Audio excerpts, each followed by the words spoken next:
le telefonate ai colleghi.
Prendiamo posto.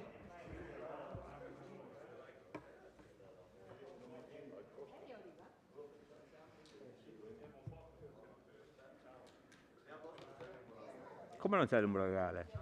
Come no? Conta?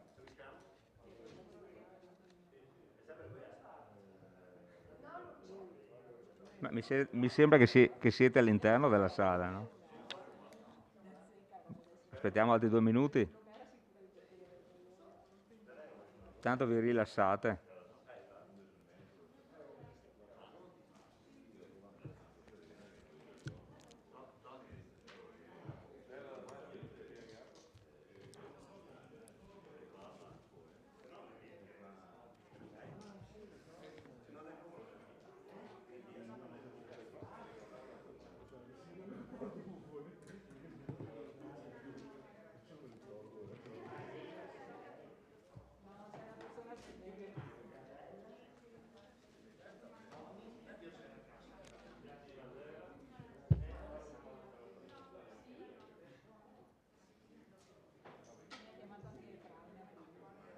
Aspetene.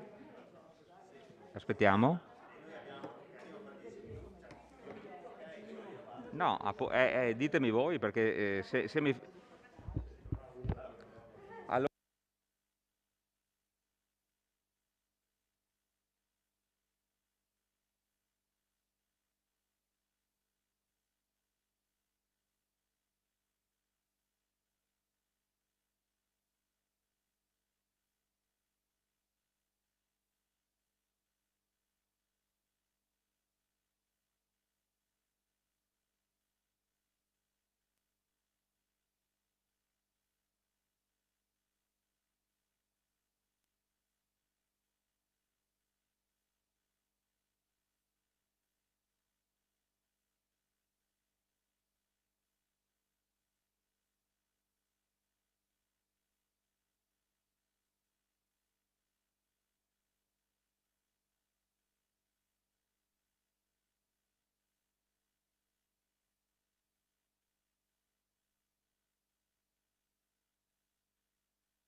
no, Tony da Re no.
Bene.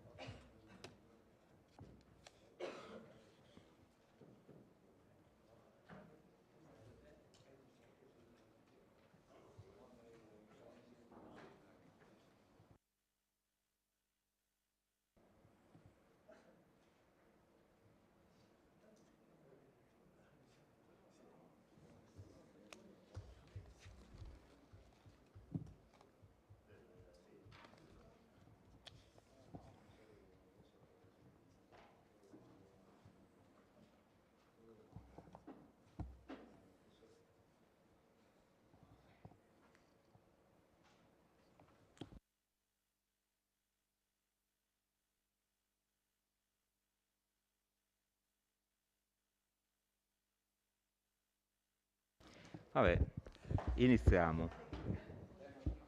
Se siete d'accordo iniziamo perché altrimenti...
Allora, chiedo la cortesia di sedersi ai colleghi consiglieri.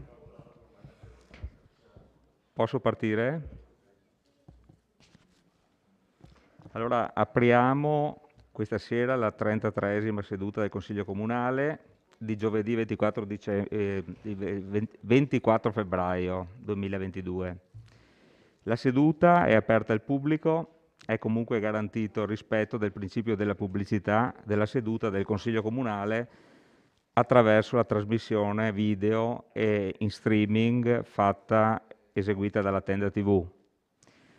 Allora, prima ovviamente di passare la parola al segretario, cari colleghi consiglieri, prima di procedere all'appello, come di consueto, permettetemi di rivolgere a nome di tutti un cordiale benvenuto al nuovo segretario generale, la dottoressa Maria Rita Napolitano, che ha assunto la guida della segreteria generale dall'inizio del mese di gennaio scorso e questa sera partecipa per la prima volta ai nostri lavori consigliari.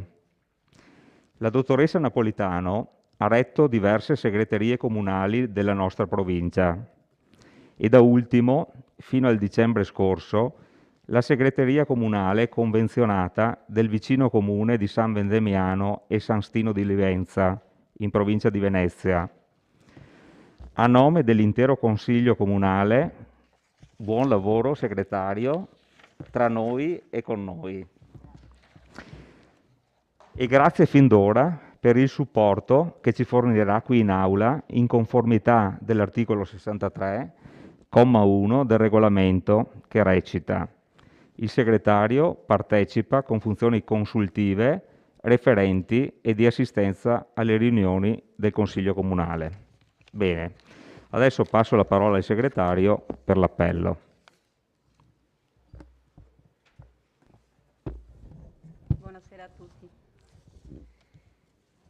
Bagliana Mirella, Casagrande Andrea, Assente. D'Area Gianantonio, De Antoni Giulio, De Bastiani Alessandro, De Nardi Barbara, Assente. Arriva. Boh, in ritardo. Dus Marco, Gomiero Maurizio, Miatto Antonio, Pagotto Alberto, Parrella Roberto, Tasera Gianni, In arrivo. Rosset Mario, Salezze Silvia, Sant'Antonio Paolo, Presente. Tonon Roberto, Varaschin Gianni. Ci sono 4 assenti per il momento e 13. Grazie segretario. Adesso nomino gli scrutatori. Maurizio Gomiero, consigliere Dus, si accetta, e consigliere Salezze. Grazie. Passiamo alle comunicazioni. Allora, non so se il sindaco vuole dare la consueta comunicazione. Prego, sindaco. Buonasera a tutti. Io naturalmente mi associo alle parole del nostro Presidente del Consiglio nel dare il benvenuto al nostro nuovo segretario e sono sicuro che faremo grandi cose assieme. Io sono contento perché nelle mie scelte di segretari indovino così tanto che poi, come vedete, me li rubano tutti e quindi confido che questa volta non mi abbandoni.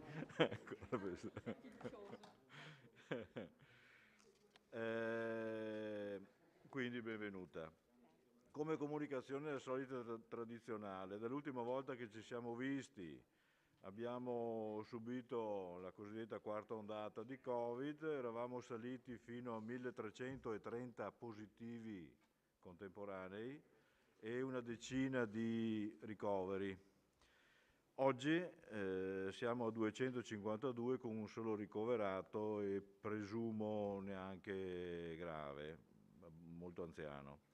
L'ospedale questa mattina ne aveva 31 di ricoverati, di cui 2 in terapia intensiva. L'ospedale di comunità aveva 10 casi positivi. Quindi tutto sembra volgere al meglio, sarà la stagione, sarà quello che non abbiamo ancora capito, ma di fatto continuiamo ad essere prudenti, continuiamo a seguire le indicazioni che ci vengono date. Ho finito, Presidente. Grazie Sindaco, lascio la parola per una comunicazione all'assessore Caldart. Sì, buonasera. Volevo informare il Consiglio che durante quest'anno scolastico con l'Istituto Comprensivo 1 da Ponte abbiamo collaborato per attivare il Consiglio Comunale dei Ragazzi. È stato un lavoro che appunto ha preso il via di inizio anno scolastico e i ragazzi sono arrivati ad eleggere i loro 13 consiglieri, tra cui hanno già poi scelto, eletto sindaco, vice sindaco e 4 assessori.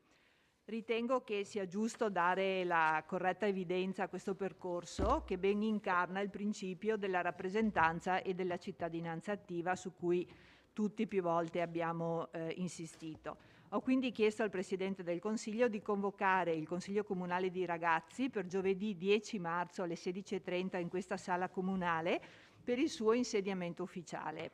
Sarà presente anche la tenda TV con la diretta TV. Ovviamente per i motivi che ben conosciamo non possiamo ospitare qui dentro troppe persone, per cui la diretta TV ci darà la possibilità anche ai genitori di seguire l'insediamento, ma lo dico soprattutto per il Consiglio, invitandovi fin d'ora ad individuare, non so, o i capigruppo o comunque un rappresentante per ogni gruppo consigliare ad essere presente, se possibile, per dare il giusto tributo e il giusto riconoscimento ai ragazzi. Anche perché nell'insediamento ufficiale i ragazzi presenteranno, il sindaco e la giunta presenteranno il loro programma. Quindi se è possibile riceverete l'invito, ma se è possibile sia voi sia chi ci segue da casa, penso che sarà un bel momento di condivisione di questo progetto. Grazie. Grazie Assessore. Bene, mi sembra che con le comunicazioni abbiamo terminato. Allora, adesso apriamo i lavori del Consiglio Comunale e vi comunico che prima in conferenza dei capigruppo l'amministrazione ha sostanzialmente ritirato il punto numero 8 dell'ordine del giorno, quindi è stato richiesto un ritiro da parte della Giunta per delle problematiche di tipo tecnico. Volevo ricordare ai consiglieri, ma soprattutto anche alla Giunta, che è una cosa che spesso ci si dimentica, che gli interventi dei consiglieri ed anche degli assessori ed anche del sindaco sono 2 e che valgono 7 minuti per il primo intervento e 5 minuti per la replica per tutti, quindi consiglieri, Giunta e sindaco. Bene, apriamo con il primo punto all'ordine del giorno. C'è qualche problema? Sì, buonasera. In conferenza di capigruppi abbiamo discusso anche di un altro tema che poi si è ritenuto di non portare all'ordine del giorno qui, e quindi siccome non l'ha detto lei mi permetto di dirlo io. Io ho presentato un fuori tempo massimo, quindi non ammissibile dal punto di vista regolamentare, un ordine del giorno riguardante il tema che tutti noi leggiamo e stiamo ascoltando sui giornali, cioè dell'Ucraina, di quello che sta succedendo in Ucraina, ma non si è, il Presidente e altri componenti della maggioranza hanno ritenuto di non dibattere questa tematica qui in alcun modo. Credo che sia un'occasione persa, perché seppur vero che noi qui siamo stati eletti nel Comune di Vittorio Veneto e ci dobbiamo occupare di amministrazione e delle tematiche vittoriesi, non possiamo non far finta di non vedere quello che sta succedendo a livello internazionale. Abbiamo anche l'onore di ospitare qui un eurodeputato che ha un ruolo oltre che di rappresentante della città di Vittorio Veneto anche a livello europeo, e quindi pensavo che un accenno a questa tematica lo si potesse fare in maniera corale, così non è stato. Scusa. Finisco brevemente, che aggiungo che non è la prima volta che accade che le minoranze consentono il proseguo e l'inizio del Consiglio Comunale, perché la maggioranza evidentemente ritiene di poter arrivare quando meglio gli aggrada. Grazie. Va bene. Allora, chiudiamo questa questione. Allora, ho ritenuto a parte che appunto è arrivato mezz'ora fa, quindi io non leggo le mail ogni mezz'ora, ma comunque lei sa che io sono un ferreo sostenitore del regolamento, pertanto avete tutti gli strumenti se volete parlare di questo argomento, la prossima volta richiedete un consiglio, richiedete un punto all'ordine del giorno e ne parleremo la prossima volta, anche un consiglio straordinario che è previsto dal regolamento. Andiamo avanti con la prima interrogazione Presidente, Presidente, prego. Per questione personale. Innanzitutto io vi ringrazio perché grazie a voi abbiamo potuto iniziare questo Consiglio Comunale. Consigliere Dus, io le ho specificato che parlavo a nome personale, non a nome del gruppo. Io, per me, non ritengo... No, mi faccia finire. No, ma però io... Cosa c'entra? Mi faccia finire, sia educato, mi faccia finire. Io ho parlato a nome personale, dentro ho specificato, ci sono i testimoni, ho parlato a nome personale.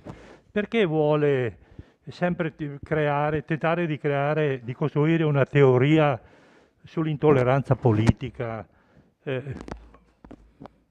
Cosa c'entra l'intolleranza politica? Io ho parlato a nome personale. Bene. Grazie.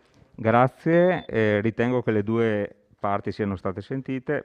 Partiamo subito con un'interrogazione del consigliere Balliana, mi sembra, sì. Interrogazione a risposta orale pervenuta in data 17/2, gruppo De Bastiani, sindaco, Rinascita Civica, ad oggetto: quanti sono gli alloggi popolari sfitti a Vittorio Veneto, quali iniziative si stanno attuando per la messa a disposizione degli stessi. Prego, consigliere Balliana. Sì, buonasera a tutti. In premessa vorrei dire che interverrò dopo sul tema dell'escalation in Ucraina tra Russia e Ucraina, e quindi adesso do lettura dell'interrogazione, però dopo mi riservo di dire due parole e mi sembra doveroso dirle in questo momento in relazione a quello che sta succedendo nell'Est Europa. Allora, l'interrogazione che ho presentato prende spunto da un articolo di stampa pubblicato il 27 gennaio su un quotidiano locale, dove venivano riportati i dati di un'indagine promossa dalla CISL, il sindacato, relativa agli alloggi popolari sfitti nella provincia di Treviso. Allora, gran parte degli alloggi, sono circa 5.000 case popolari presenti nel territorio provinciale, sono di proprietà dell'Ater, e di questi quasi 1 su 5 risulta sfitto. Premesso che da una semplice lettura dei dati pubblicati emerge che nel comune di Vittorio Veneto risultano sfitti 71 alloggi su 218 di proprietà dell'Ater e 3 alloggi su 24 di proprietà comunale, e se questi dati fossero corretti, ecco perché questa sera ho presentato l'interrogazione, Vittorio Veneto risulterebbe il terzo comune per numero di alloggi sfitti nell'intera provincia, dopo Treviso e Conegliano. Però risulterebbe, se i dati, ripeto, fossero giusti, risulterebbe il primo comune in rapporto tra alloggi di proprietà dell'Ater e alloggi sfitti. Considerato che da molti anni si assiste a mancati interventi sia nella ristrutturazione dei vecchi appartamenti sia nella costruzione di nuovi, molti degli alloggi attualmente non occupati possono essere al momento catalogati come appartamenti con necessità di piccole e medie migliorie, appartamenti fatiscenti in edifici da sistemare o da demolire, appartamenti non più a norma che non possono essere riassegnati o appartamenti inseriti nel piano vendita. Premesso che il 29 dicembre del 2021 la Giunta regionale ha approvato un piano regionale per gli interventi di riqualificazione dell'edilizia residenziale pubblica, e questi sono dei finanziamenti che andranno ad migliorare e adeguare sotto l'aspetto sismico e l'efficientamento energetico gli immobili appunto ERP.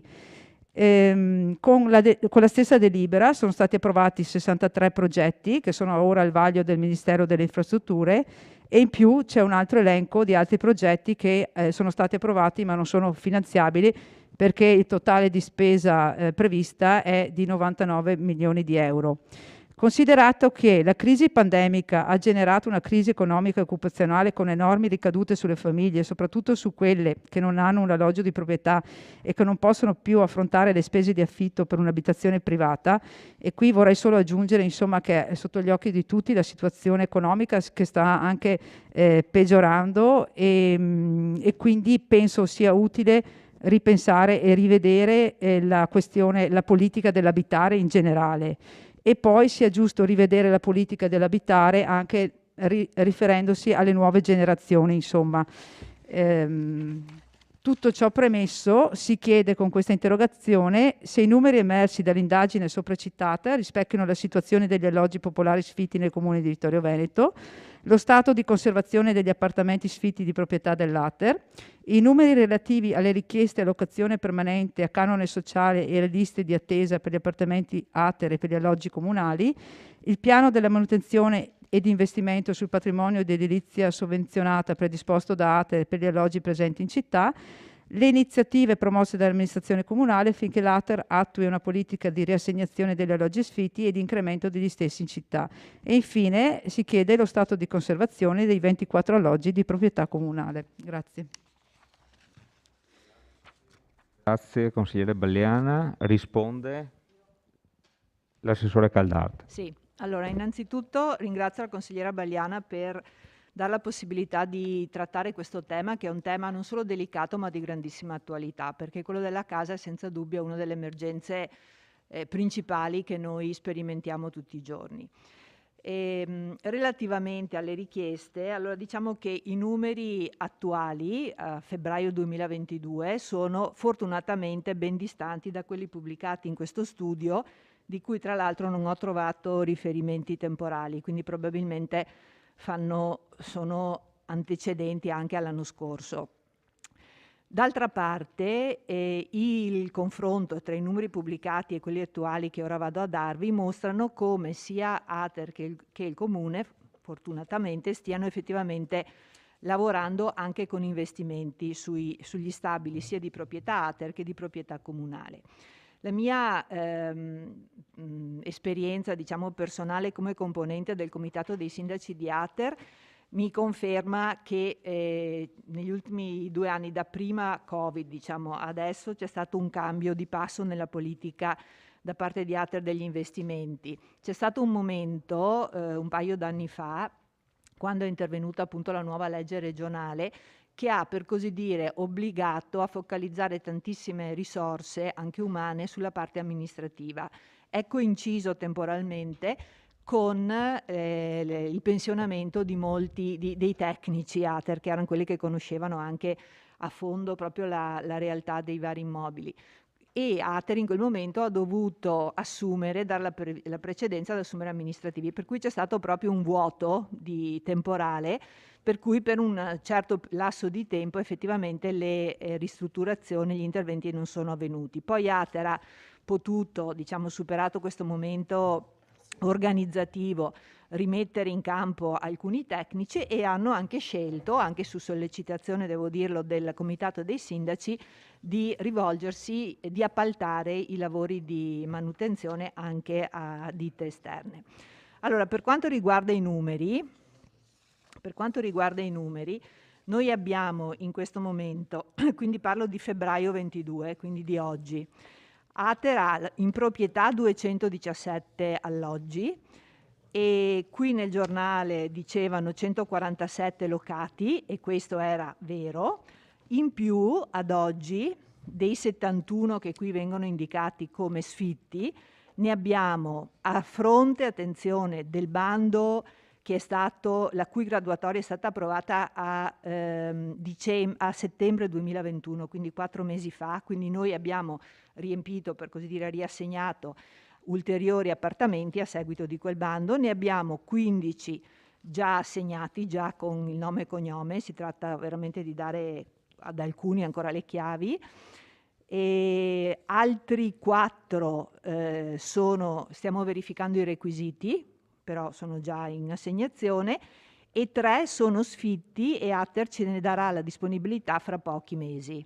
Quindi 15 più 4 più 3 dovrebbe fare 22.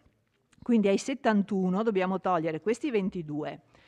Della rimanente parte, che sono 49, 20 sono in manutenzione, 10 è prevista la manutenzione già prevista per l'anno in corso e 10 per l'anno prossimo, quindi prevediamo di averne ulteriori 20 a disposizione entro il 2023, mentre gli ultimi 29 vanno all'asta, quindi vanno ad alienazione, con un bando che esce adesso prima dell'estate, aprile-maggio. Sono 29 appartamenti su cui appunto Ater non ritiene che valga la pena investire. Ovviamente sono liberi, quindi non sono quelli che erano andati in alienazione con dentro gli inquilini. Sono liberi, può parteciparvi chiunque, purché ovviamente rientri nelle categorie della prima casa e con un determinato ISEE. E anche questa è comunque una possibilità, perché effettivamente con qualche decina di migliaia di euro si può acquisire una casa. Per quanto riguarda gli alloggi di proprietà comunale, che sono 45, 33 sono già locati, i 7, quelli di via da Ponte della Palazzina messa a posto, sono in via di assegnazione, erano già stati consegnati all'Ater, ma poi ci sono stati rilevati alcuni alcune problematiche tecniche che adesso sono state risolte, e ne rimangono 5 in manutenzione, su cui non abbiamo ancora la programmazione degli interventi. Poi ne abbiamo 8 a Vittorio della Regione, che sono quelli di Via Dalmazia, ex forestali, 4 sono occupati e 4 in effetti sono in stato di abbandono. Adesso bisogna vedere cosa vuole farne la Regione. Quindi cosa possiamo dire? Che dei complessivi 270 alloggi, la somma di Ater, Comune e Regione, ne abbiamo 212 sostanzialmente o occupati o che stanno per essere occupati, 29 sfitti e 29 all'asta. Quindi diciamo che la situazione è abbastanza buona. In previsione ovviamente abbiamo gli 8 che saranno realizzati a Piazzoni, e poi abbiamo chiesto al Ministero della Difesa la disponibilità per uno stabile di via Duca d'Aosta, dove c'erano i militari, e siamo in attesa che ci rispondano, perché anche lì sarebbe una buona soluzione. Qual è il bisogno che noi abbiamo? Allora, con le graduatorie dell'ultimo bando, quelle approvate a settembre 21, quello diciamo regolare, classico, noi abbiamo 75 persone collocate in graduatoria, ne abbiamo soddisfatti 31, ce ne restano 44. Diciamo che l'esperienza ci insegna che un 5% poi rinuncia, quindi tra il 5 e il 10. Quindi diciamo che ci servirebbero una quarantina di appartamenti per soddisfare tutti. Inoltre ne abbiamo 10 nella graduatoria, abbiamo 10 persone per il bando quello over 65, e lì ne abbiamo proposti e sostanzialmente occupati, abbiamo dato soddisfazione a 8 famiglie, quindi ce ne sono 2 esclusi. Ieri in giunta abbiamo approvato il nuovo bando per gli over 65 che verrà pubblicato a giorni. Quindi anche la velocità di assegnazione, considerando che il bando era di settembre e che siamo a febbraio, è stata buona, insomma, perché noi monitoriamo anche la nostra performance, per così dire. Voi sapete che vengono qui coinvolti due uffici, perché c'è l'ufficio casa che si occupa della raccolta delle richieste, delle graduatorie, di eventuali contestazioni, eccetera, e poi c'è l'ufficio invece patrimonio che si occupa direttamente della parte appunto patrimoniale.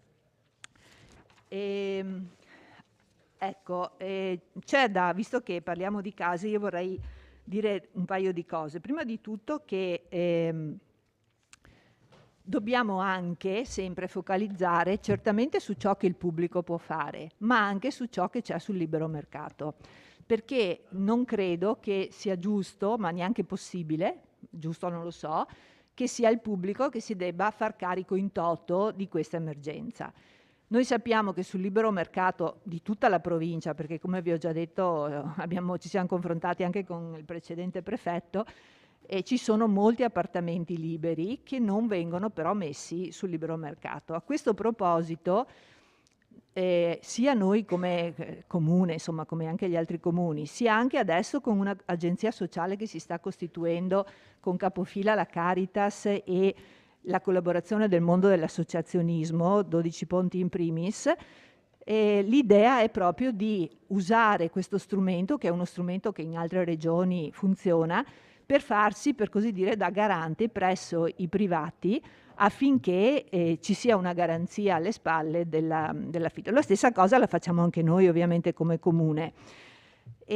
Altra informazione è che sul PNNR, sull'azione 5, quella sociale, proprio in questi giorni stiamo lavorando come ambito per l'individuazione di possibili soluzioni abitative per alcune categorie di persone più svantaggiate, quindi gli anziani, poi c'è tutto un piano per i disabili, soprattutto per il dopo di noi, e per le donne in difficoltà.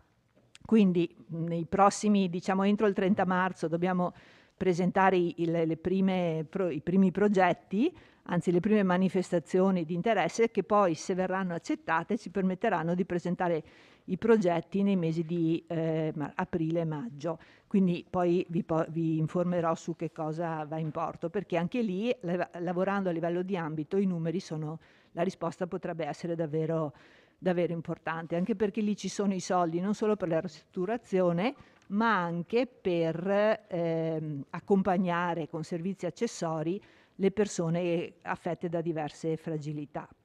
Quindi case per le famiglie, diciamo, con la modalità classica, case ATER, case di edilizia popolare, e ulteriori alloggio per i più fragili. Ecco. Poi c'è tutto l'altro lavoro che si fa, non solo noi come comune, ma anche la Caritas, ma anche la San Vincenzo e anche altre associazioni, con cui contribuiamo a pagare affitti e spese per la casa. Quindi c'è tutto un mondo, diciamo, che va a sostegno oltre la mera fornitura della casa. Ripeto che sarebbe davvero importante, sarebbe per il nostro territorio un bellissimo esempio, e lo dico soprattutto a chi ci ascolta da casa, se riuscissimo ad attuare ciò che durante la pandemia abbiamo anche sperimentato, cioè questo senso di appartenenza e di solidarietà, di lavoro pubblico e privato insieme, che non può essere solo una solidarietà ti do i 1.000 euro, ma anche una solidarietà legata a mi metto a disposizione la mia casa, non gratuitamente, perché le persone hanno, ci sono tante persone che vengono, uno mi è capitato anche stamattina, hanno la possibilità di pagare l'affitto. Il problema è che non c'è la fiducia per sottoscrivere gli accordi, quindi l'appello è davvero a lavorare insieme. Ricordo infine a chi ci ascolta che da quest'anno per 3 anni, tra l'altro, chi affitta a giovani coppie provenienti da altri comuni, l'IMU è stata azzerata, quindi ci sono anche degli incentivi che potrebbero, per così dire, ulteriormente aiutarci a risolvere, almeno in buona parte, quello che effettivamente è un problema che riguarda tutta la società. Grazie Assessore. Chiedo al consigliere se è soddisfatta della risposta. Ecco, grazie. Ringrazio l'assessore per l'esaustiva risposta, e anche un modo per confrontarci, perché penso che il tema della casa sia importante, non solo relativo alle fasce più deboli, alle fasce più fragili, però per un nuovo modo di intendere l'abitare. Penso che abbiamo davanti dei modelli diversi anche a livello delle città più grosse, a livello europeo, anche per i giovani, no? Quindi diciamo che la priorità oggigiorno per una famiglia giovane non è più quello di avere la casa di proprietà, ma magari anche perché alle volte non può permettersela, ma un alloggio decente e pagando anche il dovuto, voglio dire, no? Quindi è proprio questa l'idea di lavorare per una nuova politica della casa. Grazie. Grazie consigliere Balliana. Bene, passiamo al punto numero 3 dell'ordine del giorno.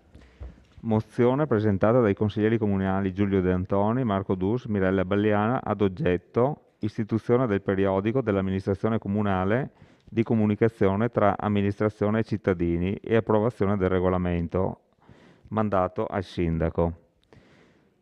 Chiedo al consigliere De Antoni di illustrare la mozione. Prego, consigliere. Sì, buonasera. Abbiamo presentato questa mozione senza alcun spirito polemico, anche se ricordo che nell'ultimo Consiglio Comunale abbiamo protestato vivamente per la mancata pubblicazione degli interventi, cioè dei capigruppo di minoranza, nel giornalino. Quindi dicevo senza spirito polemico, ma con l'obiettivo di rendere istituzionale un compito che per legge spetta agli enti pubblici e quindi anche al Comune di Vittorio Veneto, e cioè svolgere attività di informazione e di comunicazione finalizzata tra l'altro a illustrare e favorire la conoscenza delle disposizioni normative, illustrare le attività dell'amministrazione comunale e il loro funzionamento, favorire l'accesso ai servizi pubblici, promuovendone la conoscenza, promuovere l'immagine dell'amministrazione. La legge prevede che questa attività di informazione e comunicazione possa essere finanziata direttamente dal bilancio comunale senza dover ricorrere a raccolte di pubblicità. Ho contato infatti nel giornalino che avete pubblicato a Natale ben 34 inserti pubblicitari. Tutta questa pubblicità snatura, secondo me, la finalità del periodico e distrae anche l'attenzione del lettore dal contenuto istituzionale che dovrebbe avere questo giornalino, questa pubblicazione. Quindi, visto che Credo che tutti siamo d'accordo che questa attività di informazione debba essere fatta in maniera efficace, nel rispetto della legge e a favore dei nostri cittadini.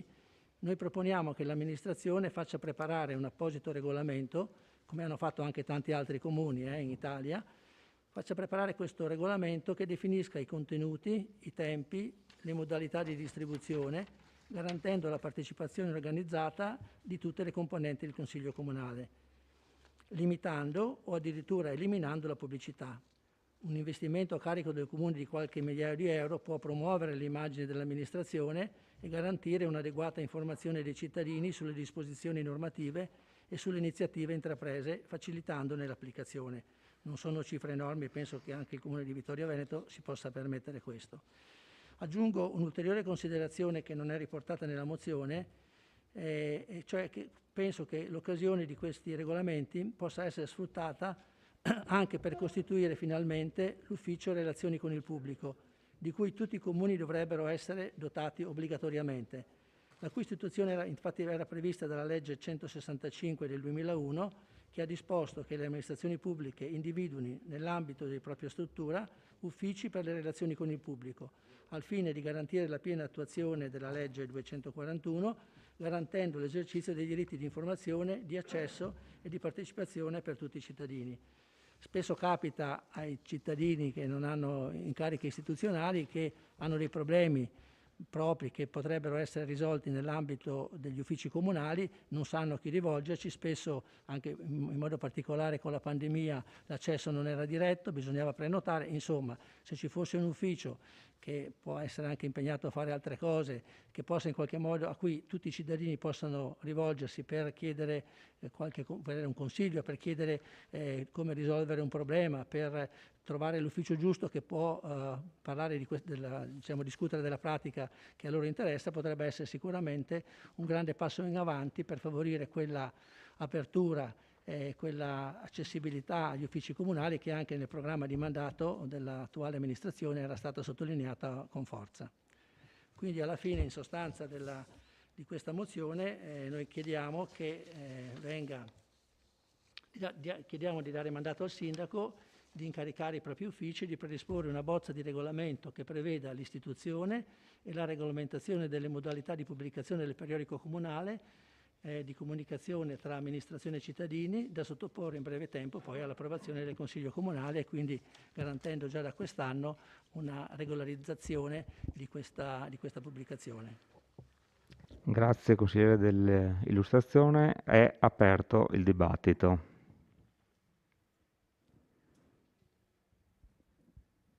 Se ci sono prenotazioni. Consigliere Dus, prego. Sì, a sostegno della mozione che naturalmente ho sottoscritto, dico brevemente che le motivazioni da cui si origina sono note. Sono note nel senso che sappiamo che è stato commesso uno scivolone da parte dell'amministrazione nel non garantire la rappresentanza delle minoranze all'interno del giornalino. E questo noi abbiamo rimediato in maniera autonoma, autoproducendoci il nostro giornalino per dare anche noi la nostra opinione su cosa voi stavate facendo. Per evitare che succeda e si ripeta, pensiamo che questa mozione e quindi il contenuto e la proposta di regolamento possa in qualche maniera mettere tutti più tranquilli, non solo da domani ma anche nel dopodomani. Nel senso che un domani ci sarà un'altra amministrazione e saranno maggioranze e minoranze diverse, è giusto che tutti siano assolutamente tutelati, anche su una questione che, se può apparire banale, ripeto, è comunque una questione di democrazia, perché credo che tutti abbiano il diritto di potersi esprimere, almeno così mi auguro.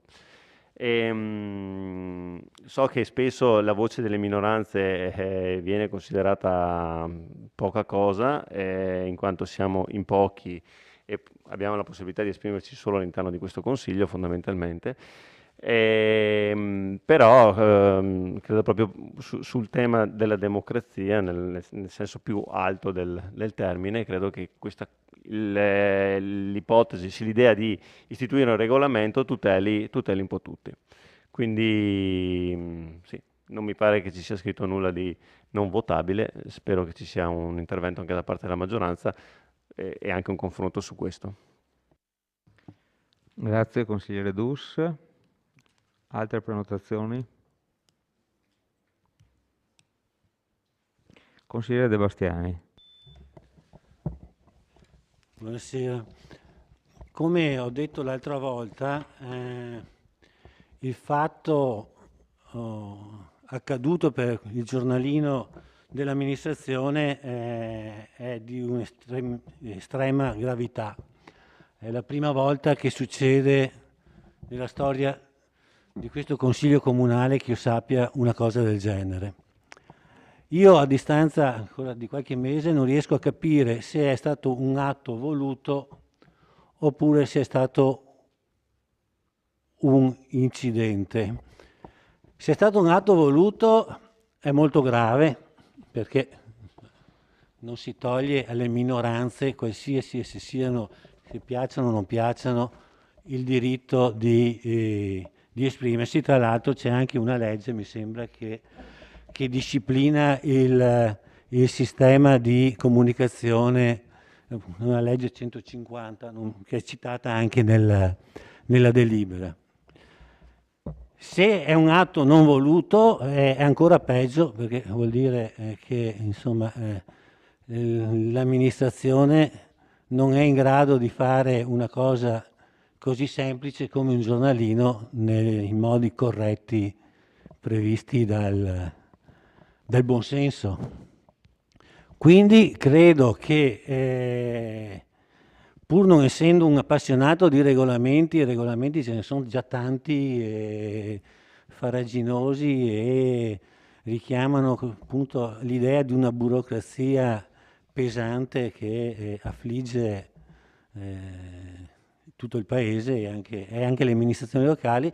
Ritengo che sia utile per il futuro adottare un regolamento che stabilisca come vanno fatte queste operazioni, visto che tra l'altro la comunicazione attraverso la stampa è un'abitudine ormai consolidata in tutti i comuni e generalmente ogni amministrazione una volta all'anno o una volta ogni 2 anni la mette in pratica, e quindi diciamo è una consuetudine. Penso sia opportuno, affinché appunto non si ripetano casi incresciosi come l'ultimo, di predisporre delle regole che poi saranno adottate e seguite da tutte le amministrazioni. Grazie consigliere. Altre prenotazioni? Consigliere Rosset, prego. Grazie Presidente, buonasera a tutti. Attentato. La questione del giornalino mi fa un po' sorridere, perché vi è passato inosservato che nel primo giornalino non c'era la presenza dei capigruppo della maggioranza, però nessuno ha detto niente. Sapete perché non c'era la nostra presenza? Semplicemente per il fatto che non ci hanno avvisati che dovevamo scrivere qualcosa. Voi la volta scorsa l'avete considerata come una grave scorrettezza istituzionale da parte dell'amministrazione. Io piuttosto la vedo come mancanza di rispetto all'amministrazione da parte del soggetto affidatario. Qual era lo scopo della pubblicazione? Qual è lo scopo della pubblicazione? Informare i cittadini sull'operato e le scelte dell'amministrazione comunale. Ma se non consegnano il giornalino a San Giacomo, non è ancora arrivato quello dell'anno scorso. Figuriamoci quello di quest'anno, no? Quindi se non consegnano il giornalino, l'amministrazione non informa nessuno. C'è un modo di dire, un proverbio che dice non c'è due senza tre. Io spero che ciò non avvenga con questo giornalino. Grazie. Grazie, consigliere Rossetta. Altri interventi? Consigliere Tonon, prego. Grazie, buonasera a tutti. Colgo l'occasione dell'intervento del collega Rosset per sottolineare che le due cose si sposano insieme, cioè da un lato, visto che è già accaduto 2 volte su 2, non dico l'incompetenza ma l'inadeguatezza perlomeno dell'affidatario, questo penso, su questo siamo d'accordo. E trovo anche strano che l'amministrazione non abbia già preso provvedimenti in questo senso, perché è già accaduto, come dire, che qualcuno è stato escluso, poi è accaduto che qualcun altro è stato escluso e 2 volte su 2, insomma, mi pare un po' troppo. Mi auguro che non avvenga il 3, 2 senza 3, ma perché si fermi anche chi sta operando in questo modo così inconsulto, diciamo. Se è vero che, fra l'altro, se non ricordo male, avevo visto una delibera in cui il Comune può spendere fino a una certa cifra, e giustamente, per queste pubblicazioni, qualche migliaio di euro, non grandi cifre, a maggior ragione credo che, trattandosi di denaro dei cittadini, sia bene che l'amministrazione intervenga nei confronti, se non lo ha già fatto ovviamente, nei confronti del soggetto affidatario di questo servizio, per fare in modo che assolutamente, caro collega Rosset, la terza volta non accada proprio.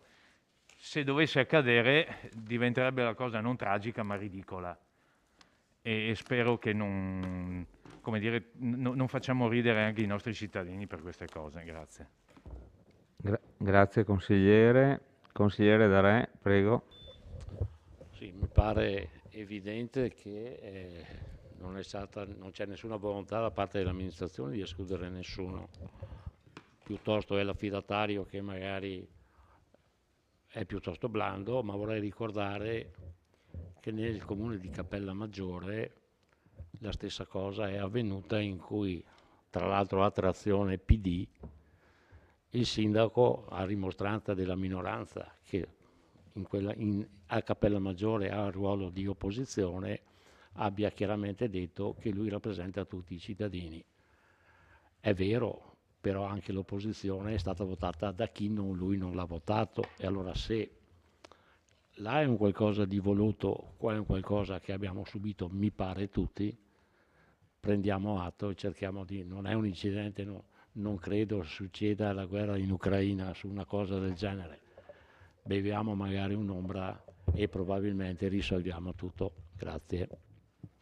Grazie consigliere. Consigliere Balliana. Sì, allora come promesso in premessa, io vorrei dedicare fare un leggero accenno alla situazione della guerra, dell'escalation che si sta verificando nell'est Europa, e a nome del gruppo consigliare di Rinascita Civica esprimere forti preoccupazioni per ciò che sta avvenendo nell'est Europa. Diciamo che è da tempo, cioè è dalla seconda guerra mondiale che in Europa non si verificavano simili situazioni di interventi armati di questo tipo, e penso che in un mondo globalizzato sia doveroso che anche noi consiglieri comunali di Vittorio Veneto dimostriamo la nostra preoccupazione per quello che sta avvenendo, e per quello che è possibile proviamo ad reimpostare un discorso significativo per riportare uno stato di quiete in quei territori, e soprattutto ricordarci una cosa, che quando ci sono eventi di guerra lontani da noi non ce ne accorgiamo, oppure le notizie passano in secondo piano anche ai nostri telegiornali, mentre quando la guerra è più vicina, purtroppo come in questo caso, ecco che iniziamo a sentirla anche come minaccia, non solo per la questione anche della pace, ma anche una minaccia anche per la questione economica. L'unica cosa che mi sento di dire è che la pace non è mai una cosa assoluta, e quindi ogni giorno ognuno di noi deve cercare di lavorare per poterla mantenere in tutto il mondo. Ecco, grazie. Adesso consigliere, posso... ecco, Sì. siccome l'argomento è il giornalino, Adesso vengo all'argomento. come ho detto, Sì, io beh, non ma- censuro mai nessuno, basta che... Sì, ma no, allora, Presidente, allora, mi scusi, il Consiglio Comunale di Vittorio Veneto, siamo consiglieri politici, cioè, ho capito, ma mi permetta basta che di le dare... ipotesi Sì. poi arrivano a una tesi che dimostra qualcosa sul giornalino, voglio dire. Adesso arrivo Quindi, al giornalino, infatti passo al secondo intervento relativo al giornalino e saltiamo al giornalino. Allora, sul giornalino volevo agganciarmi all'intervento di Rosset, dove ha individuato come responsabile di quello che è accaduto il gestore, come si chiama, l'affidatario al quale è stato dato l'incarico di distribuire e di redare magari anche il giornalino. Ecco, io invece volevo chiedere chi è l'assessore competente che ha seguito questa iniziativa, perché ci sarà un ufficio che ha seguito la cosa, che ha messo assieme i pezzi, e chiedo l'assessore competente magari di relazionare su quello che è avvenuto, perché se è una questione organizzativa veramente fa pensare che non si riesca neanche a coordinare una serie di email ai capigruppo e chiedere appunto per tempo, come hanno chiesto alla Giunta di presentare il loro pezzo, perché sono stati fatti più pezzi sull'attività amministrativa. Penso che il mese prima, quando è partita l'email per la Giunta, poteva partire anche benissimo l'email per i capigruppi consigliari. Quindi magari se l'assessore competente, chi ha seguito da vicino la cosa, può relazionare anche su questo, così una volta per tutte magari ci illustra l'inghippo o quello che è mancato. E sulla mozione penso che sia una cosa condivisibile, che vada a garanzia di tutti, voglio dire, sia della maggioranza che della minoranza, e quindi magari istituire appunto un regolamento dove ci sia un impegno, questa volta sì istituzionale, formale e degli uffici, di seguire appunto la messa in atto del giornalino. Grazie. grazie consigliere Balliana. Altre prenotazioni? Consigliere Nardi, prego. Buonasera a tutti, buonasera Presidente. Io ogni tanto rimango perplessa dagli interventi dei consiglieri di maggioranza, perché mi domando, un consigliere di maggioranza che si, diciamo così, lamenta, insomma, comunque esterna pubblicamente il fatto che i capigruppo di maggioranza non hanno avuto lo spazio nel giornalino precedente per esprimere le loro opinioni. Un altro che dice che beh sì, è colpa dell'affidatario che è leggero. Il primo che si lamenta dando la colpa all'affidatario del servizio. Cioè, io non la trovo sinceramente un elemento sul quale poter trovare una giustificazione, un sollievo rispetto a quello che è successo. Anzi, se la maggioranza è veramente convinta che sia tutta colpa di chi con il Comune ha un contratto per il quale il Comune, come ricordava il consigliere Tonò, ha anche delle obbligazioni di tipo economico non determinate, lasciate in modo flessibile evidentemente anche alla conseguenza di quanta raccolta pubblicitaria può essere stata fatta in un numero oppure in un altro, ma mi aspetto che in qualche modo la maggioranza chieda all'affidatario di rendere conto di quello che è successo, perché se la situazione che mi rappresentano i consiglieri di maggioranza è che c'è un inadempimento contrattuale da parte di chi ha avuto l'incarico e chi ha l'accordo con il Comune per fare questo giornalino, la conseguenza naturale è che a questo soggetto venga chiesto il conto di quello che ha fatto. Mi chiedo se questo sia stato fatto. Ma allora mi dico, se è stato fatto, i consiglieri comunali di maggioranza dovrebbero saperlo e dovrebbero dire a tutti quanti noi: guardate, è successo così e così, l'affidatario si è comportato in modo non corretto, ci siamo lamentati anche noi, tanto che l'affidatario non riceverà soldi per questo numero, oppure sono stati chiesti danni che noi saremmo contentissimi andassero ai servizi sociali del comune, non lo so. Poi la consigliera Bagliana è stata redarguita dal Presidente perché ha divagato sulla questione ucraina. Io dico solo una cosa: sono contenta che il consigliere D'Arè trovi così divertente la situazione ucraina da riuscire a farci le battute sopra. Io non rido, io non faccio battute e non credo neanche che chi vive lì sia in grado di fare battute o di ridere sopra questa situazione. Contenta per il consigliere D'Arè se trova così, appunto, ribadisco, divertente la situazione da riuscire a farci le battute sopra. Grazie consigliere. Consigliere Parrella, prego. È attinente un mio... Si avvicina, prego. È attinente un mio intervento sulla crisi ucraina oppure divago? No, non avrebbe senso, nel senso che non avrebbe senso l'intervento sulla crisi ucraina in questo contesto. Sì. Mi spiego. Sì. Allora, mi spiego. Io per principio non censuro nessuno, basta che le ipotesi iniziali contino per arrivare a una tesi che è inerente al giornalino.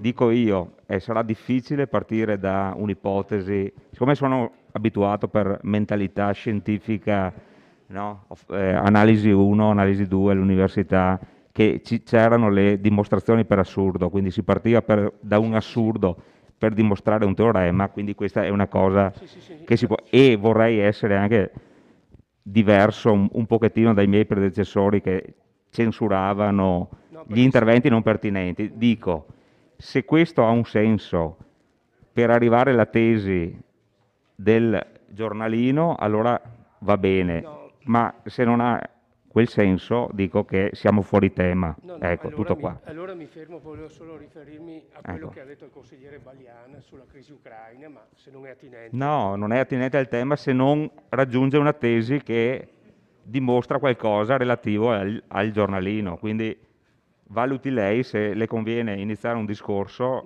partendo da un'ipotesi per assurdo, parlando di altre cose, per arrivare poi al giornalino. Quindi la lascio libero. No, volevo solo dire che la crisi ucraina è una tragedia enorme che praticamente coinvolge tutta l'Europa e nessuno vorrebbe una cosa del genere, perché questa mattina abbiamo visto una situazione che è drammatica. Però vorrei sapere anche come mai, mi sto chiedendo personalmente, come mai ci sia questa espansione da parte degli Stati Uniti verso est che probabilmente abbia dato una mano a questa crisi.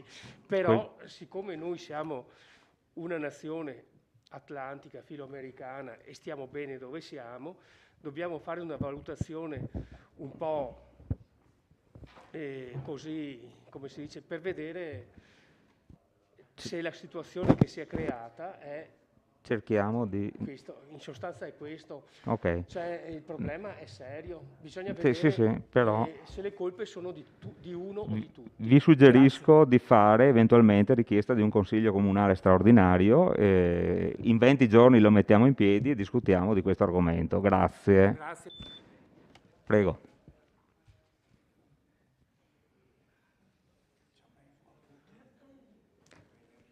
Se non ci sono altri interventi e il sindaco magari vuole rispondere al... Prego sindaco. Ecco, cerco di rispondere. Io ho visto questa mozione e l'abbiamo anche guardata assieme ai miei assessori, la riteniamo assolutamente condivisibile. Il fatto è che l'amministrazione come comunicazione ha già fatto altre mosse, nel senso che abbiamo adottato un piano della comunicazione, sia sui social che qui i comunicati stampa, con certi automatismi, e non pensiamo che non sia il caso di istituire un giornalino, un periodico, perché ci sono dei costi, perché bisogna produrlo in 15.000 copie, perché bisogna distribuirlo a più di 13.000 famiglie, e questo ha un costo,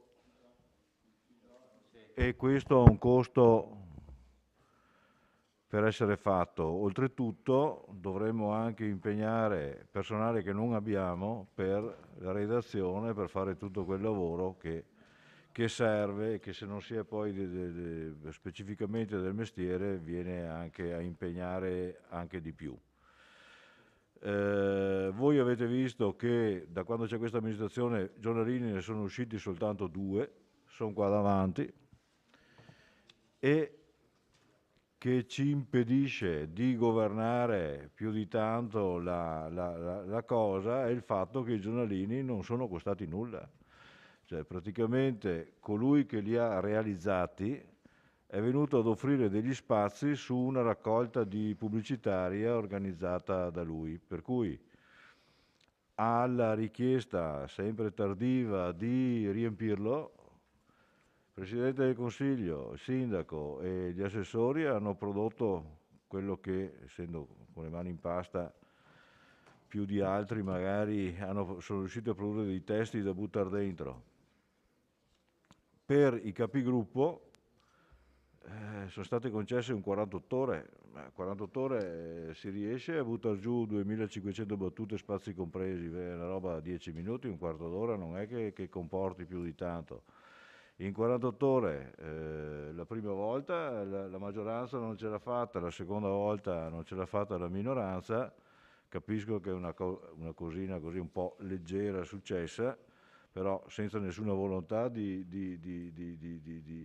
impedire a nessuno di fare la sua parte. Sono usciti, non sono un granché, non sono stati distribuiti perché ci siamo accorti già la prima volta, questa seconda volta ci siamo accorti che ampie zone del comune non sono stati coperti dalla distribuzione, non siamo rimasti contenti. Comunque, se non altro, vi informo che il costo è stato 0 per l'amministrazione, e quindi non è che si sia sprecato denaro pubblico, semmai sprecato un'occasione di fare qualcosa di più grazioso, di più completo. Circa l'istituzione ex novo di una rivista, di un periodico, piacerebbe a tutti, ma abbiamo pensato di non concedercelo. E quindi questo è quello che pensa l'amministrazione. Una copia però io qua davanti, potete verificare quello che abbiamo detto. La ringrazio, Sindaco. C'è qualcuno che vuole replicare? Consigliere De Nardi prima. Prego. C'è qualcun altro? No, volevo solo... Una cosa mi dicono, di rimanere, viste le mascherine, più vicine ai microfoni perché a casa non sentono. Così va bene? Volevo solo, perché il nostro Presidente ha fatto analisi 1, analisi 2, io non sono mai arrivata a cotanti livelli di istruzione, però purtroppo, per mia sfortuna, probabilmente anche vostra, ho fatto una laurea in giurisprudenza. Ha fatto filosofia, logica, Prego. Logica, matematica. Sì, Presidente. Ho fatto una laurea in giurisprudenza, mi sono anche, mio malgrado, occupata di diritto della codificazione eppure anche di drafting legislativo, e io non vedo scritto che necessariamente il giornalino deve essere fatto in-house dal comune, anzi improprio dal comune, perché il Presidente, mi ricordo che qualche tempo fa bacchettò qualcuno qui dentro perché parlava troppo in inglese, improprio dal comune, e non possa dare in seguito al regolamento incarico a qualcuno, anche una società, di occuparsi della pubblicazione del periodico comunale. Semplicemente si chiede di avere un regolamento che disciplini le modalità con le quali viene pubblicato il periodico comunale. Poi il regolamento condiviso da tutti quanti può anche prevedere che sia dato incarico a una società, magari facendo anche una ricerca di mercato su quale individuare perché dia l'incarico, magari prevedendo che tra gli obblighi contrattuali di questa società ci sia quello di concordare almeno, non lo so, sto dicendo numeri a caso, 5 giorni prima, 7 giorni prima, gli spazi, i contenuti e quant'altro. Cioè, c'è scritto semplicemente questo, non c'è scritto da nessuna parte che è obbligatorio che il giornalino venga predisposto dagli uffici comunali, fatto all'interno, stampato e quant'altro. No, è talmente generica questa mozione che sinceramente non ci vedo nulla di quello che è stato detto relativamente ai limiti. Prendo atto con gioia che il Comune non pagherà nulla alla società per il servizio prestato, servizio che, a quanto detto dai consiglieri di maggioranza, è stato un servizio inefficiente e al di sotto degli standard contrattuali. Magari forse non paghiamo perché hanno avuto 33, mi pare? 34 spazi pubblicitari e non perché hanno fatto un servizio che, appunto, ribadisco, la maggioranza consigliare ha reputato non efficiente e non adeguato. Ecco. Grazie consigliere. Consigliere De Antoni, prego. Sì, un po' la sostanza anche dell'intervento del consigliere Denardi, cioè io credo che il regolamento possa essere fatto, che non costi niente farlo, perché è una cosa che si può fare molto velocemente e che possa garantire comunque una regolare pubblicazione qualora l'amministrazione decida di farlo. In effetti, sulla vicenda, non possiamo scaricare neanche tutta la causa sull'azienda affidataria del servizio, perché io personalmente, adesso purtroppo ho qui anche le mail, insomma, io ho mandato l'articolo il venerdì mattina, il termine era giovedì e io venerdì mattina ho mandato il mio intervento. L'incaricato dell'azienda, l'incaricato commerciale, mi ha risposto che purtroppo gli accordi con l'amministrazione erano quelli di fare tutto entro giovedì e quindi il fatto che il mio articolo sia arrivato venerdì mattina non era sufficiente, il tempo era troppo, non si poteva più insomma pubblicarlo perché avevano già iniziato l'impaginazione. Io avevo anche scritto e ho tutta la documentazione anche al responsabile dell'addetto stampa del comune, il quale mi aveva assicurato che anche se presentavo l'articolo venerdì sarebbe stato pubblicato, quindi non mi sembra che sia corretto ribaltare tutta la causa, la colpa di questa errata o di quanto è successo, scaricarlo sulla ditta a cui avete affidato il servizio. Se il comune, se l'amministrazione ritiene che il giornalino non debba più essere fatto perché ritiene di fare un altro modo la sua informazione, va bene, io non posso entrare nel merito di quello che avete deciso, però fare un quotidiano, un articolo, un giornale insomma di questo tipo, sicuramente se viene distribuito correttamente può dare una buona informazione a tutti i cittadini. È vero che ci sono i social, è vero che ci sono tutte queste altre possibilità, però molte persone ancora gradiscono leggere le cose e poterle avere sotto mano. È una decisione vostra e quindi non posso certo contrastarla. Grazie consigliere. Ci sono altre prenotazioni? Consigliere Rosset, prego. Grazie Presidente. Io chiedo una cortesia, che se è ancora prevista consegna, distribuzione del giornalino venga sospesa, perché personalmente ho fatto gli auguri di Natale e Capodanno e se gli arriva per Pasqua, poi passo per uno che abusa di Prosecco. Quindi sospendiamo la cosa per cortesia. Grazie consigliere. Ci sono altre? Consigliere De Bastiani, prego. Non si preoccupi, consigliere Rosset. No. Quello che è uscito e tutto il resto non esiste più, insomma. No, io facendo riferimento all'intervento anche del consigliere Rosset, sono costretto a fare una difesa di categoria dal momento che un po' conosco come funzionano queste cose. E trovo anche antipatico che la maggioranza cerchi di scaricare le colpe su qualcuno che in questo momento non si può difendere e che quindi non può esporre le sue ragioni. Io dico soltanto che comunque quando un'azienda stampa qualcosa esiste il visto si stampi. Nessuno si azzarda mai a stampare senza l'autorizzazione del committente e in questo caso, anche se il comune non pagava, comunque è la figura del committente il comune. Quindi io escludo che l'affidatario abbia mandato in stampa il giornale senza aver fatto vedere le bozze definitive a chi di competenza per il comune. Tra l'altro la rivista ha un direttore che è un funzionario del comune e senza l'autorizzazione del direttore il giornale non esce. Quindi mi sembra patetico voler dare la colpa a qualcuno solo perché non c'è, non può difendersi.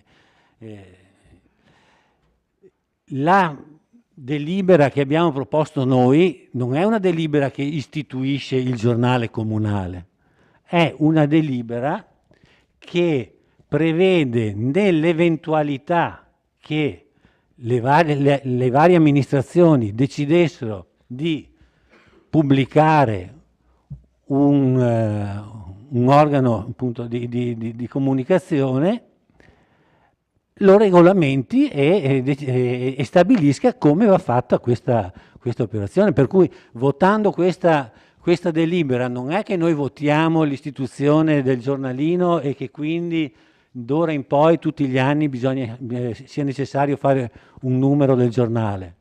No, non prende questo impegno. L'unico impegno è quello di stabilire come va fatto, visto che le amministrazioni hanno dimostrato di non sapere come si fa. Grazie, consigliere.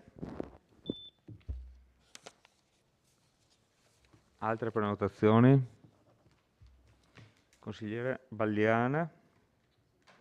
Prego. Giusto per chiedere, siccome alla mia domanda non è stata data risposta, io chiedo nuovamente se c'era un ufficio competente, un ufficio incaricato a predisporre e impaginare i pezzi o quantomeno a raccogliere i pezzi della giunta, quale ufficio sia e qual è l'assessore che ha seguito poi cioè con chi si è relazionata la ditta, voglio dire, concessionaria, perché voglio dire non è che penso che abbia relazionato con qualcuno e qualcuno abbia coordinato. Quindi chiedo ancora una volta cortesemente se c'è qualche assessore responsabile che ha coordinato il lavoro. Grazie.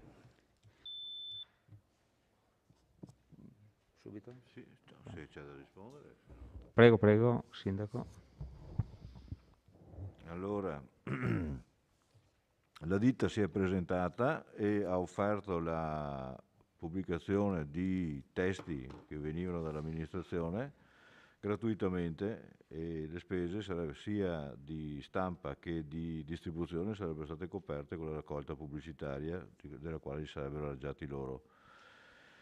La collezione dei testi, quindi abbiamo dato mandato per farne una di queste pubblicazioni. La collezione dei testi è stata curata dal nostro dottor Stefano Gambarotto, il quale li ha collezionati e li ha passati per la stampa.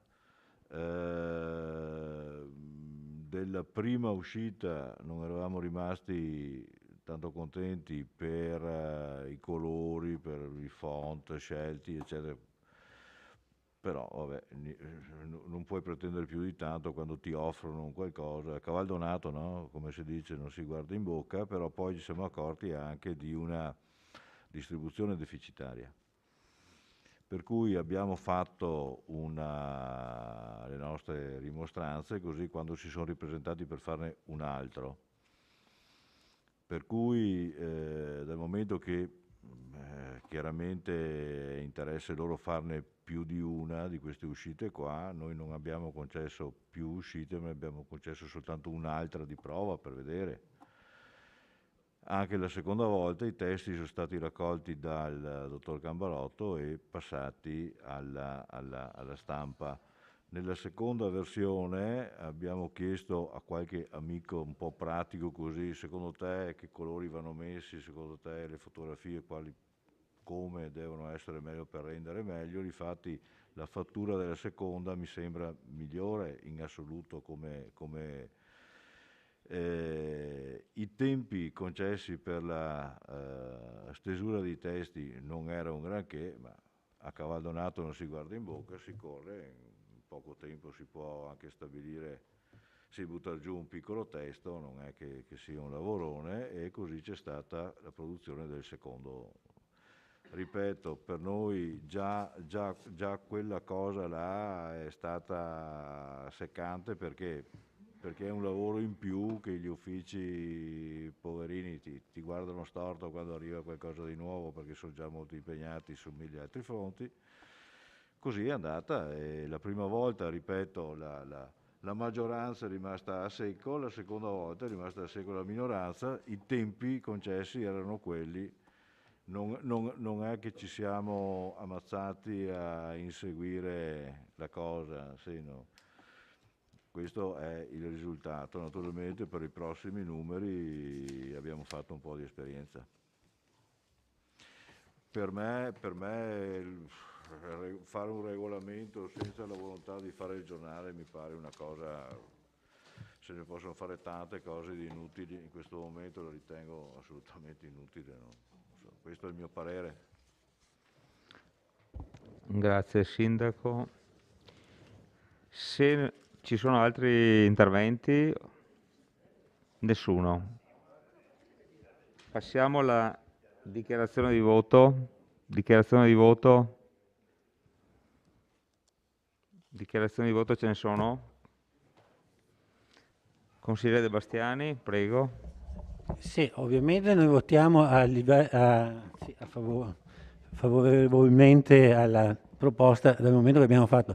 Ribadisco che non è una delibera che chiede l'istituzione di un giornalino, è una delibera che nell'eventualità venga adottato. Tra l'altro regolamenti non è un gran lavoro perché i regolamenti si trovano tranquillamente già fatti da altre amministrazioni. Io penso che con poche ore di lavoro un ufficio sia in grado di metterlo insieme e noi di valutarlo e di votarlo. Grazie consigliere. Altre dichiarazioni di voto? Consigliere De Antoni. Sì, naturalmente il mio voto è favorevole. Faccio presente al sindaco, mi dispiace di contraddire il sindaco, però la comunicazione dell'azienda affidataria era del 15 di settembre perché ho fatto un accesso agli atti e la documentazione, l'ultima richiesta dell'azienda affidataria era del 15 settembre. Quando ho fatto la richiesta di accesso agli atti non mi avete mandato la comunicazione di conferma da parte dell'amministrazione a questa ditta, però penso che sia stata, quindi che già ci fosse la decisione di fare questo giornalino già il 15 settembre o subito dopo. Quindi non si può dire, signor Sindaco, che siamo arrivati all'ultimo tutti, cioè tutti sapevate che dovevate farlo, però lasciamo stare, è inutile fare polemiche inutili. Non volevo fare polemiche, ma mi avete portato a fare polemiche. Comunque spero che anche gli altri votino favorevolmente. Grazie. Consigliere Rosset, prego. Non so se ho imparato a leggere e scrivere stasera, ma qui sulla mozione, al punto 3, è messo, tra virgolette, istituzione del periodico dell'amministrazione comunale. Quindi noi non vogliamo istituirlo, quindi noi bocciamo questa mozione.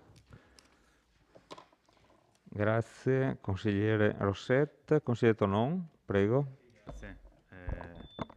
Allora, ha ragione il collega quando nel titolo legge istituzione del periodico. La delibera non dice istituzione del periodico, cioè dopo tutte le premesse cosa si delibera?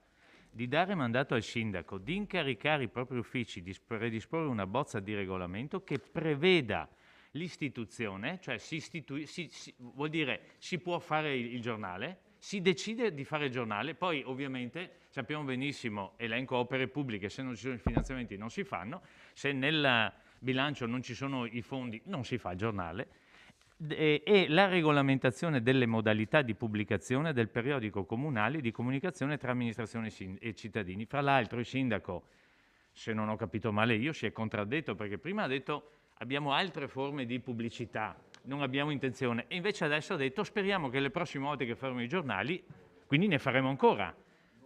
Appunto, ma allora scusi, qual è il problema? Se i giornali si possono fare, qual è il problema di istituire... Fuori microfono. Fuori microfono non si sente. Dichiarazione di voto. No. Forza. Non ha parlato. Consigliere Tonon, finisca pure la dichiarazione di voto. Grazie Presidente. Silenzio in aula. Per cui, come Prego. è stato sottolineato, vale per erga omnes, cioè per qualsiasi amministrazione, ovviamente, ma mi pare più che logico, le regole si fanno insieme e si fissano per tutti. Se poi si preferisce non fare le regole, mi viene il sospetto che non sia proprio come ha detto per qualcun altro, non sia esattamente come è stato riferito in aula, è colpa di un ente terzo. Qualcuno forse vuole che vada così allora, se no perché rifiutarsi di fare un regolamento? Punto. Grazie. Ovviamente voteremo a favore, grazie. Grazie. Bene, finite le dichiarazioni di voto, perché non vedo nessun altro, passiamo in votazione per la delibera in oggetto e discussa. Favorevoli? 1, 2, 3, 4, 5, 6. Contrari? 1, 2, 3, 4, 5, 6, 7, 8, 9, 10. Astenuti? 0. La delibera non è approvata, con voti contrari 10, favorevoli 6 e astenuti 0. Passiamo alla prossima.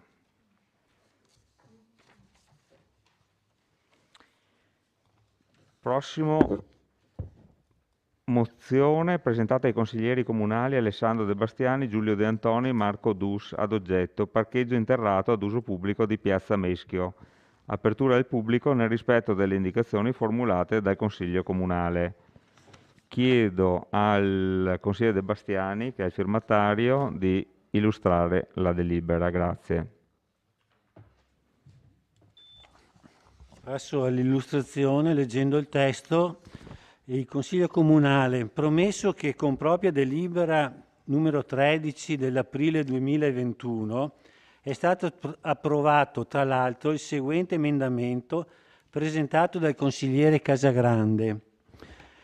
Inserire dopo il punto 4 del dispositivo il seguente punto 5, che diceva di raccomandare alla Giunta Comunale e ai legali dell'ente di sottoscrivere la convenzione dei parcheggi privati ad uso pubblico entro non oltre 60 giorni dalla sottoscrizione dell'atto transattivo e di raccomandare inoltre di verificare la percorribilità di concertare con Edilv l'impegno della stessa ad applicare alla sosta del parcheggio privato ad uso pubblico al piano interrato -1 di Piazza Meschio tariffe non superiori a quelle relative al centro storico, così come di volta in volta determinato dall'organo esecutivo in sede di approvazione delle tariffe dei servizi pubblici a domanda individuale.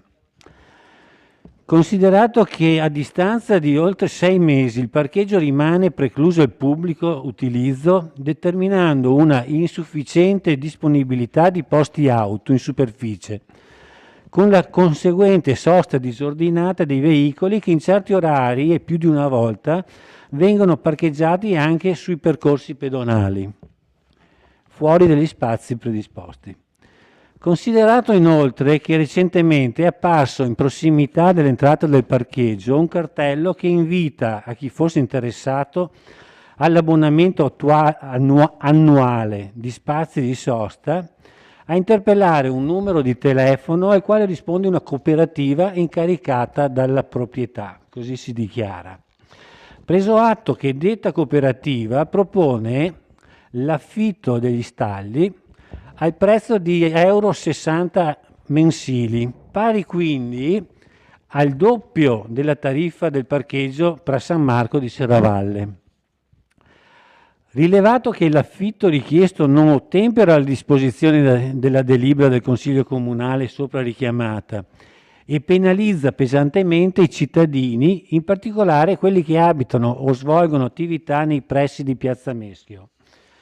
Tutto ciò considerato, il Consiglio delibera di dare mandato al Sindaco e agli uffici preposti di provvedere al più presto affinché il parcheggio interrato di Piazza Meschio venga immediatamente aperto al pubblico, applicando tariffe non superiori a quelle relative al centro storico, così come di volta in volta determinato dall'organo esecutivo in sede di approvazione delle tariffe dei servizi pubblici a domanda individuale. Questa è la delibera che noi proponiamo. L'intervento lo faccio dopo, intanto questa era l'illustrazione del... Bene, apriamo la discussione. Prenotazioni.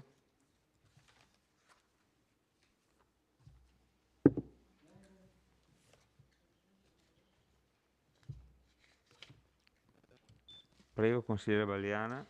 Allora, sì, penso che sia sotto gli occhi di tutti la situazione che si sta verificando nel park di Piazza Meschio e mi sembra che il sindaco sia intervenuto più volte alla stampa dicendo che sarebbe stata imminente l'apertura dei parcheggi sottostanti. Fatto sta che dall'epoca della nostra approvazione della delibera consigliare, che era ad aprile del 2021, poi c'è stata la delibera di giunta, se non vado errata, del 2021, in cui appunto sono stati messi in atto tutte le varie passaggi che dovevano portare appunto immagino alla firma della convenzione con la ditta incaricata e poi all'apertura alla fine del parcheggio.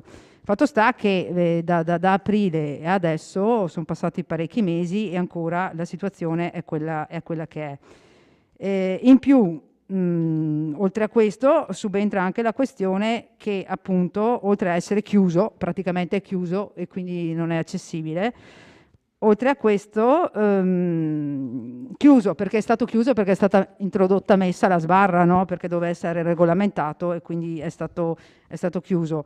Oltre a questo adesso si scopre appunto che è in atto questa presa di questo regolamento, non so se è stato firmato una convenzione, penso da parte del comune, magari ce lo dirà il sindaco, e su questa convenzione o su questo regolamento vorremmo capire che margini ha la ditta che segue il parcheggio, quindi la ditta incaricata, immagino da Edelvie, di applicare delle proprie tariffe, perché mi sembra che l'ordine del giorno votato in Consiglio Comunale fosse chiaro che le tariffe dovevano essere equiparate a quelle che ci sono nei centri storici di Serravalle e altrove, insomma, nella nostra città. Quindi la nostra preoccupazione, che è una preoccupazione che nasce da parte anche dei residenti e di chi ha delle attività lavorative in zona, perché se il parcheggio doveva essere avere un beneficio pubblico, in questo momento non lo sta avendo, cioè vorremmo anche capire dov'è il beneficio pubblico per i residenti, non solo per i residenti, ma non sto parlando dei residenti naturalmente del complesso, ma i residenti di tutta la zona di Meschio, quindi sappiamo là che ci sono case appunto che non hanno parcheggi privati e quindi hanno necessità, immagino, di poter parcheggiare in un parcheggio anche pubblico, naturalmente anche magari visto che li abbiamo messi a pagamento, anche pagando la dovuta e equa tariffa che sono applicate altrove. Inoltre mi permetto anche di dire che quella volta era stato anche ha richiesto che il parcheggio fosse possibilmente inserito nell'organizzazione di tutti i parcheggi del Comune di Vittorio Veneto. Mi sembra che siano adesso gestiti da Abaco, e quindi era anche stato sollevato questa questione qua. Ecco, se intanto mi può rispondere rispetto alla situazione odierna, e poi magari farò un altro intervento. Grazie. Grazie, consigliere. Un'altra prenotazione?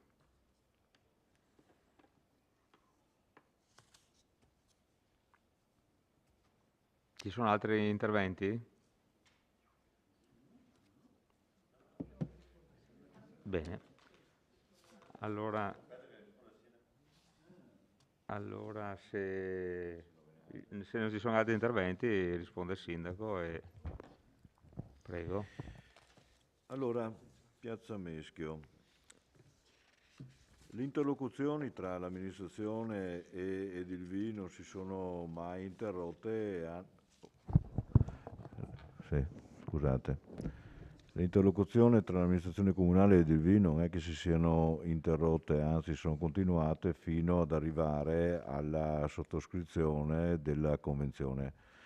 La convenzione, come bene avete ricordato voi, sancisce che il piano interrato -1 è fatto di parcheggi che sono in uso pubblico e che le tariffe che verranno applicate non potranno essere difformi da quelle che l'amministrazione deciderà siano quelle da applicarsi nel resto degli stalli blu dei parcheggi interrati praticamente per la di San Marco.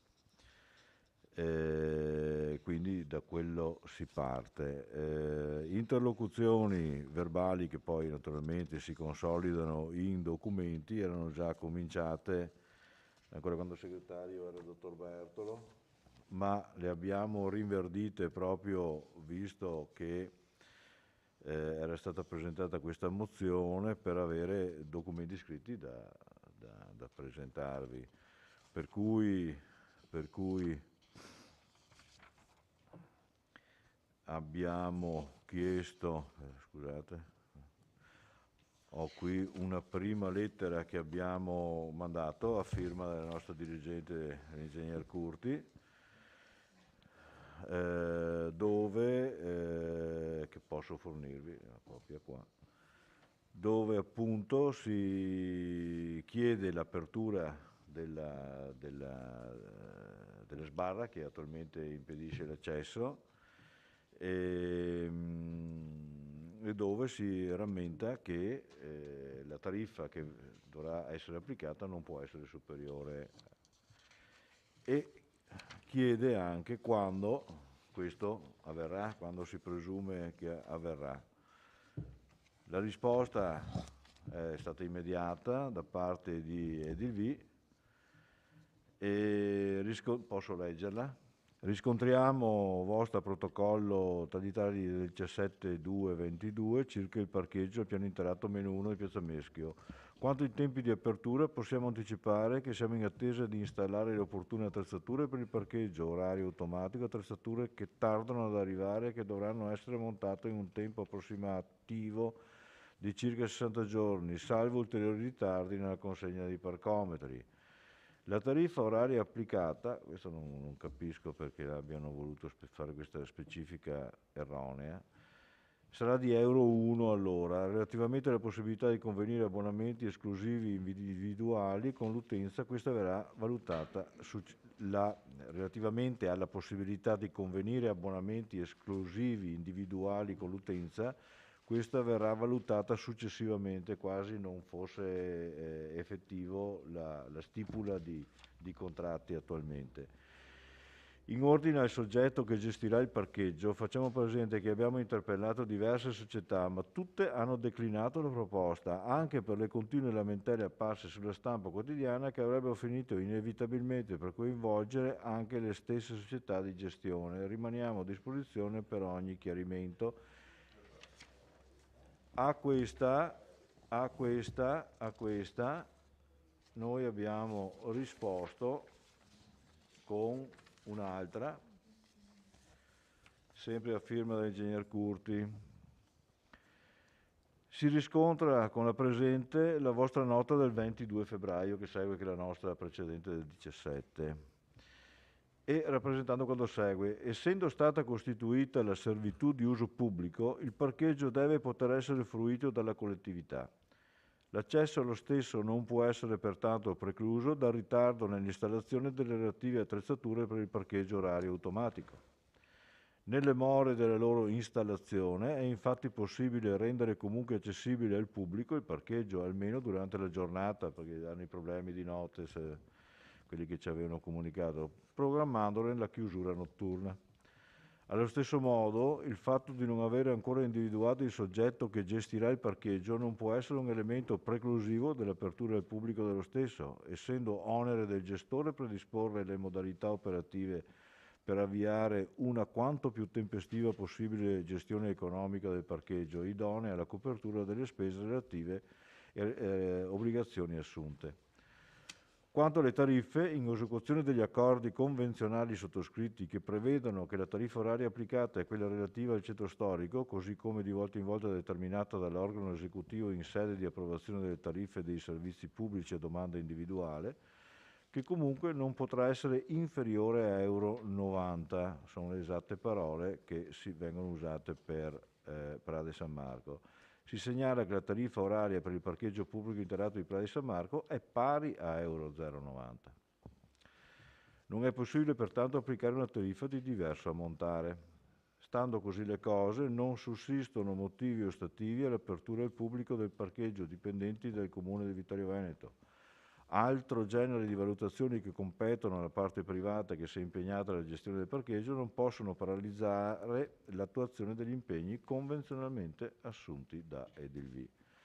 Ciò posto, si chiede con la presente di dare immediata attuazione agli obblighi contrattualmente assunti, aprendo al pubblico, almeno in orario diurno, il parcheggio in oggetto. Questa è partita 22, ma adesso è partita oggi, ieri. Oggi è partita oggi, questa è la conclusione, quindi l'impegno dell'amministrazione visto che passa il tempo e non si sblocca la situazione, l'impegno c'è, vediamo adesso come non mi pare che ci siano motivi sufficienti perché la ditta possa resistere a una convenzione sottoscritta fra le parti e i cui contenuti sono esattamente questi.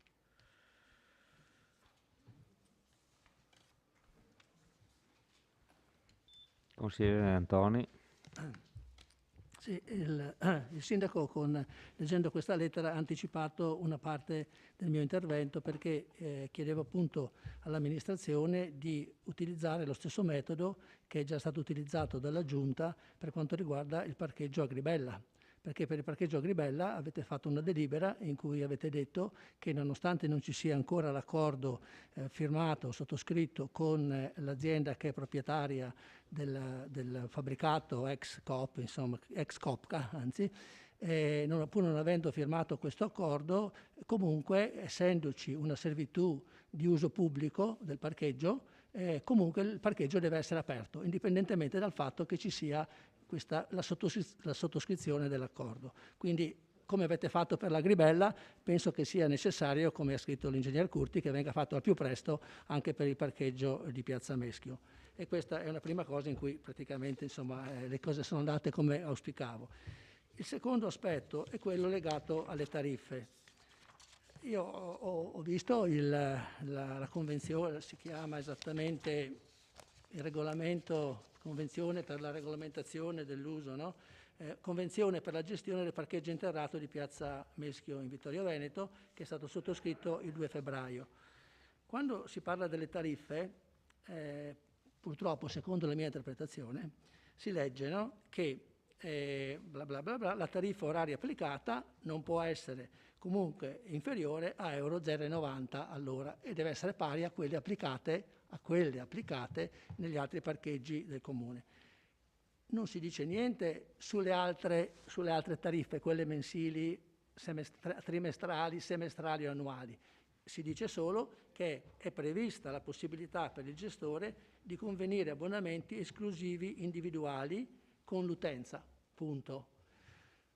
Secondo me avrei aggiunto applicando tariffe non superiori a quelle applicate negli altri parcheggi del comune. Questo non c'è. Adesso sia inutile che adesso poi ci sentirà anche Edilvi, però sono molto più scaltri e furbi di me sicuramente, quindi sicuramente avranno visto anche questa cosa. Tant'è che, come è apparso sul giornale, come è apparso anche dalle comunicazioni che hanno ricevuto altri consiglieri, quella cooperativa che è stata incaricata della gestione e che risponde al numero di telefono che c'è all'ingresso del parcheggio, comunque continua a dire 60 euro al mese, contro i 30 euro al mese che si pagano nel parcheggio di Sua Serravalle. Quindi questo aspetto qui, secondo me, è da chiarire, se si può ancora chiarire, è da sistemare, perché leggendo testualmente questo regolamento penso che si possa anche interpretare in maniera diversa da quello che era l'auspicio che il Consiglio Comunale aveva fatto, chiedendo appunto che l'amministrazione rispettasse le tariffe applicate per tutte le tipologie di tariffe in sostanza. Ecco, poi ma il Sindaco risponderà meglio di me, comunque nel regolamento è anche previsto che il Comune si adopererà affinché il suddetto parcheggio di Piazza Meschio venga inserito nel sistema dei parcheggi comunali, quindi affidando a Abaco, e questo è un altro aspetto importante. Chiaro, una cosa è la gestione delle manutenzioni, no, una cosa è la gestione della raccolta delle tariffe, eccetera, del regolamento, insomma, dei parcheggi, che l'amministrazione di Vittorio ha già deciso, insomma, di coinvolgere Abaco. Quindi l'aspetto secondo me importante è sottolineare il gravissimo ritardo con cui Edilvi apre questo parcheggio. C'è stato un ritardo anche dell'amministrazione, perché insomma da luglio circa che è stato firmato l'atto transattivo. È chiaro che i 60 giorni che avevamo auspicato, ci sono tante circostanze, capisco insomma, ecco, le difficoltà, però sono passati 8 mesi, insomma, ecco. L'atto di servitù di uso pubblico l'accordo è stato stipulato alla fine di dicembre. Ecco, sì, Edilvi sapeva bene insomma, che si arrivava a questa conclusione, quindi anche le apparecchiature avrebbe potuto ordinarle un po' prima. Insomma, ecco, adesso la scusa che le apparecchiature non arrivano non può essere una scusa accettabile, per cui io credo che nella lettera che ha scritto l'ingegner Curti si debba andare avanti obbligando a sollevare la sbarra, e se non sono in grado di farsi pagare la tariffa, comunque la gente può parcheggiare. Cioè, ci vuole un atto di forza, perché qualche volta sembra che facciano un po' quello che vogliono questi qui. Ecco, credo che non sia corretto nei confronti dei cittadini. Ed è il grosso sforzo che ha fatto l'amministrazione per chiudere con una transazione un problema decennale che doveva essere assolutamente risolto.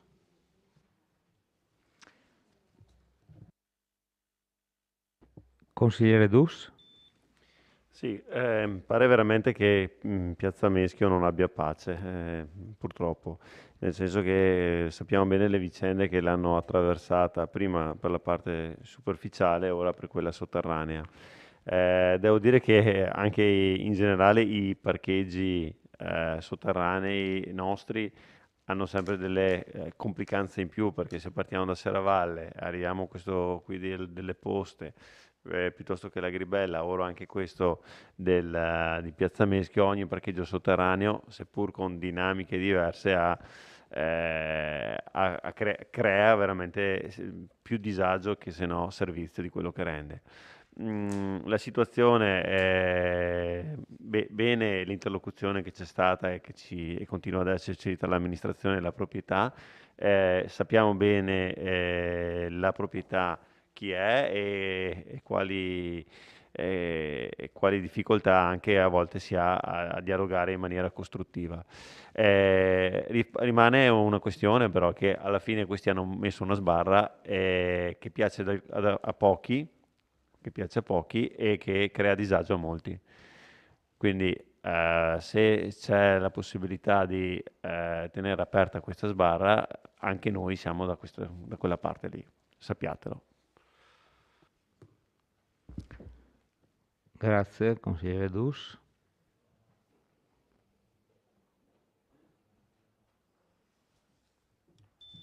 Sì, Consigliere allora, Bagliano. volevo solo fare anch'io una considerazione, e il consigliere De Antoni mi ha anticipato sul testo. approvato con la delibera di giunta di luglio, e anche secondo me c'è un errore, cioè c'è un piccolo margine che vorrei che non fosse sfruttato dalla parte del... non oso pensare che potrebbe essere un incidente e questo piccolo passaggio lasciato possa dar adito al proprietario di applicare delle tariffe a suo piacimento per quanto riguarda gli abbonamenti.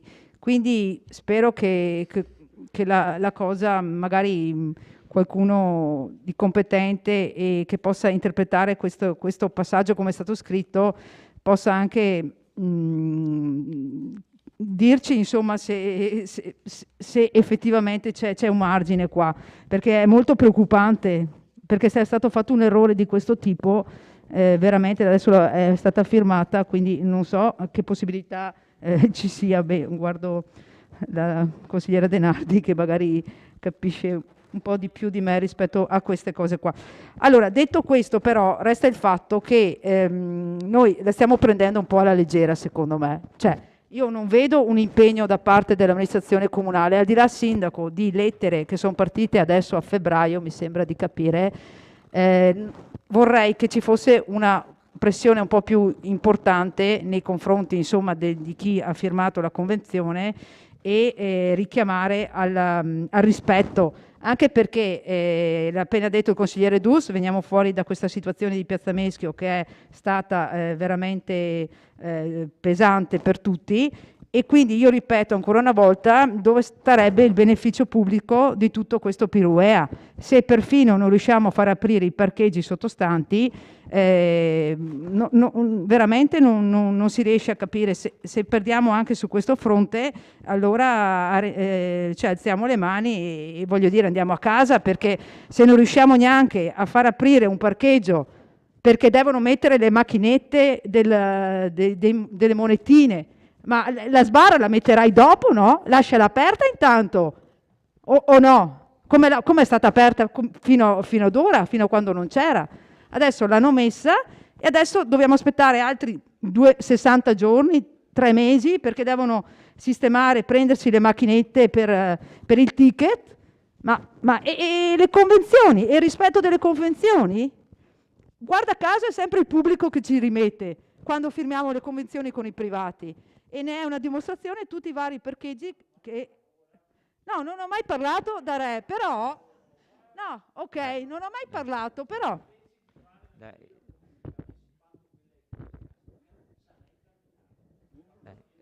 Non parliamo fuori Va microfono, bene, che ok. la gente non sente. Però detto questo, noi dobbiamo anche rispondere a dei cittadini, voglio dire, quindi dobbiamo anche rispondere a dei cittadini che devono, purtroppo, almeno prima, quando c'era la piazza vecchia, si parcheggiava sopra o no? O vado errata? Cioè era uso a parcheggiare sopra la piazza. Adesso abbiamo perso anche quei parcheggi là praticamente, quindi se non verranno aperti. Ecco, insomma, poco più, insomma.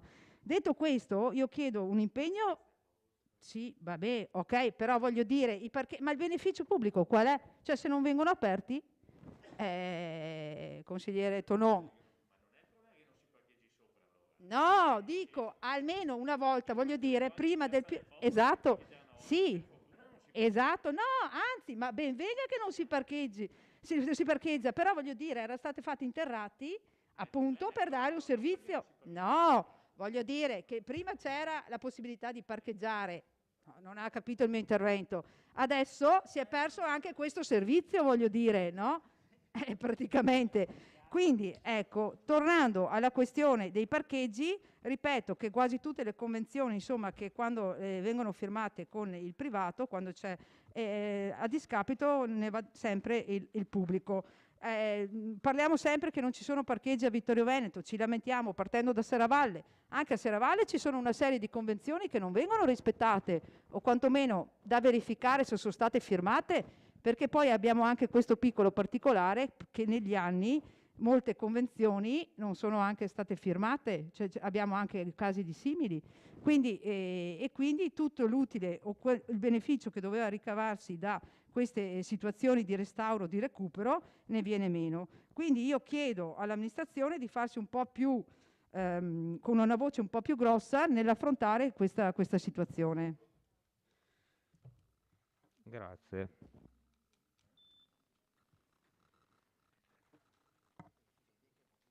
Consigliere Tonon. Sì, grazie. Allora, posso anch'io partire da una valutazione che apparentemente non è proprio focalizzata. Dimostrazione per assurdo. Esatto, per Andiamo spiegare.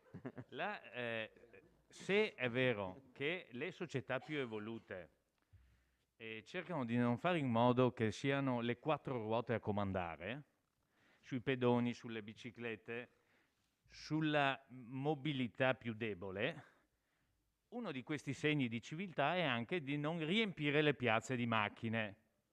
È una questione di civiltà, per cui io francamente, se si potesse, le toglierei da tutte o quasi le piazze, per una questione non solo estetica ma anche etica, se voglio essere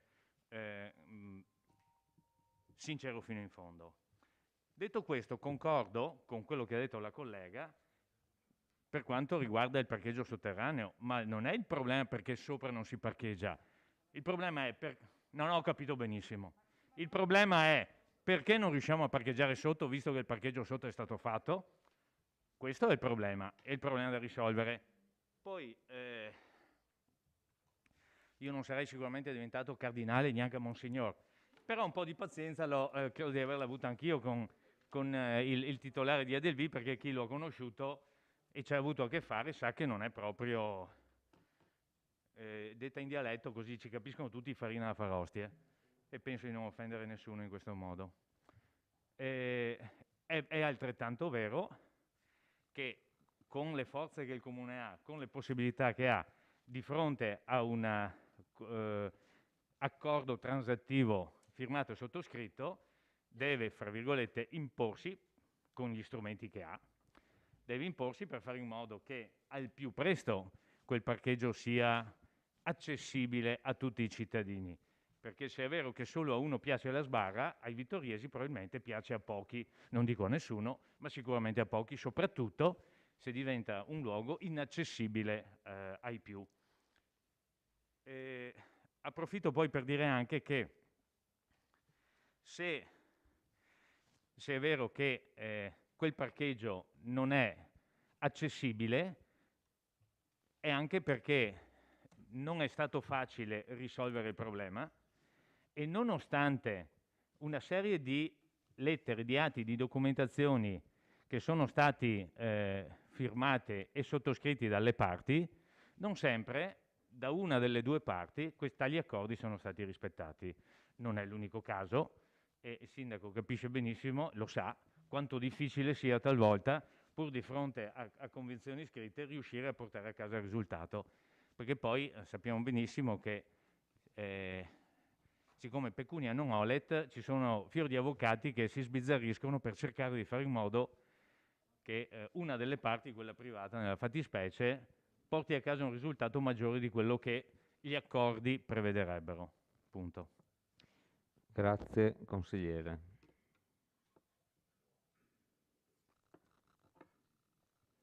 Consigliere De Nardi. Grazie.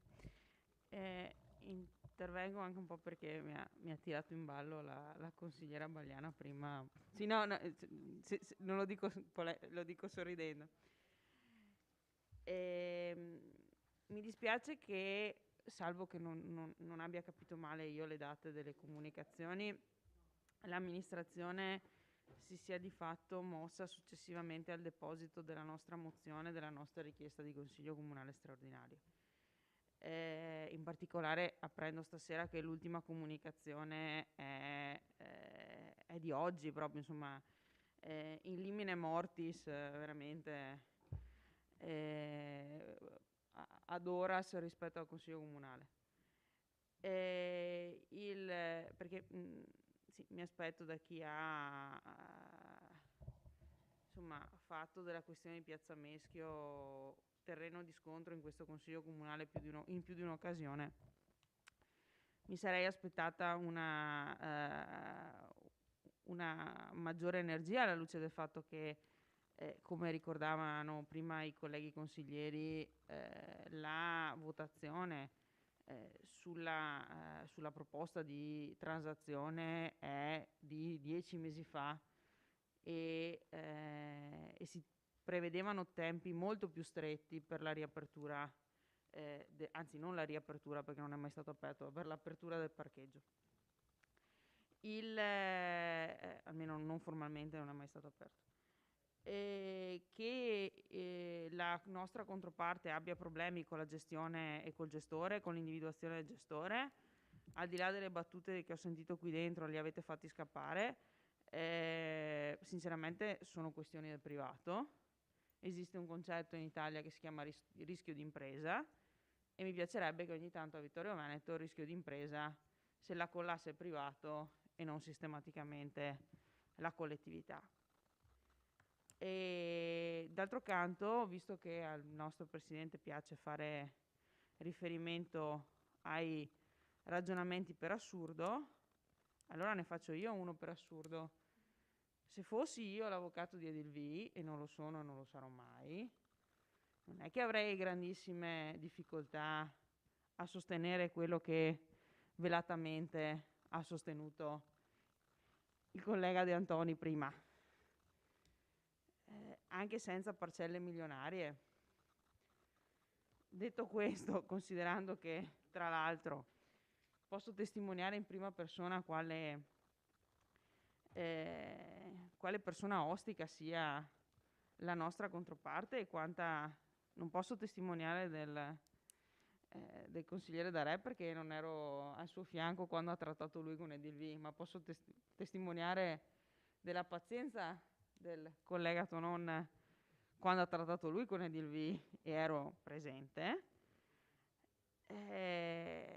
Quando si ha a che fare con persone che si sa non essere proprio particolarmente malleabili, particolarmente simpatiche da gestire, magari ci si premura di essere ancora più rigidi e di chiarire al 1000 per 1000 ogni virgola e ogni millimetro di quello che si va a scrivere su un foglio, proprio perché una volta sei bravo tu e sono troppo buona io, la seconda volta magari anche la stessa, alla terza la storia comincia a cambiare un pochino. Quando una volta che uno è avvisato che il metodo di lavoro non è particolarmente corretto, particolarmente preciso, particolarmente disponibile, particolarmente simpatico, mettiamola come volete, quando ormai li sa quali sono i termini con i quali si ragiona e con i quali ci si muove, è chiaro che uomo avvisato è mezzo salvato, per quanto mi riguarda. Spero che la situazione, ovviamente, ma lo dico per i cittadini e tutti coloro che con Piazza Meschio hanno in qualche modo a che fare per motivi di lavoro, per motivi di residenza, perché sono fruitori delle attività commerciali del territorio, perché devono andarci a messa, quello che è, e l'intera collettività vittoriese. Io tra l'altro abito anche là vicino, per cui a maggior ragione questo è un tema che conosco, che ho vissuto, perché insomma non solo da amministratore. Mi auguro che questa storia raggiunga alla svelta una conclusione positiva per la comunità vittoriese, perché veramente sta diventando una tetraagonia, non una tetragonia, una tetraagonia per la nostra collettività, e sinceramente non dà della nostra comunità anche sui giornali un grande spettacolo e una grande immagine. Grazie. Grazie consigliere. Consigliere De Bastiani. I parcheggi non portano fortuna a Vittorio Veneto, lo ha ricordato più volte l'assessore Fasan quando era seduto. A proposito di parcheggi è intervenuto più volte, e anche il collega consigliere Sant'Antonio si era occupato di parcheggi, mi sembra, a suo tempo, no? Praticamente non ne abbiamo imbroccata una con i parcheggi. I parcheggi di Serravalle che il comune ha pagato, mi sembra, 30.000 euro all'uno, recentemente sono stati venduti a 2.000 euro l'uno. Quindi questi sono i grandi affari che hanno fatto le nostre...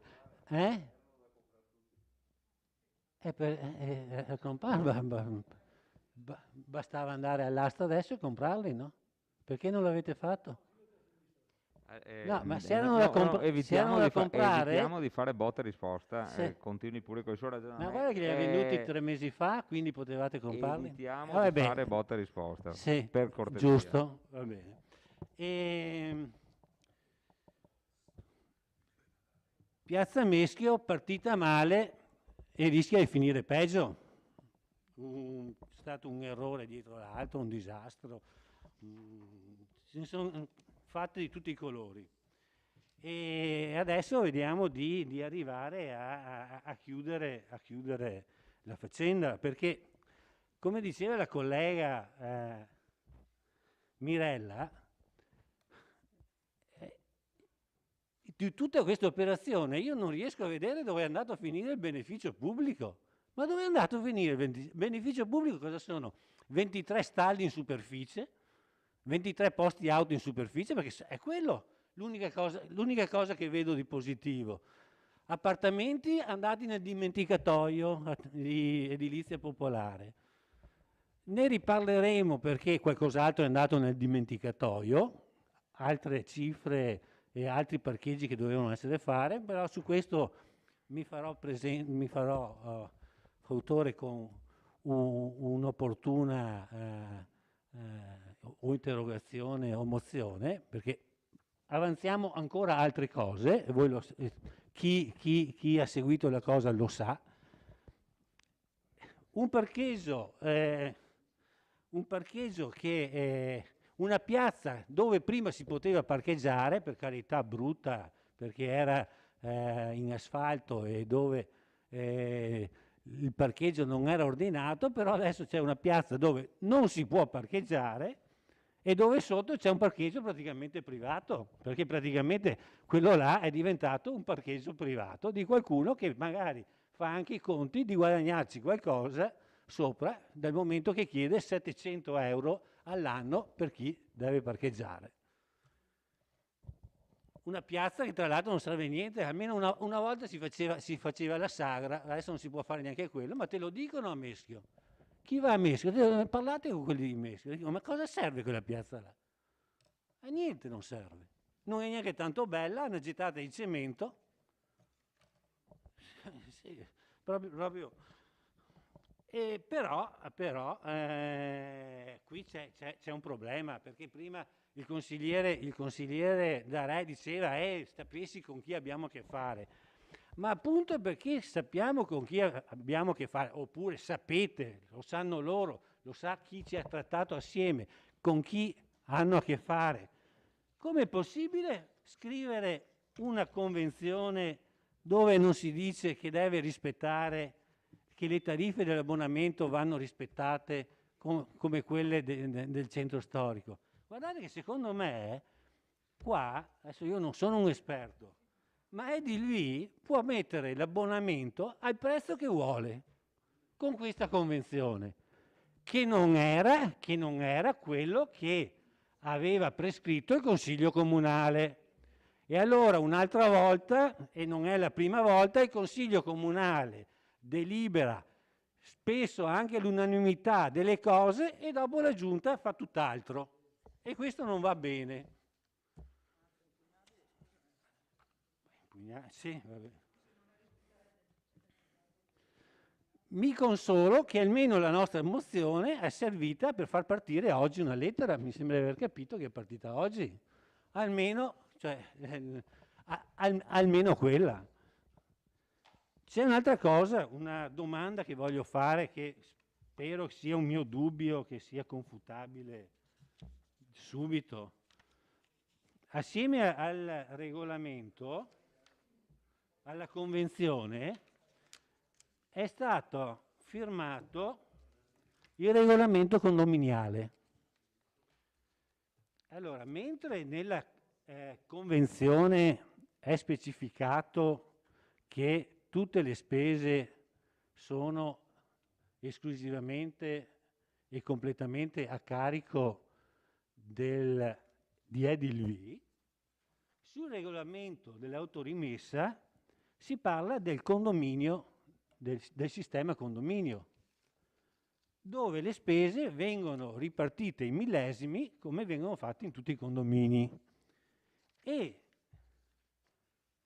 spese di manutenzione ordinarie e straordinarie, spese di amministrazione eccetera, vengono ripartite in millesimi.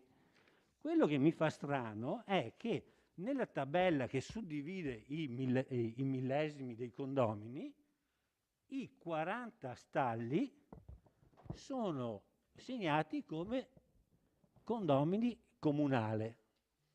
Allora, io spero che sia solo un dubbio mio, che sarà confutato subito, ma non vorrei che alla prima riunione, la prima emissione di spese di condominio che farà l'amministratore, che non sappiamo chi sarà, non vorrei che arrivassero le spese di manutenzione all'amministrazione.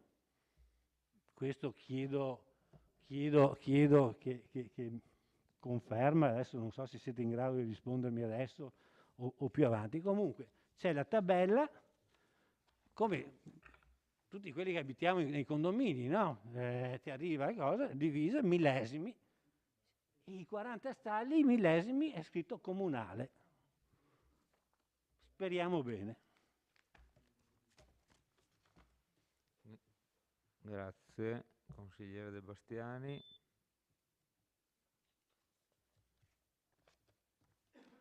Altre prenotazioni?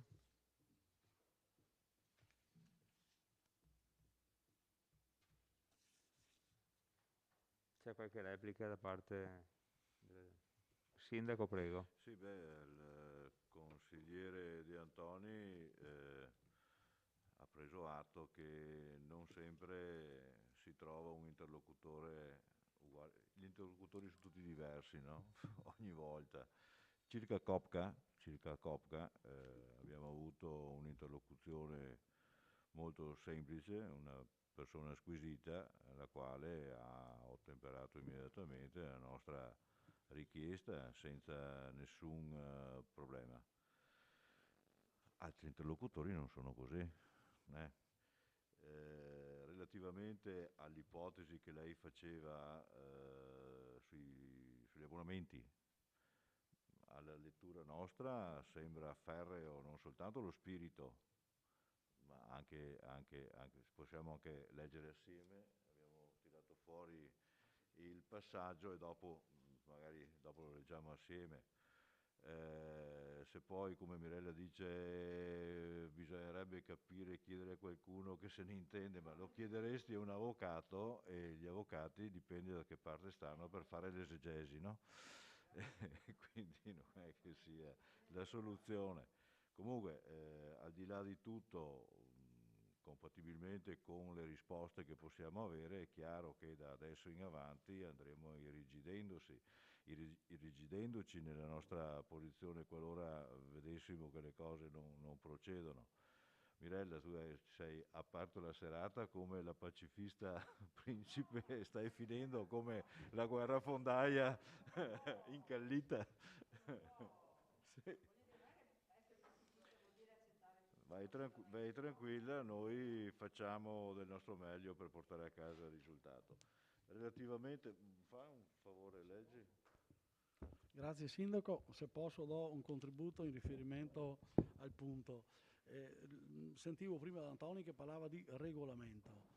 Per la verità io ho la convenzione sottoscritta e registrata al notaio a far data 2 febbraio, che se lei l'ha letta credo sia inevocabile, perché recita l'articolo 4 tariffe. L'esazione del ticket orario per la sosta dovrà avvenire mediante idonei parcometri self-service, analoghi a quelli già installati in altre aree a parcheggio pubblico comunale. Punto 2. La tariffa oraria applicata è quella relativa al centro storico, così come di volta in volta determinata dall'organo esecutivo in sede di approvazione delle tariffe dei servizi pubblici a domanda individuale, che comunque non potrà essere inferiore ad euro 0,90. È prevista la possibilità per il gestore di convenire abbonamenti esclusivi individuali con l'utenza, in conformità con quanto disposta. Prego? No. Punto, sì. Lasciamo in conformità con finire quanto il ragionamento. disposto per le altre aree destinate a parcheggio pubbliche e soggette a ticket pubblico. La sosta sarà assoggettata a tariffe durante l'orario H24. Quindi che fa il prezzario, se così si vuol chiamare, sarà oggi sta girando e deve essere valutato allo stessa stregua del Pra San Marco -1 che è il centro storico, che è quello il prezzo di nostro riferimento. Ovviamente stiamo parlando di prezzi, non stiamo parlando. Lasciamo finire. Avete degli interventi da fare dopo ancora? Lasciamo finire. No. Continui. No, dunque, i prezzi sono quelli di Pra San Marco, l'orario minimo è 0,90 che è lo stesso scritto in Pra San Marco. Gli orari sono quelli di Pra San Marco. Non possono essere altre economie. Le economie sono quelle di Pra San Marco. Poi vediamo a prova contraria. Intanto per adesso si fidi di quel che dico io. E poi a prova contraria mi dirà cose diverse. Silenzio, andiamo avanti. No, non c'è la prova contraria. Consigliere, continuiamo. Lei è al corrente che chiedono tutti quei soldi, è al corrente anche magari di quanti hanno pagato? Lei è anche al corrente di quanti hanno pagato? Allora, quelli che hanno pagato sanno che non li possono chiedere. Forse, ma non importa. Scusi, Assessore. Se posso... No. Allora, non si fanno botta e risposta in aula, quindi continui pure il suo discorso e non deve essere interrotto dal consigliere, poi il consigliere farà il suo intervento e non dovrà essere interrotto dall'assessore. Avanti. Grazie Presidente. Se posso poi, perché sono stato un attimo tirato per la giacca in riferimento a Pra San Marco, quando siamo arrivati ci siamo accorti che c'erano in asta tutto il -2 di Pra San Marco. E quando abbiamo visto i prezzi, per prima cosa abbiamo detto assolutamente all'amministrazione, credo e che fosse stato corretto comprarli tutti quanti. Abbiamo contattato il curatore fallimentare, era già partita il bando di gara, abbiamo fatto una proposta al giudice, la possibilità di ritirare il bando per fare un'offerta del globale. Il giudice ha detto, ma siccome ci sono già delle richieste dei vari lotti, è impensabile ritirarla e quindi è andata. Però la volontà di acquistarli tutti per evitare poi che all'interno del centro di Serravalle ci fosse la monetizzazione dei parcheggi, che vuol dire che mancano, ma assegnare eventualmente il parcheggio sotto, la volontà magari c'era. Avessi pensato prima, lei dice, vabbè. Grazie. Grazie Assessore.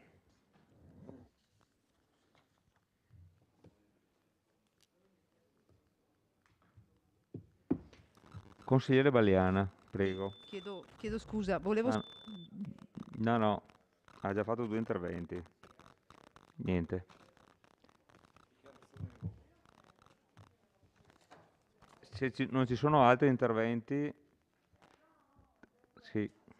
Consigliere De Nardi. Sì.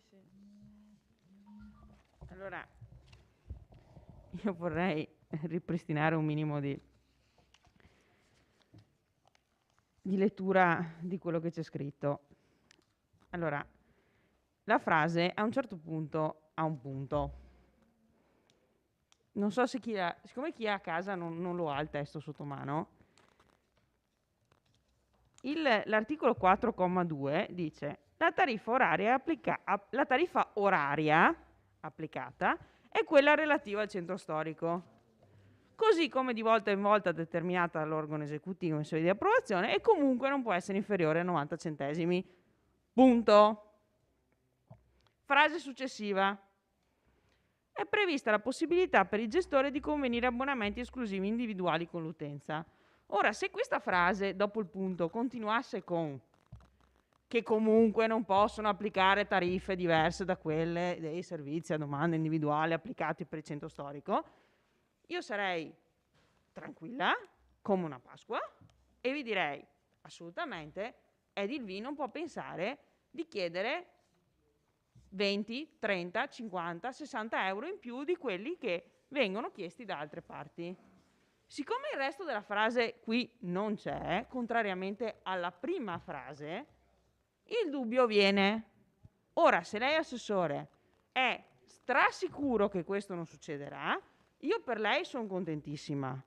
Non vorrei che diventi come la frase di Di Battista, al post di Di Battista: Putin non invaderà mai l'Ucraina, fatto 4 ore prima che scoppi il conflitto.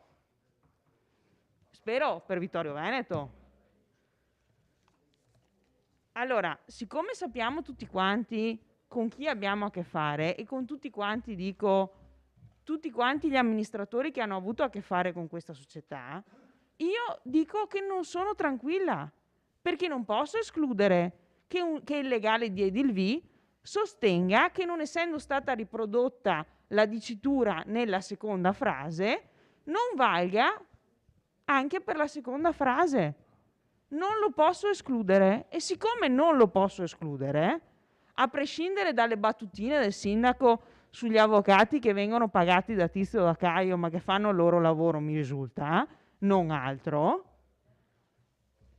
non posso, in tutta onestà, dire che sia impossibile interpretarlo in un altro modo.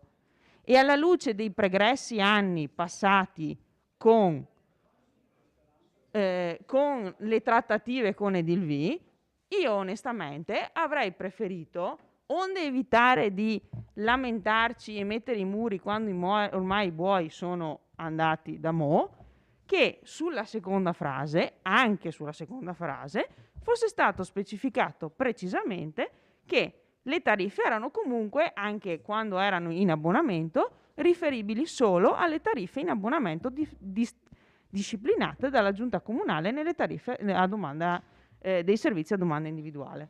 Tutto qui. Presidente. Grazie consigliere, se deve fare il suo secondo intervento e ultimo, sì, basta. Sì, guardi, 30 secondi, nel senso che magari, visto per video, sembrerebbe quasi che stiamo parlando di persone non proprio a postissimo, no? Sappiamo, però ad oggi con chi abbiamo a che fare? Ad oggi tutto quello che hanno detto ha mantenuto, nel senso che i 100.000 euro li hanno versati, i 400.000 li hanno versati, e la scorsa settimana si è proposto che gli individuiamo il lavoro che deve fare per 30.000 per soddisfare anche quella parte. Quindi credo che ad oggi, quantomeno, insomma, sono persone a posto, no? No, perché sembra... no, ma perdonate, domande e risposte sentito non però la discussione, magari uno pensa che... Ok. Però ad oggi è così, versato hanno versato e hanno chiesto datemi l'opera. Boh. Ha concluso l'intervento l'assessore, ora passiamo la parola. Anche lei ha già fatto 2 interventi. Una battuta veloce, velocissima. Sì, no, non vorrei che passasse che io do dei criminali a quelli del No, DDE. no. Cioè, stiamo parlando di una ditta con la quale abbiamo avuto più contenziosi in varie sedi amministrative e civili. Ok. Questo Perfetto. Ha precisato bene. Consigliere De Bastiani, prego. No, non importa. Niente? Niente.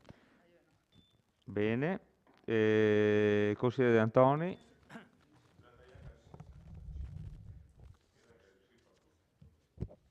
Io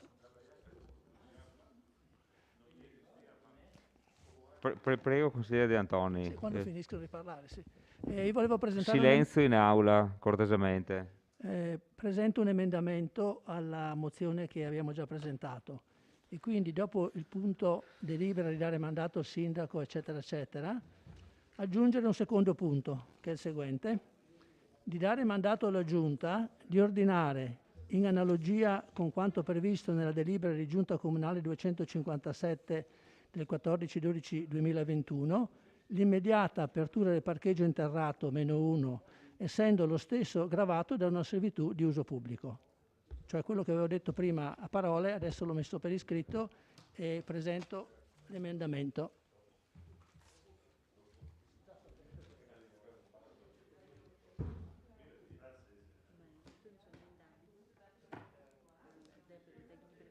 Oddio. Non lo so, no, non lo so. Mozione. Le mozioni di versione sono emendabili, in questo caso però ha fatto chi l'ha presentato.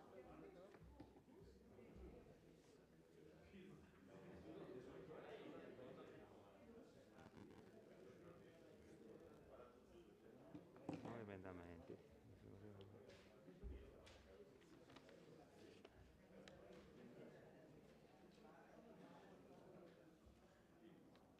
No, emendamenti.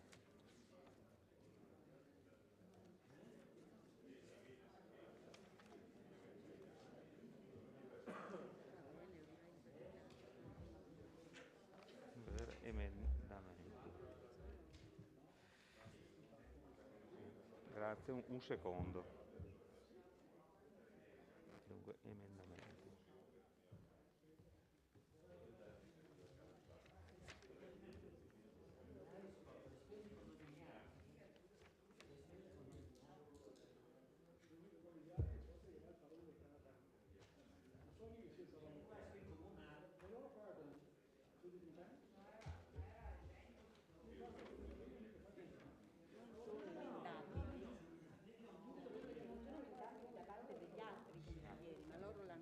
Perfetto. Va bene.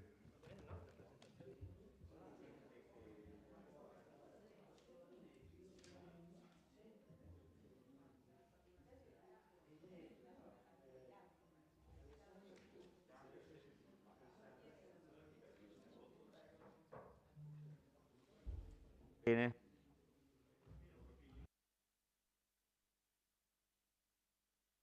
Allora andiamo avanti, se non ci sono più interventi votiamo l'emendamento e poi votiamo la mozione. Allora, lo rileggo. Allora, l'emendamento proposto dal consigliere De Antoni dice di inserire dopo il punto di delibera, cioè l'unico punto di delibera, un altro punto, delibera di dare mandato al sindaco, qua ci sono dei puntini che significano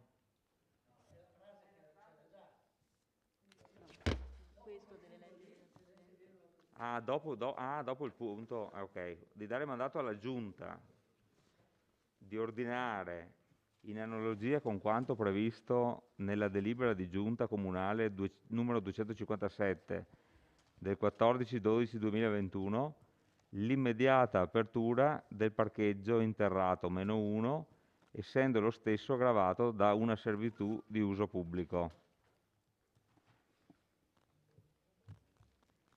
Favorevoli all'emendamento? 6. Contrari all'emendamento?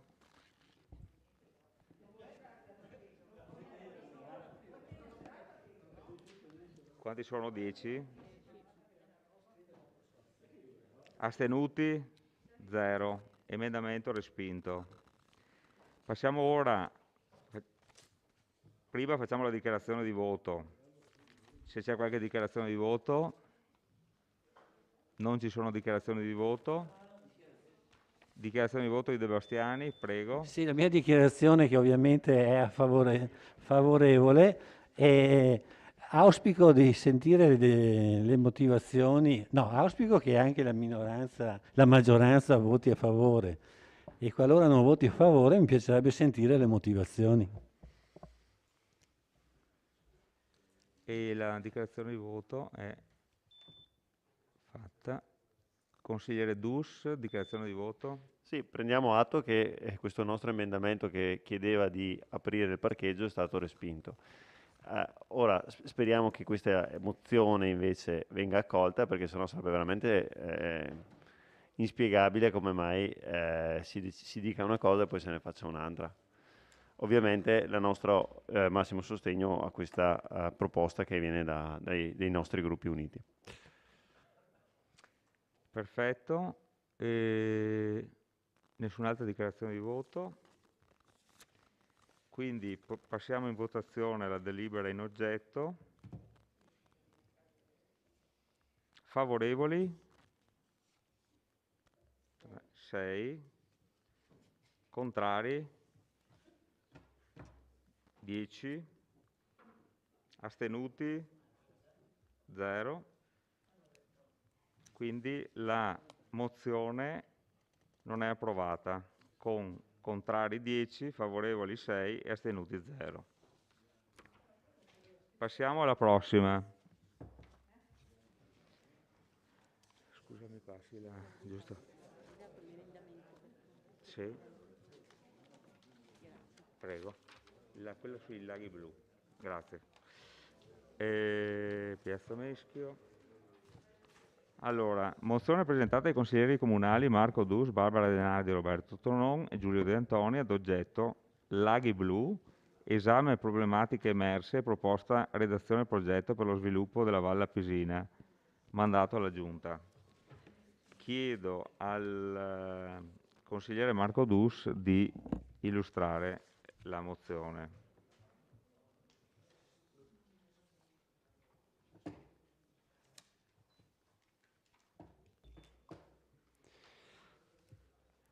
Non ho mai visto una mozione così scarsa e imprecisa.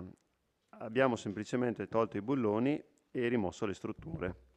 Se ci saranno le condizioni verrà fatto un bando.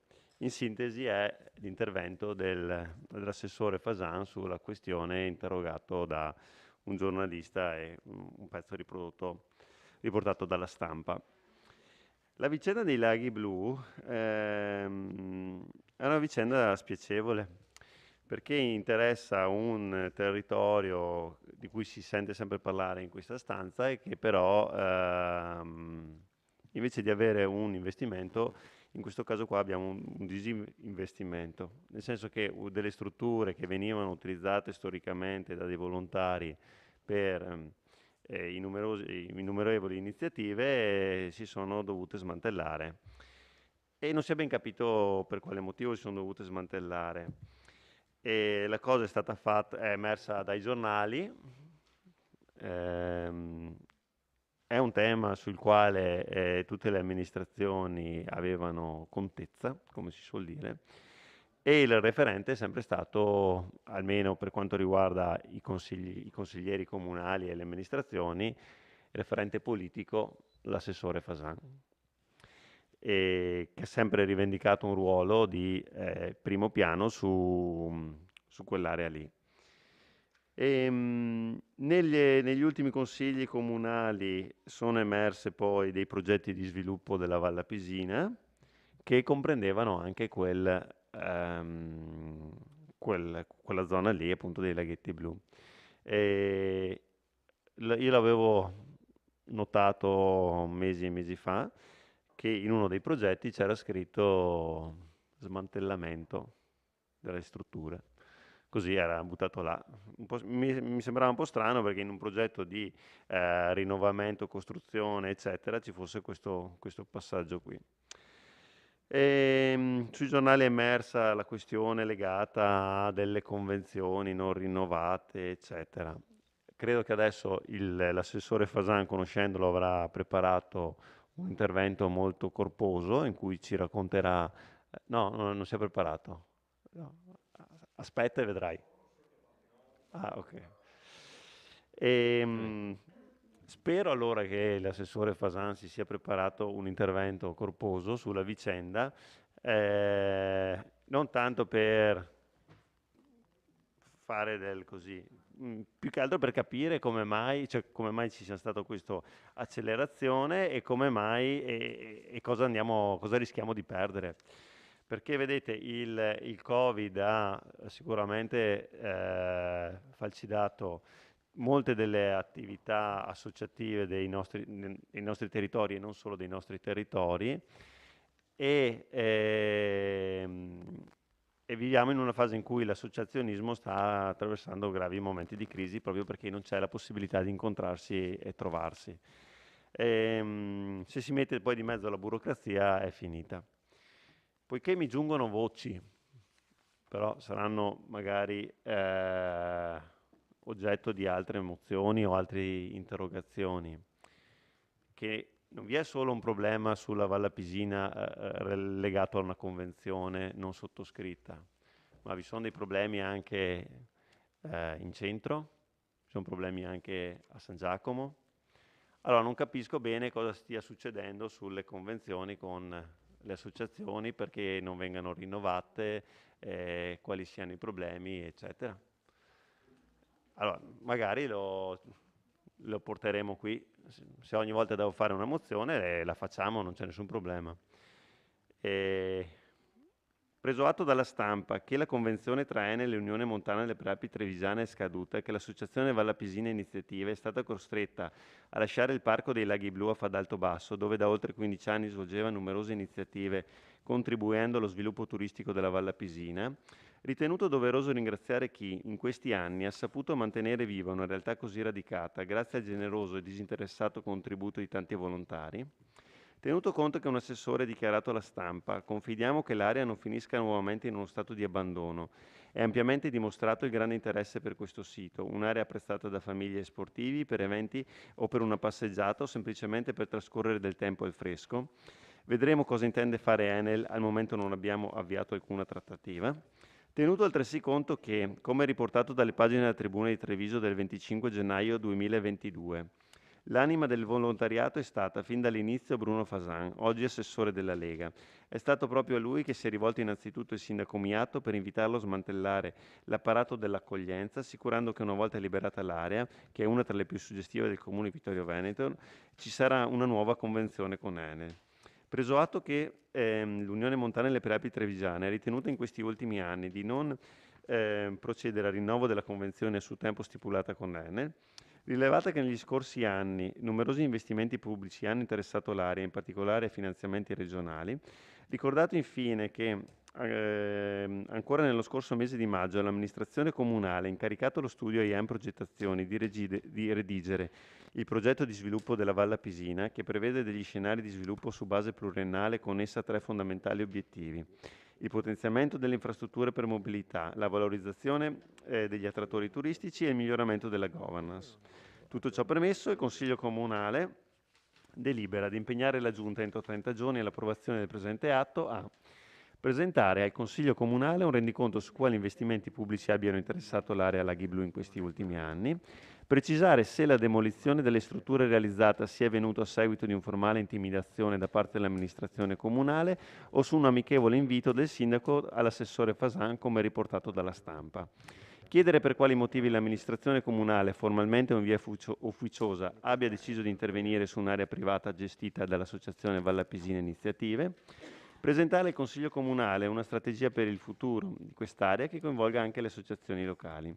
Farsi promotrice di un progetto che, sulla base anche dello studio predisposto lo scorso anno da IM Progettazioni, di cui si chiede l'illustrazione in Consiglio Comunale, coinvolga l'Unione Montana, Enel e le associazioni per lo sviluppo di quest'area. Farsi promotrice della stipula di una convenzione per regolamentare i rapporti fra i diversi soggetti interessati. Grazie consigliere. Aperta la discussione.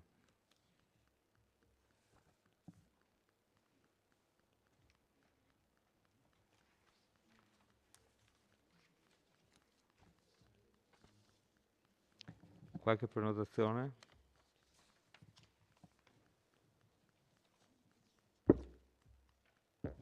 Non vedo prenotazione. Consigliere Baliana, prego. Sì, allora, innanzitutto intervengo anche con non so se dire con rispetto, nel senso che La questione è apparsa sui giornali, è da un pezzo che è dibattuta nella stampa e se ne parla insomma in città, no?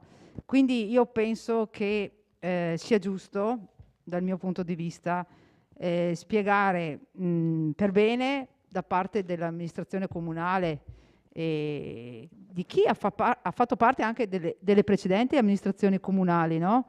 Da quando è iniziata l'opera di, voglio dire, di messa, di sistemazione dell'area, quindi chiederei questa sera di fare un excursus su tutto quello che è stato fatto nell'area e le procedure che sono state seguite, e non solo da parte appunto dell'amministrazione poi da Re, c'era anche l'amministrazione Tonon che ha fatto un passaggio di 5 anni, quindi io penso che sia doveroso, questo è un invito che faccio, di provare questa sera a ricostruire un po' la storia di quell'area, visto che mi sembra che sia un'area alla quale tutti i cittadini di Vittorio Veneto, soprattutto della Valle Pesina, però voglio dire in generale, sta a cuore, perché insomma è fuor dubbio che soprattutto negli ultimi anni ha avuto una forte diciamo così rivalutazione, e quantomeno c'è un'affluenza continua in quella zona, quindi è una zona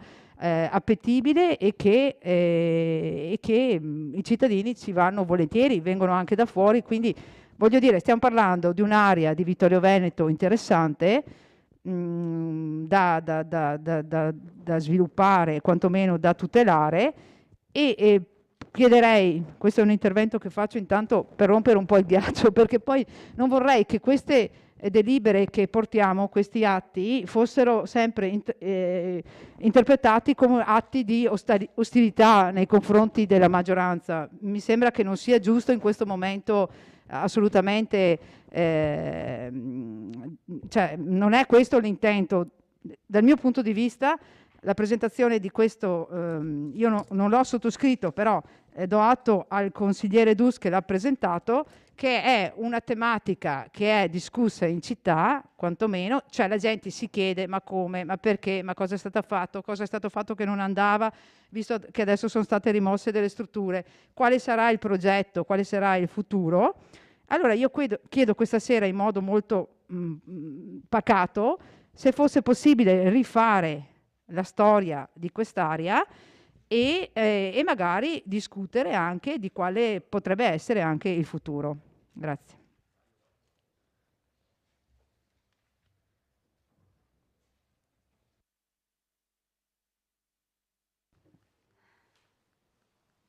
Altre prenotazioni?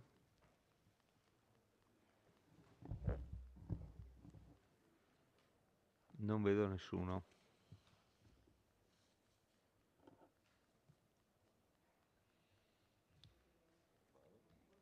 Prego, Sindaco.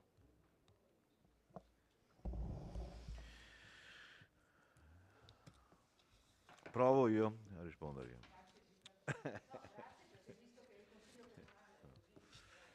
Sì, l'argomento è certamente di interesse, perché stiamo parlando di un'area, come dicevi, che è estremamente importante.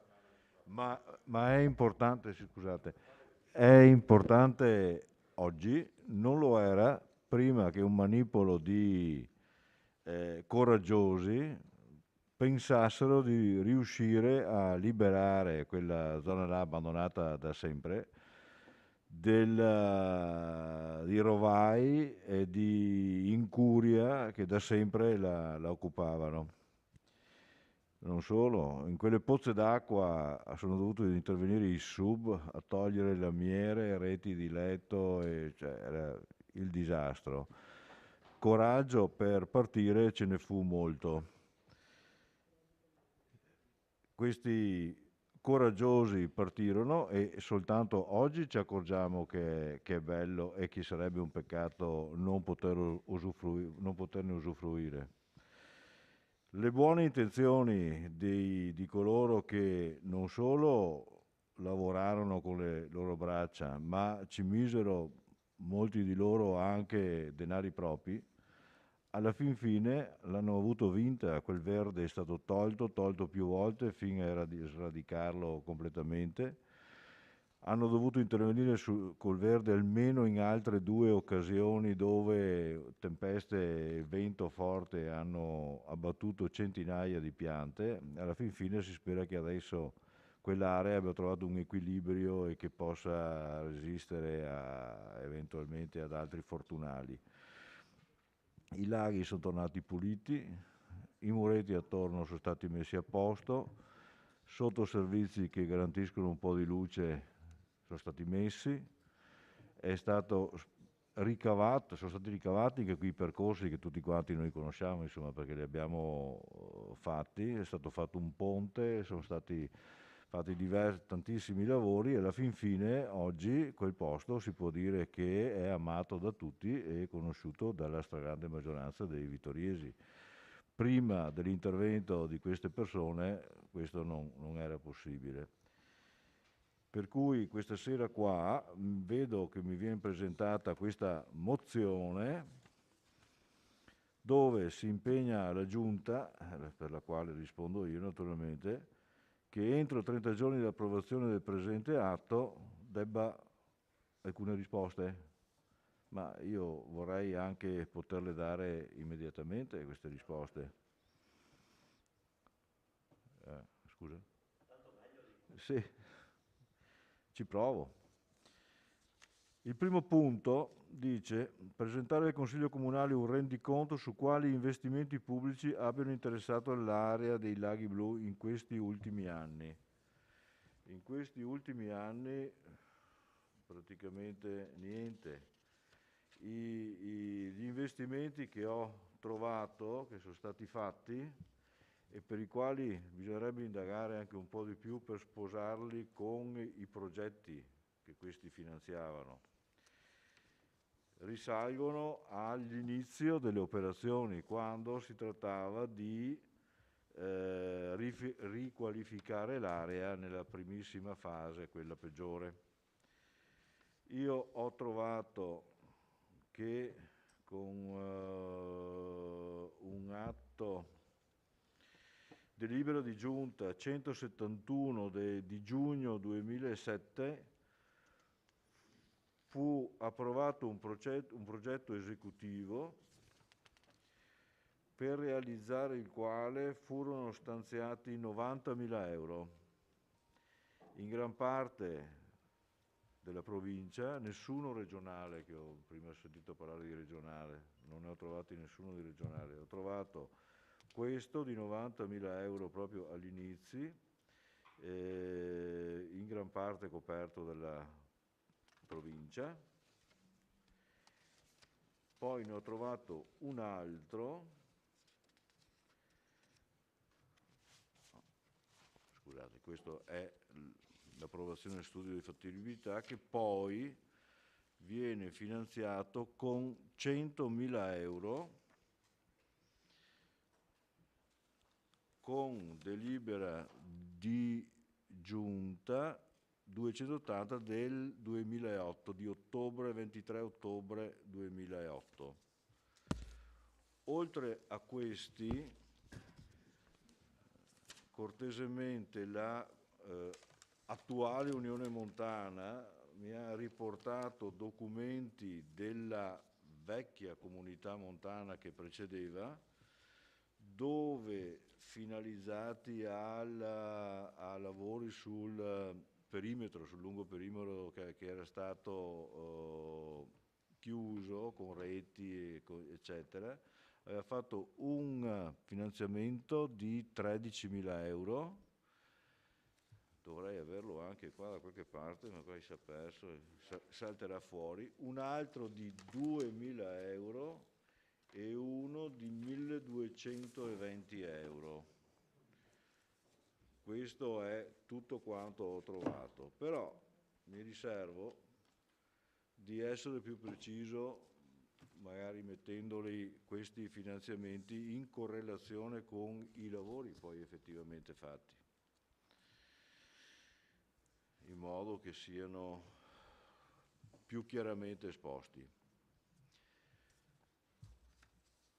La seconda domanda Precisare se la demolizione delle strutture realizzate sia avvenuta a seguito di una formale intimazione da parte dell'amministrazione comunale o su un amichevole invito del sindaco all'assessore Fasan. No. L'amministrazione non ha né intimato né consigliato, l'amministrazione, come tutta la città interessata alla cosa, può averne parlato al bar, ma certamente non ha preso nessuna posizione per indirizzare l'assessore Fasan, che poi l'assessore Fasan non è il proprietario, non è l'associazione Valle Pisina Iniziative, l'associazione è un'altra cosa. No, questo non è avvenuto. Nel punto successivo mi si chiede per quali motivi l'amministrazione lo abbia fatto, è la stessa cosa, no, denego. Presentare al Consiglio Comunale una strategia per il futuro di quest'area che coinvolga anche le associazioni locali.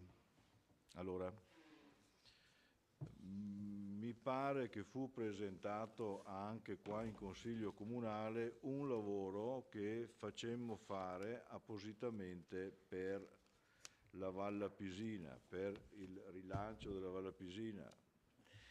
È una parola grande parlare di rilancio, ci vogliono forze per rilanciarle, ci vuole gente disponibile a spendersi per farlo. Noi abbiamo pensato a quanto degradata sia la valle, nel senso che si è spopolata. La valle si è spopolata, perché qua ci sono delle slide. Sì, ma io non le vedo. Come possiamo fare? Beh, mi giro così.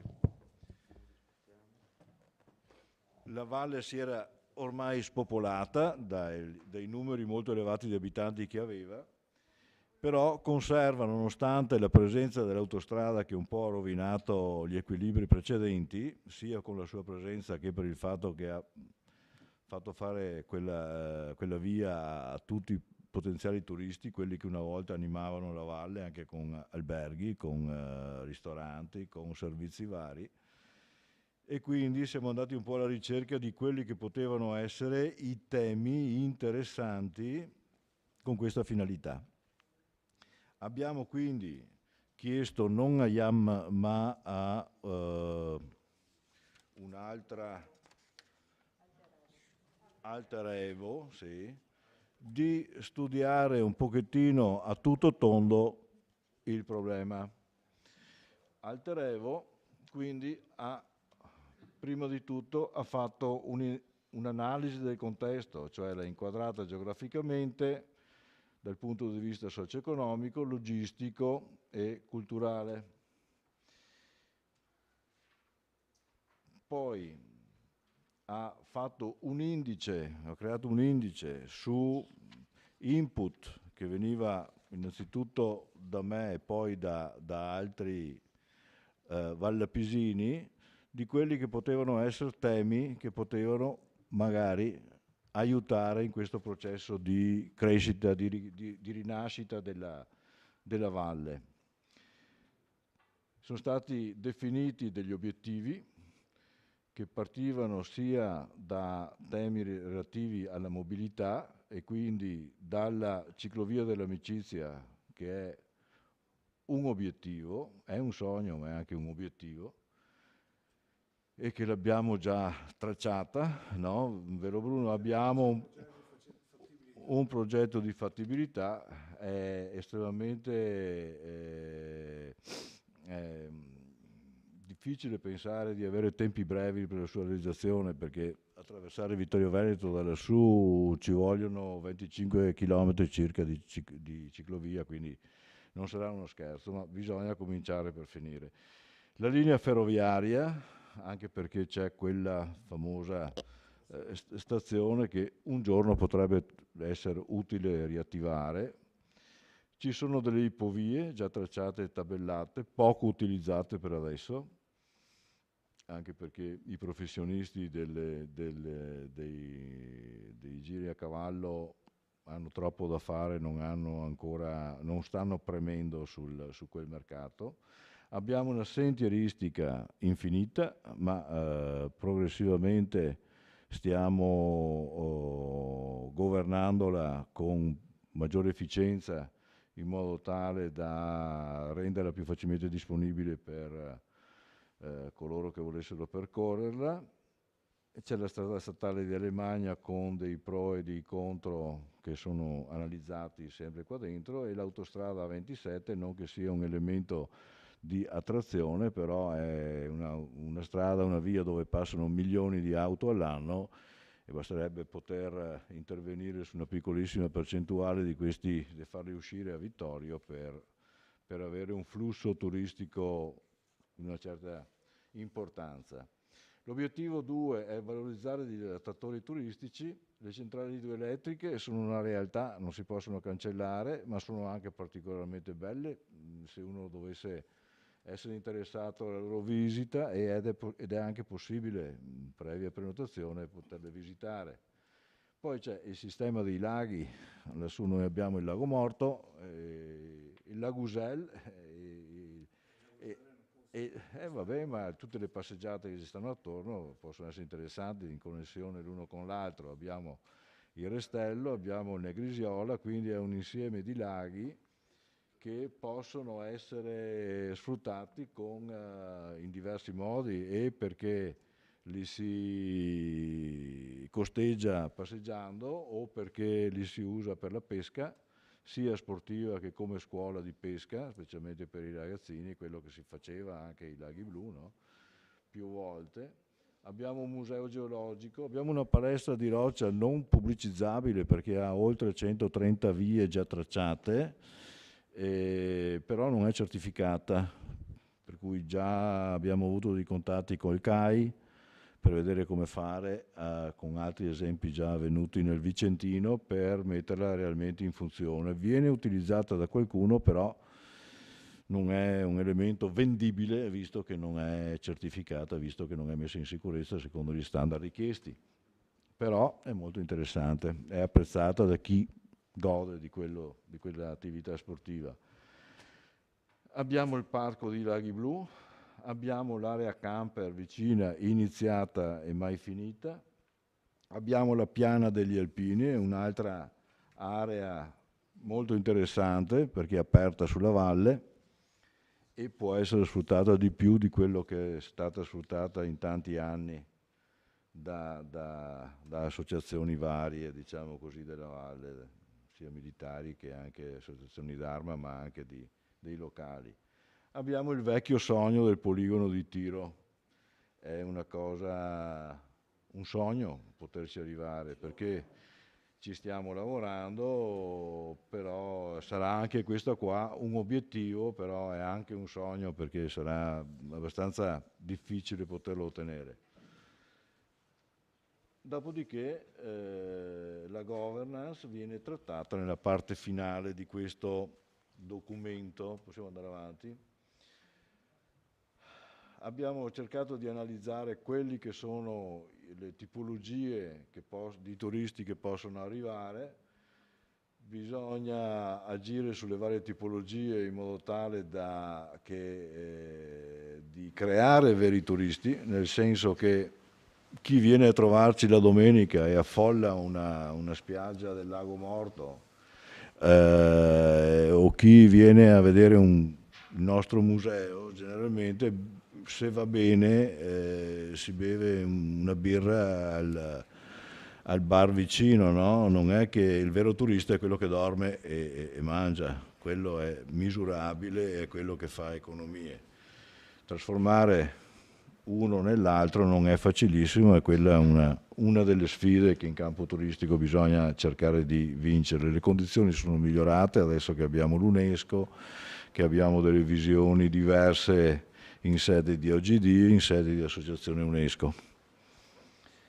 Ognuno di quei temi là è stato valutato secondo diversi parametri, cioè la cantierabilità, la fruibilità, la capacità gestionale, la capacità di attrazione, la percezione da parte della comunità analizzando la strada si è anche pensato, addirittura ci passano le moto, è una realtà un po' pesantina però ci sono, al limite un bar potrebbe anche vivere su quella cosa là. Meglio governarla al meglio, eliminarla non si può per il piacere dei locali, ma è una delle realtà, tutto va analizzato, tutto ottimizzato magari, no? Però la percezione della comunità sullo sfruttamento di una tipologia, ho fatto un esempio estremo delle moto, è chiaro che non c'è. Dopo, ecco, sì, sostenibilità, allineamento rispetto alle politiche. Numericamente queste valutazioni sono state elencate in dei diagrammi e espresse poi con quelle faccine colorate, perché ciascuno di quelli è stato valutato secondo appunto questi parametri. Da questo noi ricaviamo un ordine di priorità in base a quello che si potrà fare per intervenire.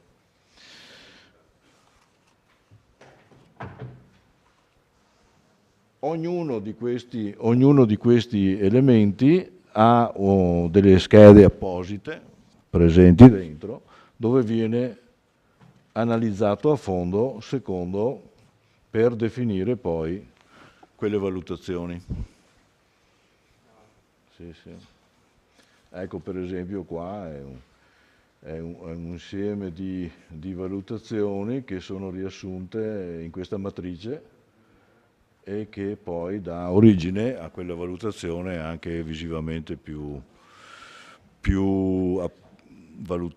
facilmente valutabile. Quindi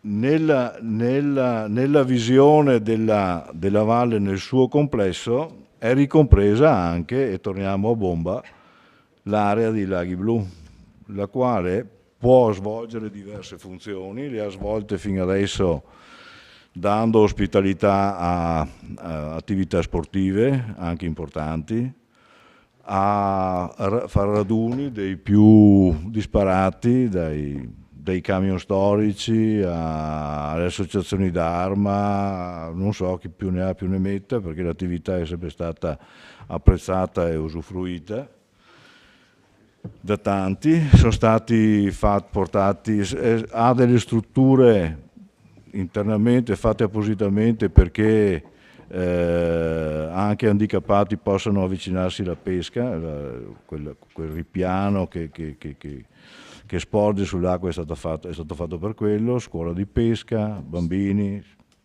un po' di tutto, anziani che possono andare a prendere il fresco in estate, insomma è universalmente riconosciuta come un posto che non possiamo perdere.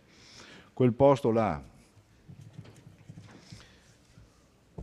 rientra quindi a pieno titolo nel progetto che nel penultimo punto che mi si chiede, studio predisposto lo scorso anno da IAM, non da IAM ma insomma da ragazzi che ci sanno fare con queste cose qua, e naturalmente tutti possono essere interessati.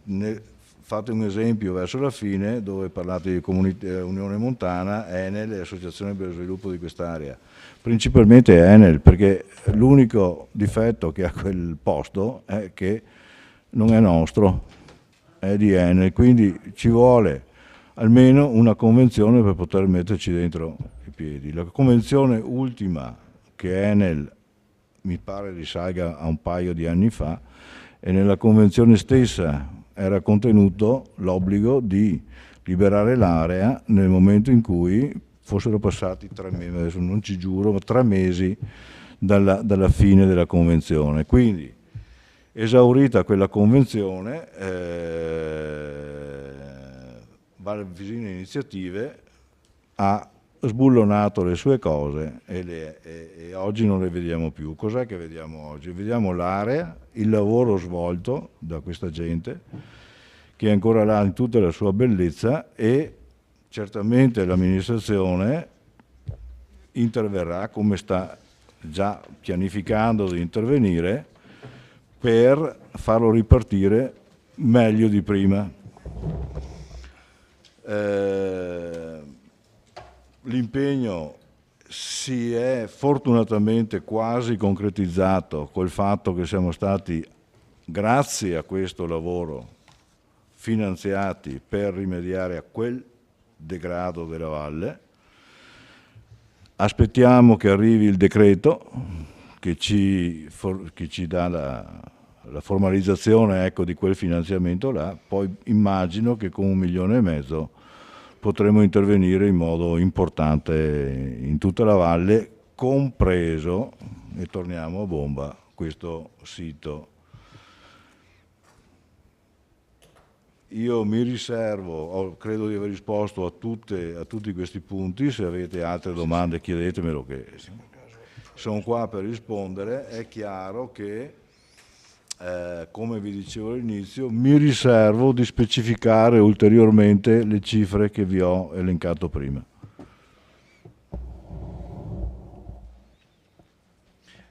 E chi volesse avere l'intero elaborato, riusciamo a spedirlo via mail. L'avete già? Ah no? Ve lo spediamo, però è un po' pesante via mail, bisogna fare quelle spedizioni WeTransfer. Sì, ecco. Ok.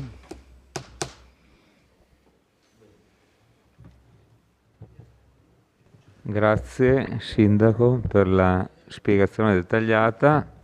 Consigliere Dus. Sì, grazie al Sindaco per aver risposto in maniera dettagliata a tutti i punti del deliberato. Quindi abbiamo capito che la demolizione si è resa necessaria a seguito della mancanza dello scadere della convenzione, che erano passati 3 mesi, insomma, Ecco, perfetto. Non ho capito, se si fosse rinnovata la convenzione, quindi magari si sarebbero potuti tenere là i locali, immagino. Dopo finisco? Finisco un attimo. Sì, spiace perché naturalmente, come ha ricordato lei giustamente, c'è stato un impegno di persone che ci hanno messo anima e cuore e anche soldi su quell'area, e c'è stato anche un impegno di amministrazioni, siano esse provinciali, regionali o quant'altro, che da quella somma lì risulta 206.000 euro che sono stati messi e adesso non ci sono più. Quindi no, ci sono ancora, sono lì. Sì, l'area è lì, ma non è nostra. Sì.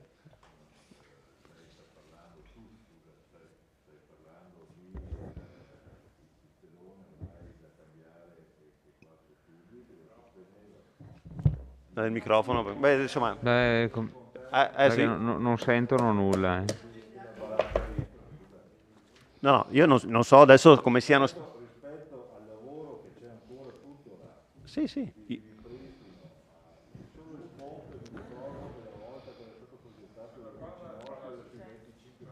Comunque microfono bisogna eventualmente, ma... No, io non so come siano stati investiti materialmente quei 206.000 euro che lei ha elencato. No, è quello che vi dicevo. Lì sono sicuramente stati investiti su quell'area lì.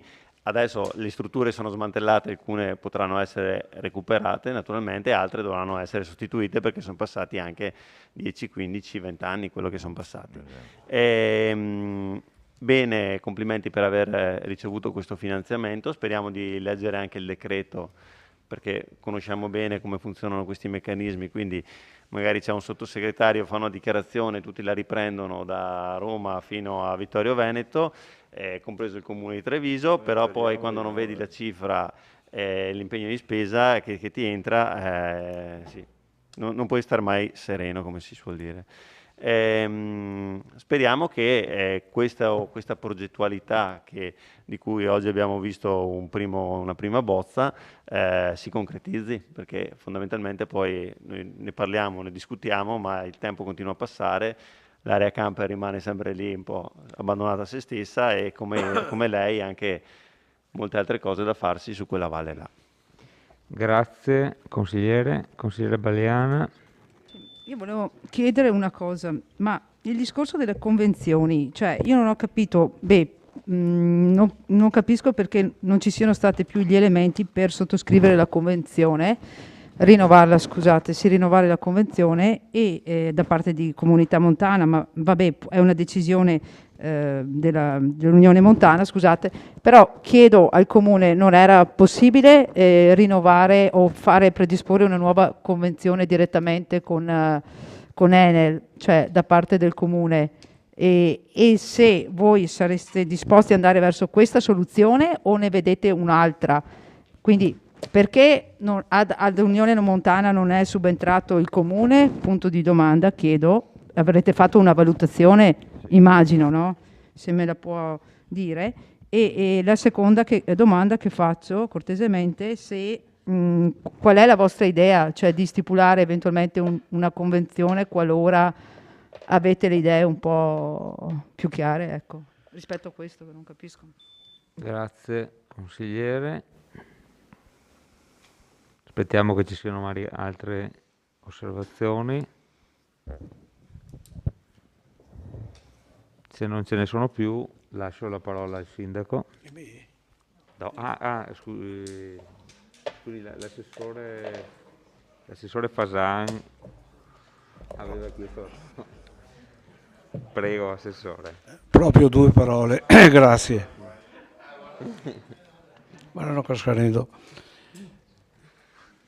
Bene, io ringrazio il sindaco per le dolci parole e la Maliana e Dus nei confronti di volontari, perché questa sera stiamo parlando solo di volontari. Sì, la provincia ha messo un po' di soldi, il comune ha messo un po' di soldi, ma fra il pubblico ci sono 3 persone lì, mascherate, ma sono stati i principali fautori dei Laghi Blu. Quei signori lì hanno passato i sabati e le domeniche a lavorare lì, con efficacia, con bravura, tutti quanti per quanto riguarda le loro capacità, e quello che il risultato sono stati i Laghi Blu. Ecco, un ringraziamento particolare ai volontari che questa sera assiscono a questo consiglio. A Dus voglio dire, sì, avevo preparato un corposo, ma sarebbe stato un epitafio, e invece qui bisogna rinascere, credo, no? Qui dobbiamo rifare le cose bene. Una piccola constatazione: se voi aveste rinnovato la convenzione nel 2015 non saremmo qui questa sera, perché sarebbe stata prorogata e rinnovata. La Valle Pisina Iniziative ha tolto le tende perché adesso con il nuovo, quando si fanno le convenzioni bisogna fare una professione di interesse, e uno dice: cosa facciamo dentro là? Allora ci saranno i pescatori che vogliono fare la pesca, ci saranno quelli che vogliono vendere i panini, però tutte quelle strutture erano della Valle Pisina Iniziative, e nella convenzione c'era scritto che alla fine, la scadenza della convenzione, 90 giorni si doveva levare tutto, e io ho levato tutto, loro, perché mi non fa niente, io chiacchiero solo. Loro hanno levato tutto, perché non era possibile, è vero, fare il bando di interesse. Non poteva arrivare un'altra associazione che doveva liberare poi lei, no? Noi abbiamo liberato, qualcuno farà il bando di interesse, chi sarà interessato parteciperà e gestirà, giusto? Non è vero? Vabbè. No, continui, assessore, silenzio. Allora, la prossima convenzione che verrà assegnata sarà un'associazione che farà un attestato di interesse, giusto? No, di tu? No, le associazioni possono fare solo così.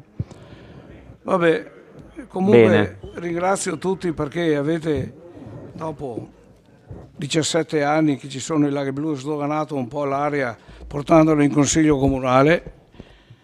Da ultimo volevo dire, qui c'è il progetto dei Laghi Blu, no? Se la minoranza o la maggioranza vuole vederli, mi fisso un appuntamento e gli faccio vedere, perché è impossibile fare copie di questo progetto. Qui potrà trovare tutte le informazioni che crede che vuole. Va bene, Grazie. Grazie Assessore. Sindaco, voleva completare? Le domande che mi erano state fatte io le ho fatte. Probabilmente non ho completato come avrei voluto la prima, perché volevo sposarla con quel lavoro che vedete di là, però sono sempre qua a disposizione per eventualmente ulteriori specifiche.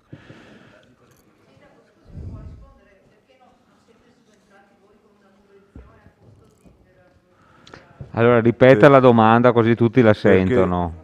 Un perché attimo. Ripeta la domanda. Allora, la domanda sorge spontanea, no? Sì, Perché dismessa la convenzione con la comunità montana, chiedo perché il comune non abbia pensato di sottoscrivere una convenzione e perché non l'ha fatto eventualmente e in un futuro se pensa di farlo direttamente. Ecco. Grazie. Allora, Sindaco, prego. in un futuro certamente l'amministrazione lo farà, anche perché lo ha già pianificato qua. Perché non l'ho fatto? In politichese ti rispondo perché a me piacciono le cose fatte giuste e bene. E visto che le strutture non erano poi nuovissime, ancorché tutti ne eravamo affezionati, però è meglio fare una cosa fatta bene. Bene. Col concorso di tutti. Grazie Sindaco, molto chiaro. Consigliere Tonon. Sì, grazie. Io chiedo un chiarimento perché non ho capito bene l'affermazione dell'assessore Fasan quando ha detto che bisognerà fare una dichiarazione di interesse, una manifestazione di interesse per poter partecipare. Chiedo al segretario comunale se mi può rispondere, trattandosi di area privata, se è vero che il privato deve fare questa manifestazione di interesse. No, vabbè. Posso precisare? Ah, no, appunto, quindi non serve fare nessuna manifestazione di interesse, a differenza di quello che ha detto l'assessore Fasani. Chiedo scusa, ma io mi riferivo all'area di rigenerazione urbana, quel progetto lì. Se il comune porterà a casa quell'area in convenzione e quant'altro, per assegnarla dovrò fare... Ah sì, ma è tutta un'altra roba. Il No, comune deve ottenere dal privato l'area, dopodiché per assegnare... E come no? Sì, se il comune ce l'ha in gestione farà una manifestazione di interesse, esatto, no il privato. Quello intendevo io. È un'altra roba rispetto a quello Quello che intendevo io. E poi chiedo anche a sto punto perché se nel 2015 Silenzio fosse in stata aula. rinnovata la convenzione sarebbe stato tutto a posto, mentre invece un anno, 2 anni fa, quando è che è scaduta quella con la Unione Montana, invece non si può più.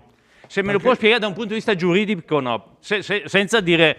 me par mi che leggo sì, o lo dice esplicitamente citando norme e se no si astenga dal dire stupidaggini, chiaro?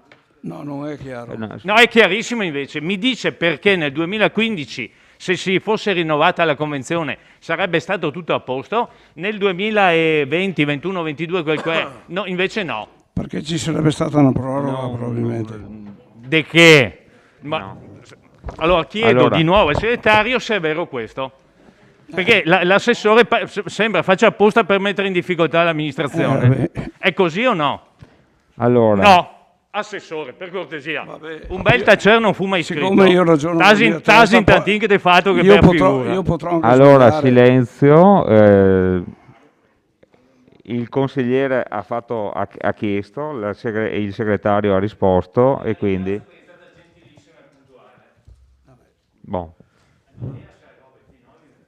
Bon, andiamo avanti. Mi so le robe qui, giuste. Per cortesia, andiamo avanti.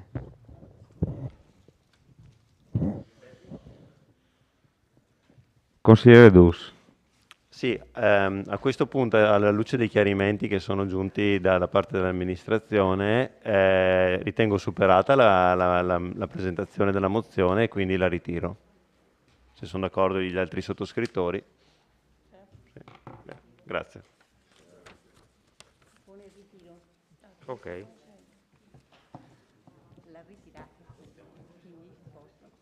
Basta. Detto questo, è ritirato la mozione, quindi passiamo alla prossima.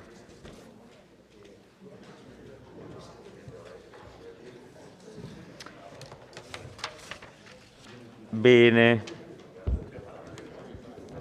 Allora, la prossima proposta di delibera, società partecipata Piave Servizi, modifica articoli 22 e 27, statuto sociale di Piave Servizi. Approvazione. L'assessore Antiga illustra la proposta di delibera. Grazie Presidente.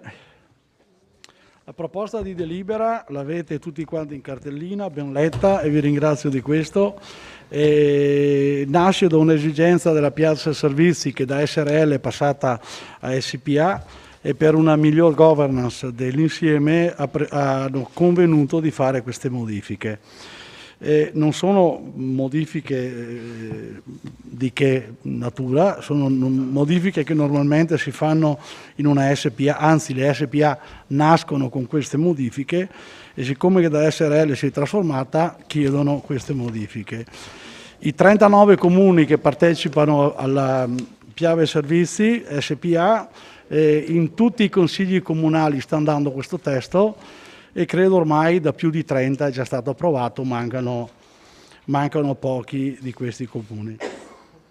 Se ci sono particolari note o cose da fare, per la verità io non è che posso essere di grande aiuto perché questo è il testo che dobbiamo elaborare e valutare positivamente o meno questa sera.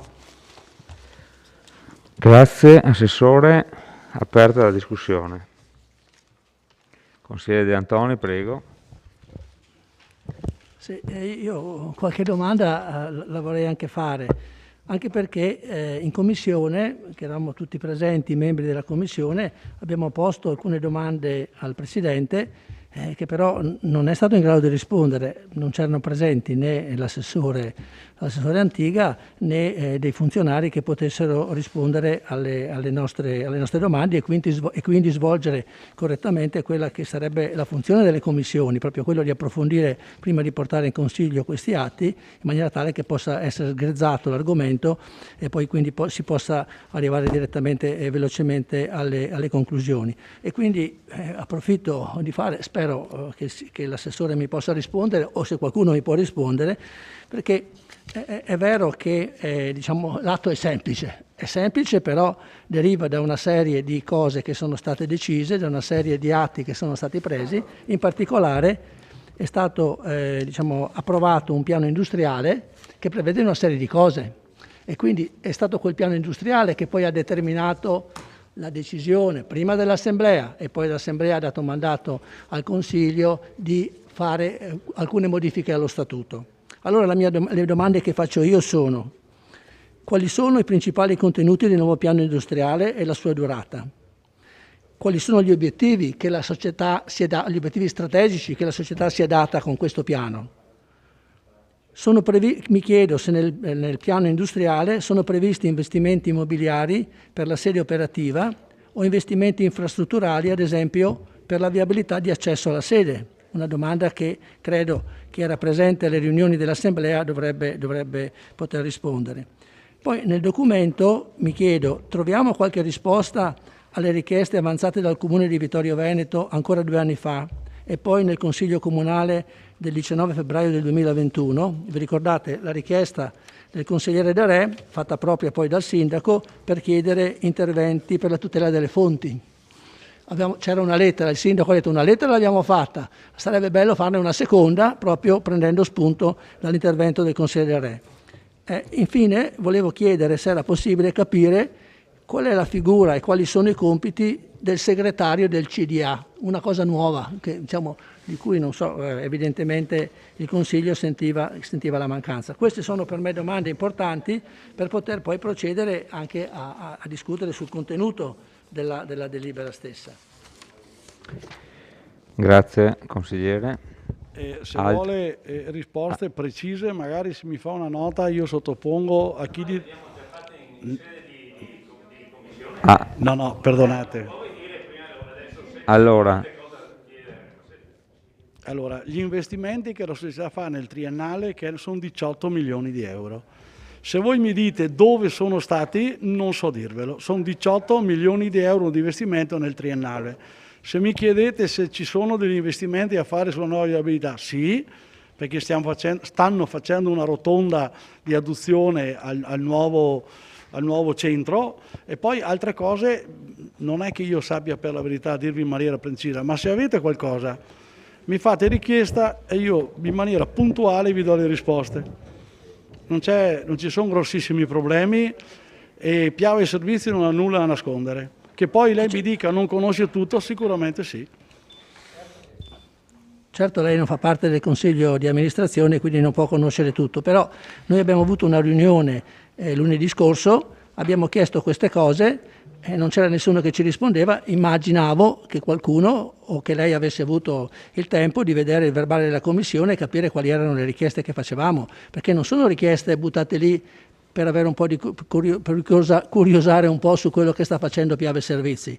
Certo, se la domanda sorge spontanea, se si mettono a realizzare, oltre ai capannoni che hanno realizzato negli anni scorsi, anche interventi sulla viabilità, siccome poi viene fatta con i soldi di noi cittadini, qualche dubbio mi viene anche in mente, ma ad ogni modo, al di là di questo, le domande erano precise e mi aspettavo che questa sera lei potesse risponderci per aiutarci a deliberare nel modo migliore rispetto alla proposta che ci viene fatta. Grazie. Consigliere Tornon. Sì, grazie.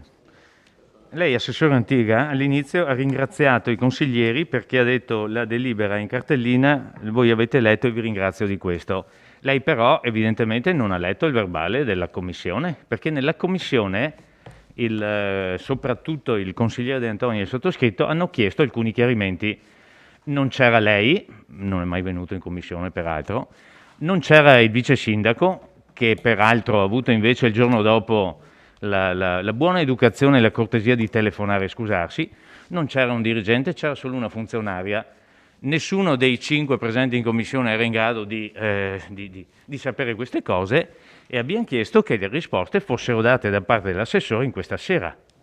Lei se dice, vabbè, vi spiegherò tutto, ritiriamo il punto, quando lo riporto vi spiego tutto, per l'amor di Dio, sono d'accordo. Se lei invece viene a dire, no, stasera si vota e dopo un'altra volta vi spieghe, guardi, le prese in giro da lei no, anche no, grazie. Anche perché lei ha detto si fa così in tutte le SPA, non è proprio così, non è proprio così. Anche perché il segretario del CDA non è in tutte le SPA, proprio no, proprio no. A parte che poi lei ha parlato di 18 milioni di investimenti e leggendo invece sulla stampa parla di 60 addirittura, però nel piano industriale. Dopo, per l'amor di Dio, non so. Ma la delibera che lei evidentemente ha letto e ha ringraziato tutti per aver letto, dice esplicitamente: è stato approvato un nuovo piano industriale, sono a pagina 2, ispirato all'esigenza di promuovere una gestione più partecipata e condivisa delle scelte aziendali, anche tramite una chiara definizione delle responsabilità dei diversi centri decisionali.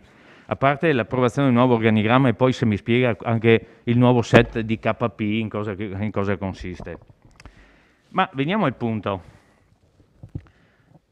Gli approfondimenti svolti dal CDA hanno evidenziato l'opportunità, in base al nuovo piano industriale, non perché così fanno tutte le SPA, hanno evidenziato l'opportunità di un aggiornamento di talune specifiche disposizioni statutarie al fine di conformarne la portata precettiva agli obiettivi strategici, quindi quelli del piano industriale, che la società si è data con il recente piano industriale. Quindi non fanno tutti, così fanno tutti o così fanno tutte, per restare in ambito mozartiano. Non fanno tutte così le società, le SPA. Così si chiedono di farlo perché c'è un nuovo piano industriale. e ciò con riferimento particolare alla creazione di condizioni di adeguata stabilità della governance, di miglioramento dell'assetto funzionale della struttura e di riorganizzazione della disciplina degli organi di vertice.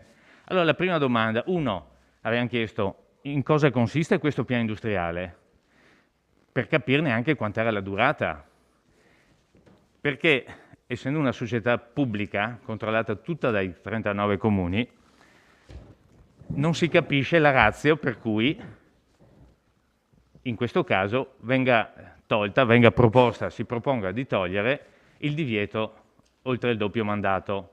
Quindi uno può fare anche l'amministratore a vita in questa società.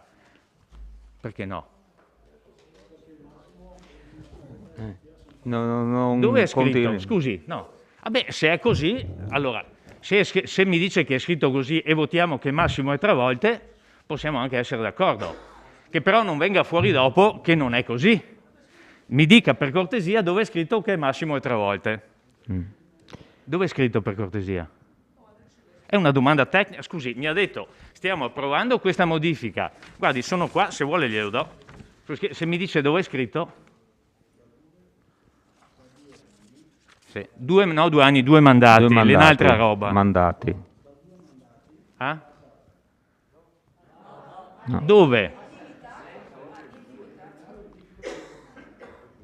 Vi ringrazio di aver letto bene la delibera. Vi ringrazio. Quindi votiamo quello che pensa lei o quello che è scritto qui? Ah, e non quello che pensa lei. Che ben che sei inciappati con questi assessori. Ah, bene. Approfitto per dire, perché è uscito anche prima in conferenza dei capigruppo, scusate Giunta, perché volevo richiamare un attimo scusi Assessore, sto dicendo una cosa importante. Come Presidente del Consiglio mi sento di dire, visto che è stato anche richiamato in conferenza dei capigruppo, che le commissioni non sono una formalità, ma sono una cosa importante quanto il Consiglio Comunale. Siccome in passato, quando ero in opposizione come consigliere, ho ribadito anch'io questo tipo di concetto, cioè le cose vanno sgrezzate in commissione e poi in Consiglio Comunale si dovrebbe venire praticamente con i problemi smarcati e già sgrezzati e votare molto velocemente.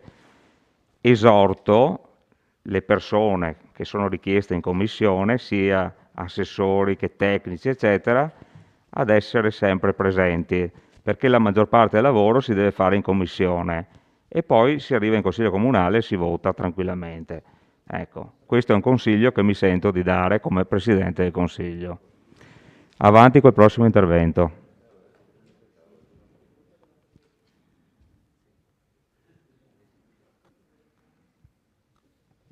Consigliere Belliana. Sì, allora intanto ringrazio il Presidente del Consiglio per aver richiamato l'obiettivo delle commissioni, quindi il compito delle commissioni, che appunto sono importanti anche per approfondire certi aspetti e per non arrivare qua in Consiglio Comunale impreparati soprattutto, no? Allora, io volevo dire all'assessore Antiga, lei ha detto che il piano industriale qui questa sera non riesce ad esporcelo in maniera chiara e nemmeno a grandi linee, mi sembra di capire, no?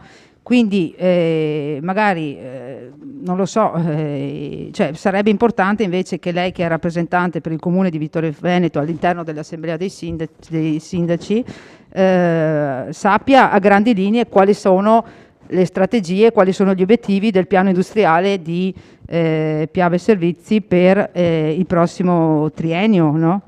Quindi questa è una mancanza secondo me, e secondo me non è la prima volta. È come se l'assessore Caldart, che partecipa all'Assemblea dei Sindaci in rappresentanza del Comune per quanto riguarda l'ULSS o altre tematiche, venisse qua e ci dicesse no, ma io non so quali sono i progetti che le assemblee dei sindaci dell'ULSS ha intenzione di portare avanti. Quindi qua c'è una mancanza da parte sua di saper relazionare rispetto a questo piano industriale.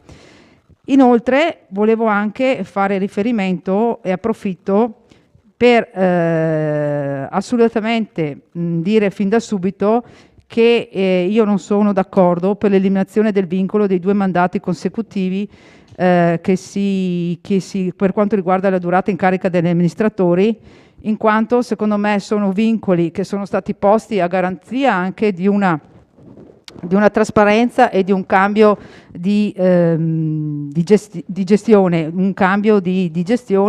in modo che i consigli di amministrazione insomma non diventino essi stessi soggetti tra virgolette intoccabili, ma ci sia anche una rotazione, e nella rotazione, secondo il mio punto di vista, si porta avanti anche idee magari e si dà anche ascolto a territori magari un po' più in difficoltà.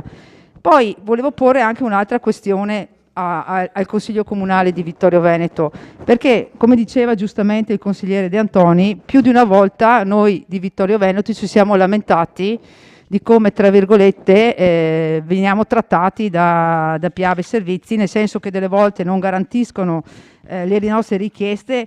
Mi ricordo insomma sì la lettera che che il consigliere D'Area aveva sollecitato all'invio, e chiedo anche qua all'assessore Antiga se le richieste pervenute da parte dell'amministrazione comunale di Vittorio Veneto sono in qualche modo state recepite da Piave Servizi. Quindi dico anche appunto che poi volevo anche un'altra precisazione. Lei, assessore, ha esordito dicendo vi pongo il testo in valutazione e decidete se approvarlo o non approvarlo, no? Quindi io chiedo anche al segretario, eventualmente, se per caso questo testo o una delle richieste di modifica non dovessero essere approvate dal Consiglio Comunale di Vittorio Veneto, andrebbero in caso non sarebbero valide se non c'è una maggioranza assoluta dei soci partecipanti alla Piave Servizi, 2/3. Però anche qua mettiamoci d'accordo. Il fatto che il Consiglio Comunale di Vittorio Veneto, io penso che sia libero di esprimere una propria considerazione rispetto alle proposte di stralcio, ad esempio del doppio mandato, e anche dell'individuazione della figura del segretario all'interno del Consiglio di amministrazione. Cioè non possiamo dire tanto l'hanno approvato tutti gli altri comuni e quindi dobbiamo approvarlo in toto anche noi così com'è. Cioè io penso che noi siamo sovrani, cioè abbiamo la possibilità di eventualmente essere, se lo siamo, non sto dicendo, magari voi siete favorevoli, però voglio dire, se dal Consiglio Comunale di Vittorio Veneto venisse fuori un risultato diverso rispetto al trend degli altri comuni, non mi sembra nulla di grave rispetto a questo. E mi fermo perché poi vorrei approfondire il discorso dell'emendamento che ho presentato. Grazie.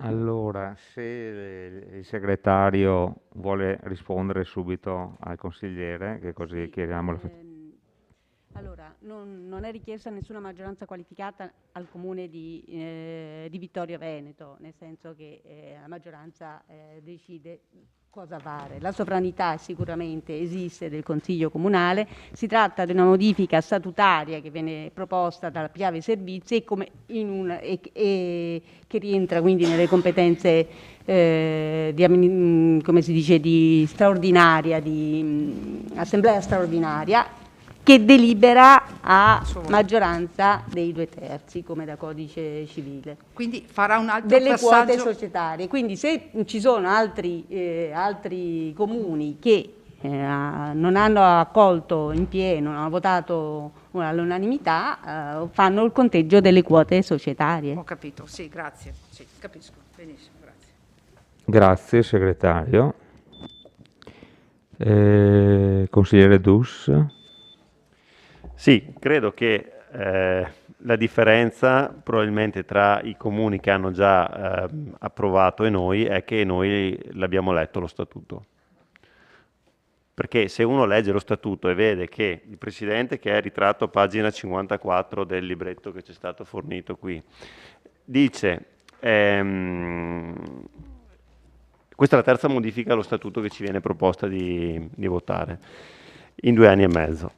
Quella proposta del Presidente è mi serve un segretario e viene giustificato come l'adozione di un nuovo organigramma all'insegna della flessibilità della comunicazione interna ed extra-aziendale. Probabilmente è questo il ruolo del nuovo segretario. E soprattutto mi serve che mi date un mandato a vita, che così siamo più tranquilli. Se non è così, Assessore ci dica dove c'è scritto che non è così, perché la chiudiamo qui. Il mandato a vita, lei mi dice, con questo documento, se i 39 comuni sono d'accordo, è vero. Se i 39 comuni sono d'accordo. Ma se 39 comuni sono d'accordo di tenersi un pimpinello che non sa far niente, non lo so. Se invece individuano una persona valida che riesce a portare una società sul mercato, che riesce a avere investimenti importanti, che riesce a avere dei servizi ottimi sul territorio, che riesce a avere per esempio 1,74 euro al metro cubo l'acqua nei nostri comuni, che è in assoluto la minore rispetto a tutta l'Italia, se riescono a fare, magari mantenerlo è anche corretto. Non riesco a capire perché 39 comuni si possono privare del numero 1 quando lei dice no, a 2 a casa andiamo in cerca del numero 1 da un'altra parte. La scelta del socio di una SPA è sovrana, sono 39 comuni che votano e quella votazione credo che sia di assoluto rispetto a tutti, altrimenti togliamoci dall'SPA, facciamo la nostra SP comune e andiamo avanti. Aderiamo a quella società, fanno dei servizi, fanno delle opere, fanno investimenti a Vittorio Veneto, poche, magari sì, si possono aumentare, magari sì, ma non è che non si facciano in comune di Vittorio Veneto, si fanno. Stiamo adesso vedendo con loro il discorso di cercare di trovare il modo di calmierare per il discorso delle piscine e dell'acqua, sono tutte cose che si fanno e non sono semplici, ma ragazzi, 24 milioni di fatturato, non stiamo parlando di uno che fa panini, è una società che purtroppo, io dico invece per fortuna, funziona. E se poi qualcuno vuole ambire, dopo 2 anni di saltare su quel treno, ne deve trovare un po' di comuni, sì, deve trovare un po' di comuni e domani mattina fanno un CDA e chi è su va a casa. Al minimo verrà ristorato di un po' di danno. Ma non vedo dove è il problema, se tutto funziona. Se non funziona, coalizione si manda a casa. Cosa può chiedere il Consiglio? Un ristoro economico, vabbè, gli si dà. Se fanno proprio cose gravi, gli si dà. Grazie. Ok. Consigliere Gomiero. Buonasera, non entro in merito di come funziona la Piave Servizi. Però alla risposta di De Antoni, in commissione io non c'ero, ma ho letto il verbale, che ha chiesto se ha speso soldi della Piave Servizi per la rotatoria, perché più volte mi sono trovato là a perdere tempo perché c'era un ponte 200 metri intercluso tra Bazzola e Codognè, che è stato chiuso 4 mesi, perché nel frattempo la ditta che ha iniziato è anche fallita, sono riusciti a finirlo bene, mi sono preso la briga di andare a vedere se Piave Servizi aveva messo tutti i soldi. E sui 550.000 euro per fortuna ne ha messi solo 150, perché 200 li ha messi la provincia, 135 il comune di Codognè e dopo altri 135 i privati, perché ci sono delle attività sulla sinistra e quella rotatoria su quell'incrocio dove avevano fatto quell'innesto là era pericolosissimo. E dopo mi sono anche preso la briga che la sinistra Piave ha raccomandato, perché c'erano problemi di acqua su quella curva lì a Codognè, ci passo spesso quando vado nello Pitergino, quindi hanno messo un po' di soldi anche loro, non tanti per fortuna, perché sennò sarebbero i soldi della nostra acqua. Quindi hanno messo sì dei soldi, un 15%, 20%, però non li hanno messi tutti loro, per fortuna. Anche perché loro hanno accesso a quella viabilità là che è molto più comoda. Grazie. Grazie. Consigliere Gumiero, consigliere De Antoni, prego. Allora, l'Assemblea ha approvato il nuovo piano industriale e poi ha dato mandato al Consiglio di amministrazione di svolgere tutti gli approfondimenti necessari per definire come deve essere l'organizzazione della società in relazione a questi obiettivi.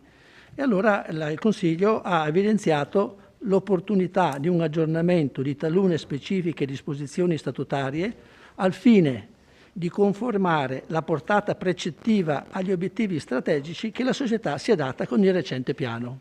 Questo sta scritto nella delibera. Quindi diciamo sono obiettivi importanti e il Consiglio dice per risolvere, diciamo, per portare a termine con i coefficienti, con i parametri che diceva prima il consigliere Tonon, per portare a termine con gli indicatori di cui parlava prima il consigliere Tonon, per portare a termine questo piano industriale ho bisogno di modificare un po' la struttura della società e a questo punto propone le cose che abbiamo detto, propone da un lato l'incarico di segretario che non è segretario una persona e basta, perché, riporto testualmente quello che c'è scritto nella delibera, il segretario verrà, al segretario verrà fornita una struttura e del personale alle dipendenze per svolgere bene il suo ruolo. Quindi non è solo il ruolo di un segretario, ma anche una struttura con uffici, eccetera, e anche diciamo, il personale che lo assiste. Quindi da un lato il segretario, dall'altro c'è togliere quelle due parole che sono scritte nello statuto per quindi liberalizzare la possibilità che il Consiglio di amministrazione, non stiamo a parlare del Presidente, stiamo parlando del Consiglio di amministrazione, possa essere prorogato per più di 2 mandati, quindi oltre i 6 anni. Questi sono i 2 punti su cui stiamo discutendo. Oltre a questi ci sono altri in cui vengono definite meglio le competenze del Presidente, vengono definite meglio le competenze e i compiti a questo punto del Direttore Generale. Quindi questi ultimi secondi aspetti sono condivisibili, però che mi si dica insomma, che per svolgere per completare il piano industriale si debba da un lato nominare un segretario e dall'altro togliere questo vincolo di mandato, mi sembra che sia una cosa molto discutibile, anche perché si tratta di una società pubblica e il vincolo di 2 mandati è importante per garantire la trasparenza e il necessario ricambio e per rispondere a nuove esigenze, cioè i sindaci possono stare in carica per 2 mandati e poi devono andare a casa, salvo poi ritornare dopo 5 anni. Cioè, credo che siamo in una società pubblica in cui anche le amministrazioni cambiano, quindi è logico che ci sia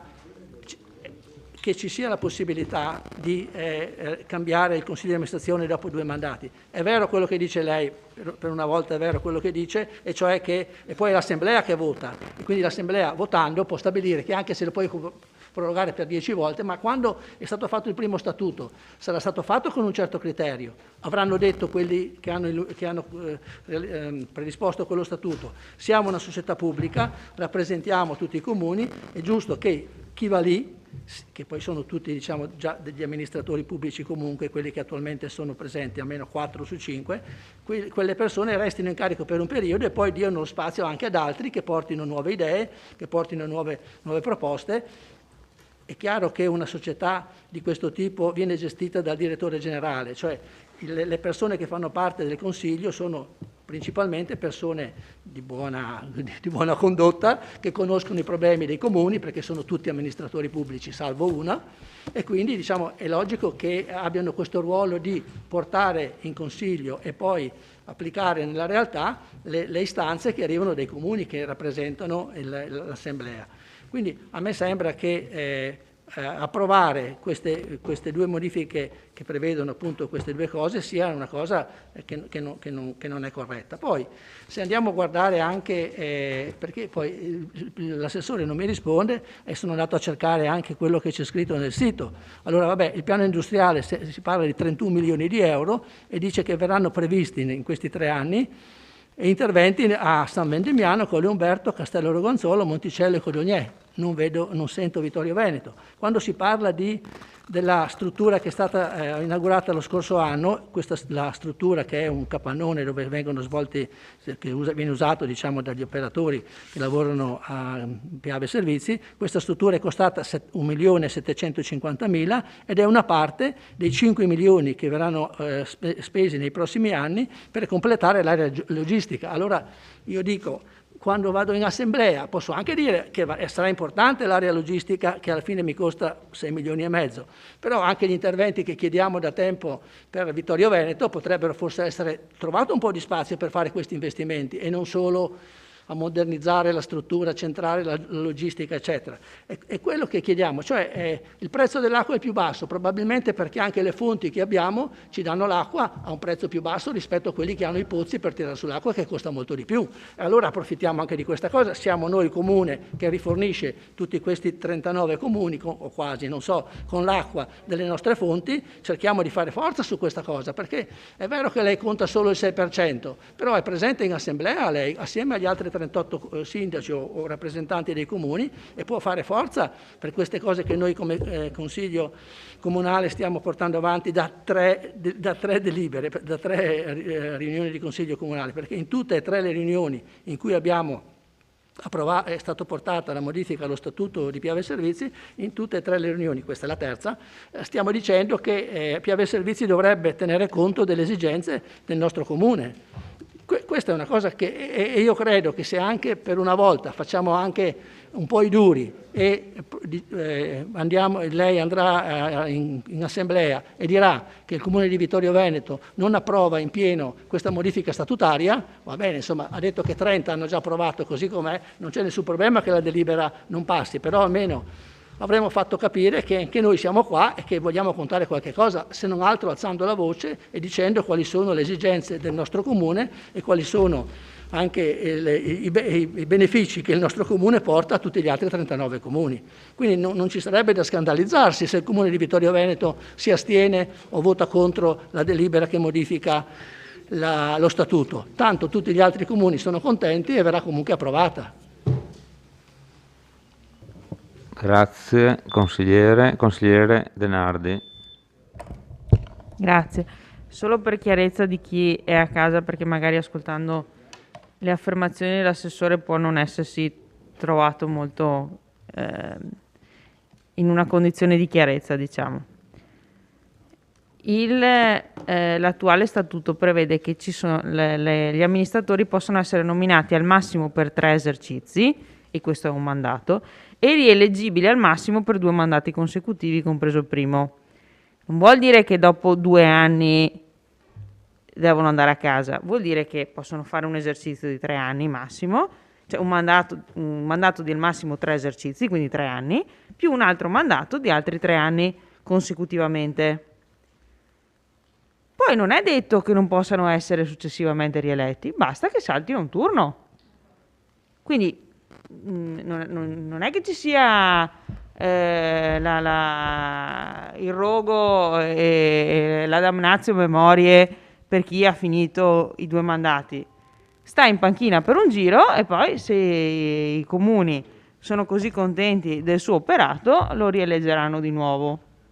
Questo ovviamente mi sembra risponda a una logica di rotazione, di cambiamento delle persone, di non stabilizzazione, perché sembra quasi che bisogna tenere, non dico a vita perché insomma, però stabilizzare in una posizione le persone.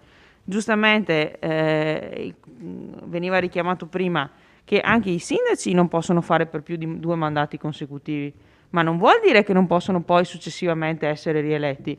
Abbiamo esempi e fior di esempi. Mi viene in mente Zanonato, che a Padova ha fatto più di 2 mandati. Mi viene in mente altre persone, che anche Floriano Zambon, appunto, a Conegliano, che ha fatto più di 2 mandati da sindaco nella sua vita.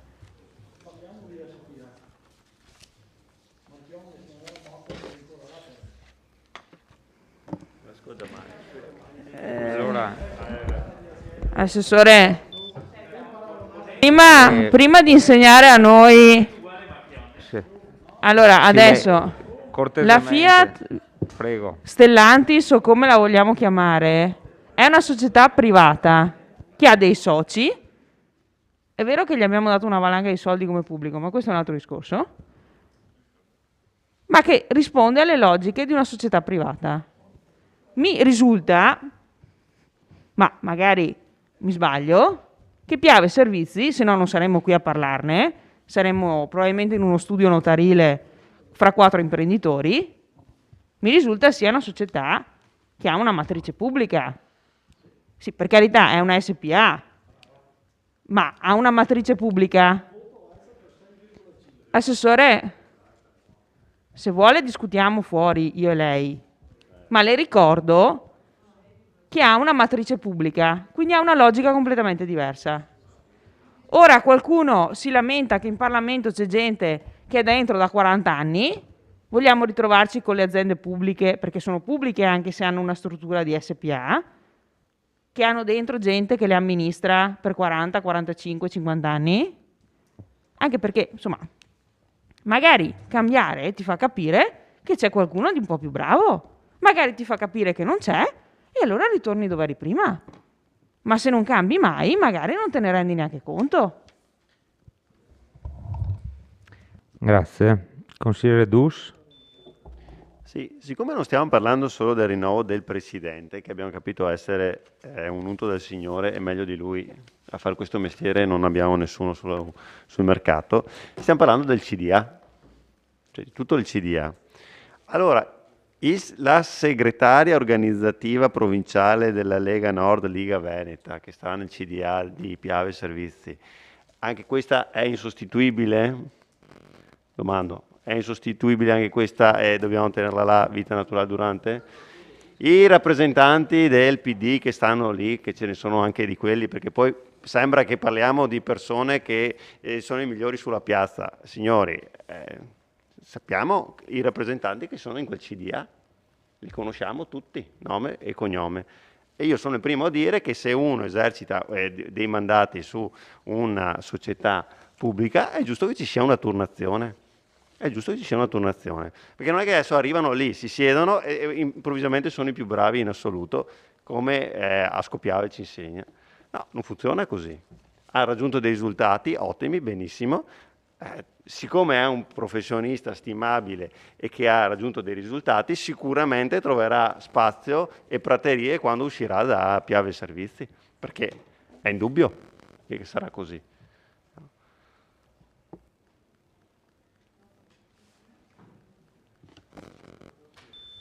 Consigliere De Bastiani?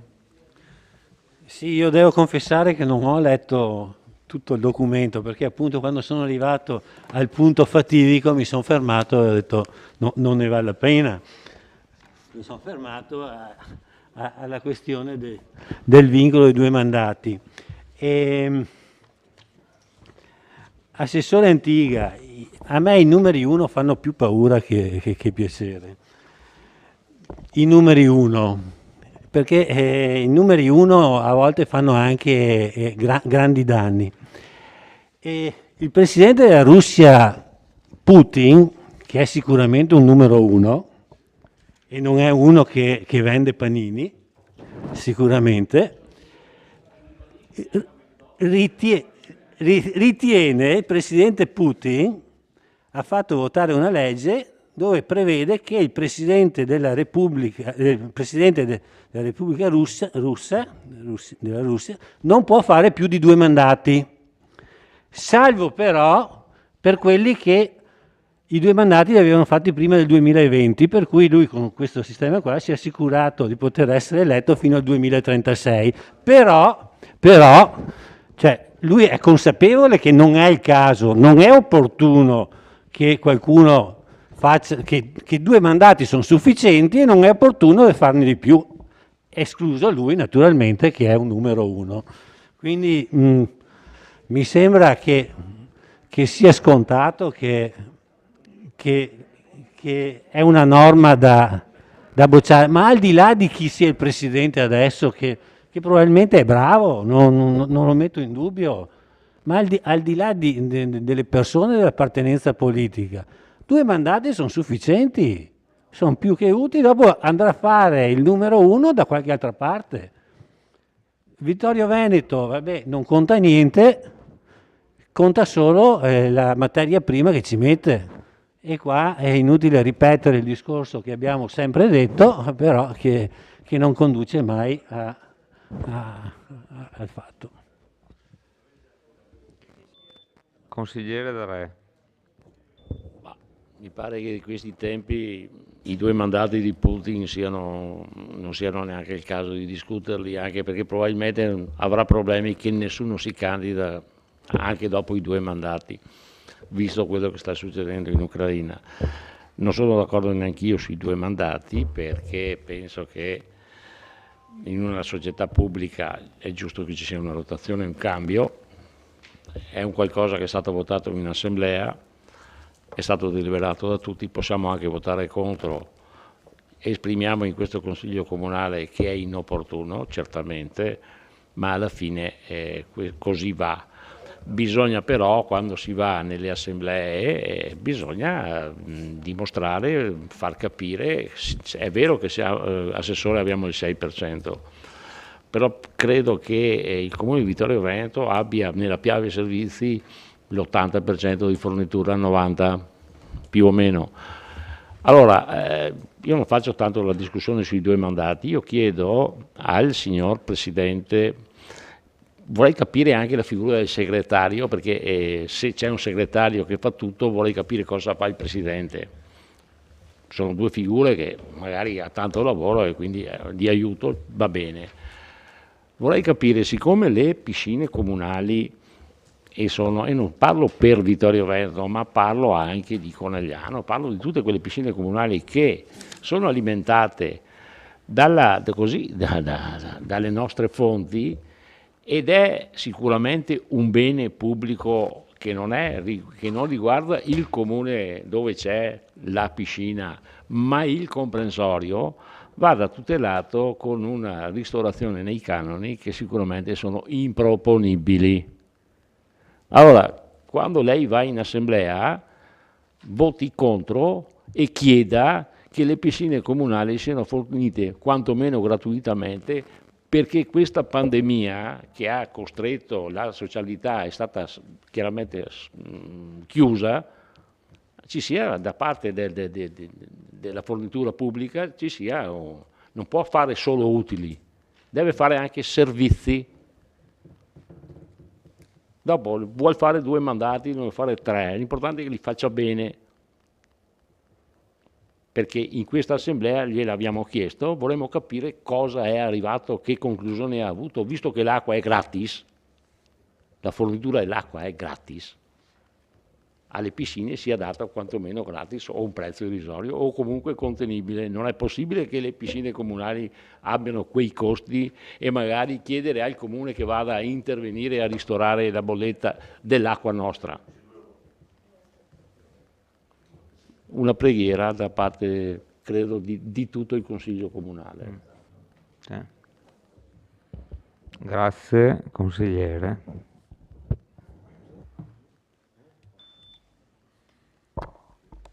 Consigliere Tonon. Sì, grazie Presidente.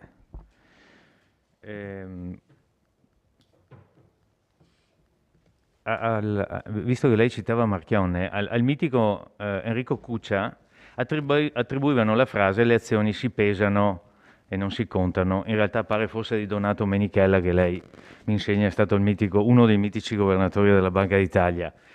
E il nostro 6%, come ha sottolineato l'europarlamentare Da Re, è un 6% del fornitore di buona parte delle acque. Non è il 6% del primo utilizzatore delle acque, punto. In questo senso credo che la voce del Comune di Vittorio Veneto in assemblea dovrebbe sentirsi forte e chiara. Io mi ricordo che quando era consigliere di minoranza, l'attuale assessore Fasan più volte ha ricordato il problema di quella norma regionale, se non ricordo male, che poi non è mai andata a buon fine, del 3% o 3 per 1000, non mi ricordo neanche più. Prego? Sì, no, giustamente la citava e non si è mai riusciti ad arrivarne a capo, nonostante, lo diciamo, nonostante diciamo, la filiera di comando fosse monocolore, perché insomma dalla regione in giù sì, non ci sarebbero dovuti essere problemi, invece evidentemente anche lì ci sono problemi, non è tutto così scontato.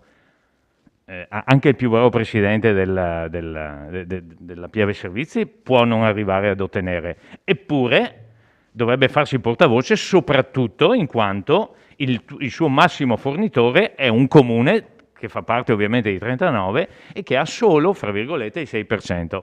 In questo senso dovrebbe far pesare di più le azioni. Detto questo, anch'io sottolineo il fatto che mi pare ci sia una moltiplicazione di cariche, perché se non si sa cosa contiene il piano industriale, cade tutto l'apparato. In sostanza, qui c'è scritto che le modifiche vengono fatte in seguito all'approvazione del piano industriale che, come abbiamo letto prima, hanno evidenziato l'opportunità di un aggiornamento, eccetera, eccetera, cioè queste modifiche statutarie. Ma se non siamo in grado di capire cosa prevede questo piano industriale, cosa andiamo a modificare? E poi la domanda, che la faccio da ultimo, ma come dire, dovrebbe essere fatta razionalmente prima. Ma da quando si modifica uno statuto per un piano industriale? No. Il piano industriale viene, ovviamente, ogni società in base alle proprie programmazioni fa dei piani industriali. Non è che ogni piano industriale si metta a cambiare lo statuto, ma stiamo scherzando? Ma quando mai? Ma quando mai? Se abbiamo un piano industriale di 10 anni, allora faremo che uno per 3-4 mandati può stare lì. Se facciamo di 15 anni, allora facciamo 5 mandati può stare. Se facciamo un piano industriale di 20 anni, allora per 20 anni può stare lì? No, non è così. No, guardi che è scritto così qua. Appunto, appunto non è così. Ma è scritto qui che in base al piano industriale c'è una modifica della governance e quindi dello statuto. È scritto qui. Poi chiediamo com'è questo piano industriale, 18 milioni, un po' che è strano, e quindi nel concreto vi spiegherò. Quando è che ci spiega, giusto per capire il piano industriale? Se mi dà una mail lo faccio mandare perfettamente, non c'è problema. No.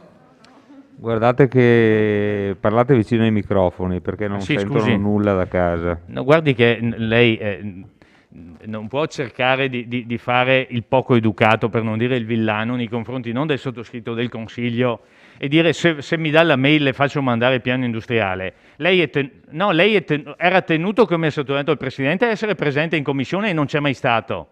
E non si è neanche mai scusato, non nei miei confronti, nei confronti dei suoi colleghi. Non c'è mai stato. Non si è letto il verbale, perché lì c'era scritto che noi avevamo chiesto queste spiegazioni e non si è letto il verbale. Si è complimentato col Consiglio Comunale per aver letto la delibera e lei neanche aveva letto la delibera, visto che non sa neanche di cosa sta parlando. No, è vero, lei ha detto che c'era scritto che c'era massimo 3 mandati. Gli ho chiesto dove, non mi ha ancora risposto. Perché? Perché non c'è scritto da nessuna parte. Perché lei questa non l'ha neanche letta. A lei hanno detto, assessore, bisogna approvarlo, se va in Consiglio si approva, punto. Questo è il suo metodo. Questo è il suo metodo. Le ho chiesto il piano industriale, non sa cos'è. Le ho chiesto qual è il set delle KP, non sa neanche cos'è. No, gliel'ho chiesto invece prima. Guardi, si ascolti la registrazione. Non ho chiesto cos'era il KP. Ecco, buon. Vabbè, a chi dovrei chiedere? Lei, l'assessore? Non lo so, non sono mica Marchione io, vero?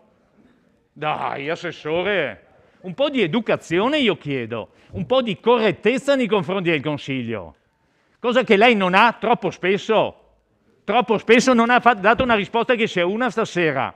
E noi cosa dovremmo votare? Una roba che l'assessore non sa neanche cosa che lei è? Grazie, consigliere Tonon. Consigliere Balliana. Sì, allora, vorrei dire al consigliere Darè che è la terza volta che preghiamo in quest'Aula. Cioè lei rivolge una preghiera ad Antiga o che porti le nostre preghiere giù al consorzio, però il problema è che è la terza volta che preghiamo in quest'Aula, praticamente. E è qua il problema. Sì, ok, lo so, consigliere Darè. Allora, no, questo per dire che ho la sensazione, così Parella si è, no, questo per dire che ho la sensazione che noi le cose ce le diciamo tra di noi, ok? Quindi ci lamentiamo, cerchiamo di evidenziare le questioni che non vanno.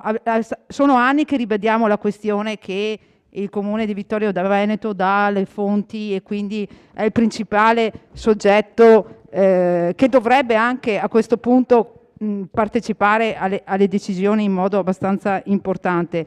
Però ce le diciamo tra di noi in quest'aula. Poi, finito il Consiglio Comunale, non arriva niente dall'altra parte o arriva ben poco. Quindi è per quello che dico, consigliere Darè, bisognerebbe riuscire a portare queste rimostranze, il nostro peso a livello territoriale, ma non lo dico solo a lei, lo dico in generale a tutti, cioè riuscire a essere capaci di fare squadra, anche magari con i comuni confinanti, e riuscire a far sì che il nostro territorio sia preso in considerazione in maggior modo rispetto a alcuni interventi che ci sono da fare e tutte le richieste che abbiamo sempre sottolineato. Quindi io anche stasera di nuovo mi sembra di rivedere il consiglio di mesi fa, in cui un anno fa circa, in cui ognuno di noi ribadiva certe questioni sacrosante, però alla fine non riusciamo mai a determinarle o a portarle a casa. Altra questione è la rappresentanza nel consiglio di amministrazione. Adesso io non so come venga eletto, verrà proposto e verrà una rosa di nomi e viene eletto. Anche qua domanda, penso che faccia un programma, esporrà un programma e verrà eletto, ma voglio dire, anche qua penso che il Vittorio Veneto possa pretendere anche di partecipare e di essere rappresentato in questo consiglio di amministrazione in qualche maniera, voglio dire, no? Non magari direttamente con un proprio, però insomma che sia in qualche maniera rappresentato. Ecco, io mi fermo per il secondo intervento e poi io rimango dell'idea, anche perché ho presentato un emendamento relativo alla questione del massimo dei carica per 2 mandati consecutivi, e nel mio emendamento chiedo appunto lo stralcio di questa richiesta di modifica. Grazie. Grazie, consigliere Bagliana. Consigliere Darè. Sì, per il secondo intervento. Allora, voglio ricordare, prima il consigliere Dus parlava della segretaria della Lega, che non è più segretaria, è nel CDA. Le voglio ricordare che nel CDA di Piave Servizi è composto da varie forze politiche, ivi compreso. Allora, le rimostranze che noi facciamo in questa sede credo siano da fare e siano da portare nel CDA anche dalle altre forze politiche, non solo da noi, perché insomma lo abbiamo chiesto chiaramente ripeto, sulle tariffe lo capiamo, ma il servizio di cui abbiamo discusso prima, cioè le piscine comunali, che hanno dei costi ormai improponibili, sia dal punto di vista energetico, ma sia anche dal punto di vista delle forniture della materia prima che è l'acqua. Allora, noi lo diciamo, non vorremmo essere soli a chiedere. Dopo, ripeto, nelle assemblee è vero che il Presidente è inattaccabile, però se mi dimentico di votare il bilancio, può succedere, le cose cambiano, ma siccome siamo in una società civile in cui ci sono dei servizi con dei costi e dei benefici, chiediamo che ci sia un beneficio al di là della Presidenza, che sicuramente ha fatto bene, perché insomma abbiamo visto che è stato approvato in tutti i comuni, evidentemente diciamo, anche perché si tratta di una gestione a monopolio, quindi non c'è concorrenza, quindi allora chiediamo e chi è il rappresentante del comune, ovvero l'assessore, vada a parlare chiaramente con il Presidente o con il Consiglio, se tutto riunito, e si chieda quello che abbiamo già chiesto e richiediamo.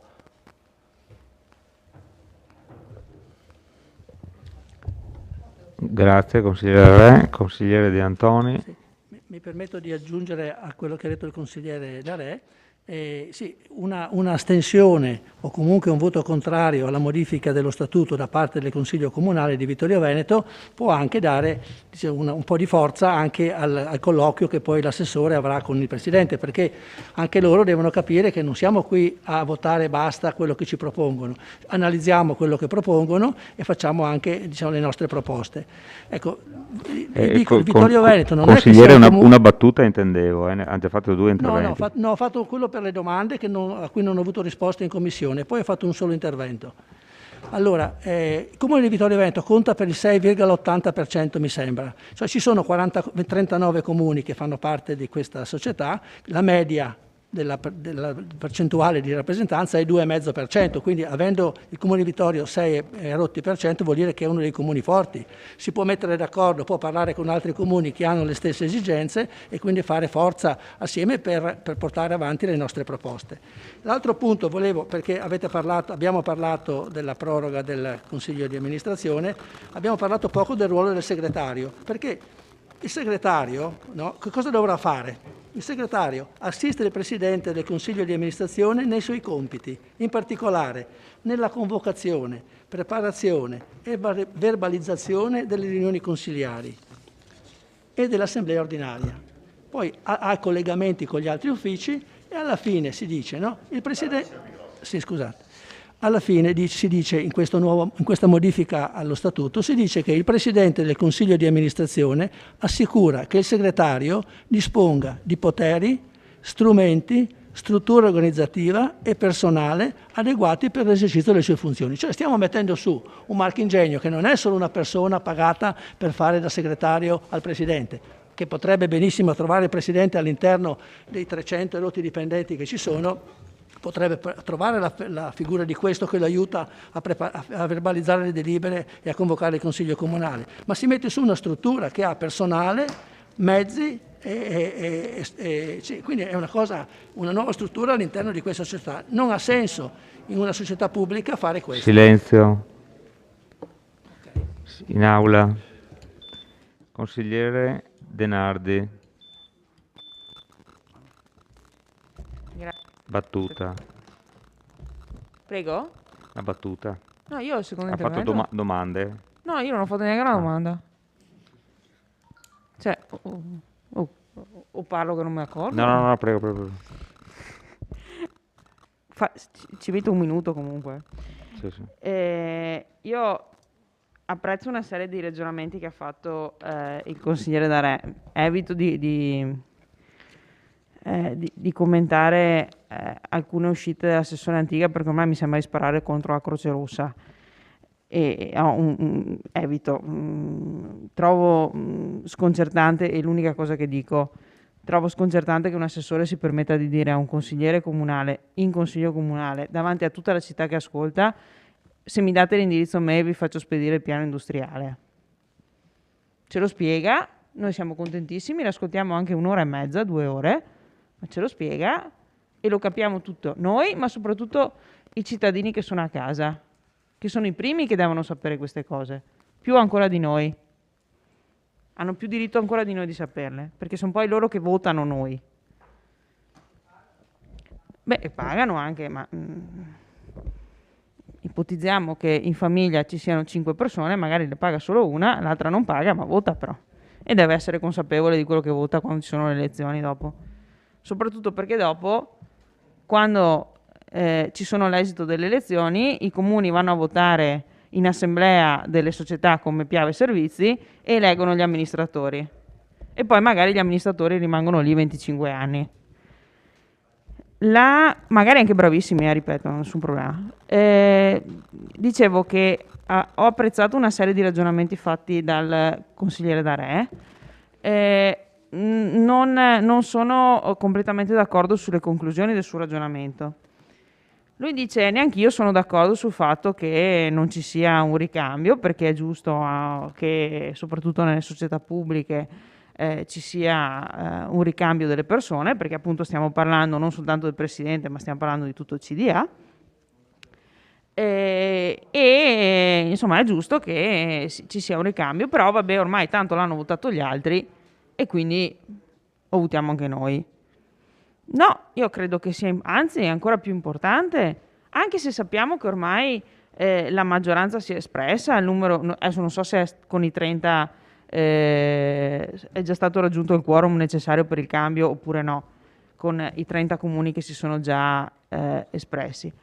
Ma anche a fronte di una maggioranza in assemblea che si fosse di fatto già espressa attraverso le varie deliberazioni dei consigli comunali, il fatto che il Consiglio Comunale di Vittorio Veneto, che ha un peso di questo tipo, al di là delle percentuali sociali, ha un peso che è stato più volte espresso questa sera dai colleghi consiglieri, è giusto che dia un segnale, che dica chiaramente, perché alla fine la responsabilità, come più volte ho sentito dire in tante occasioni in quest'Aula, la responsabilità, anche morale, delle scelte che vengono fatte, la assumiamo nel momento in cui alziamo la manina quando votiamo qui dentro.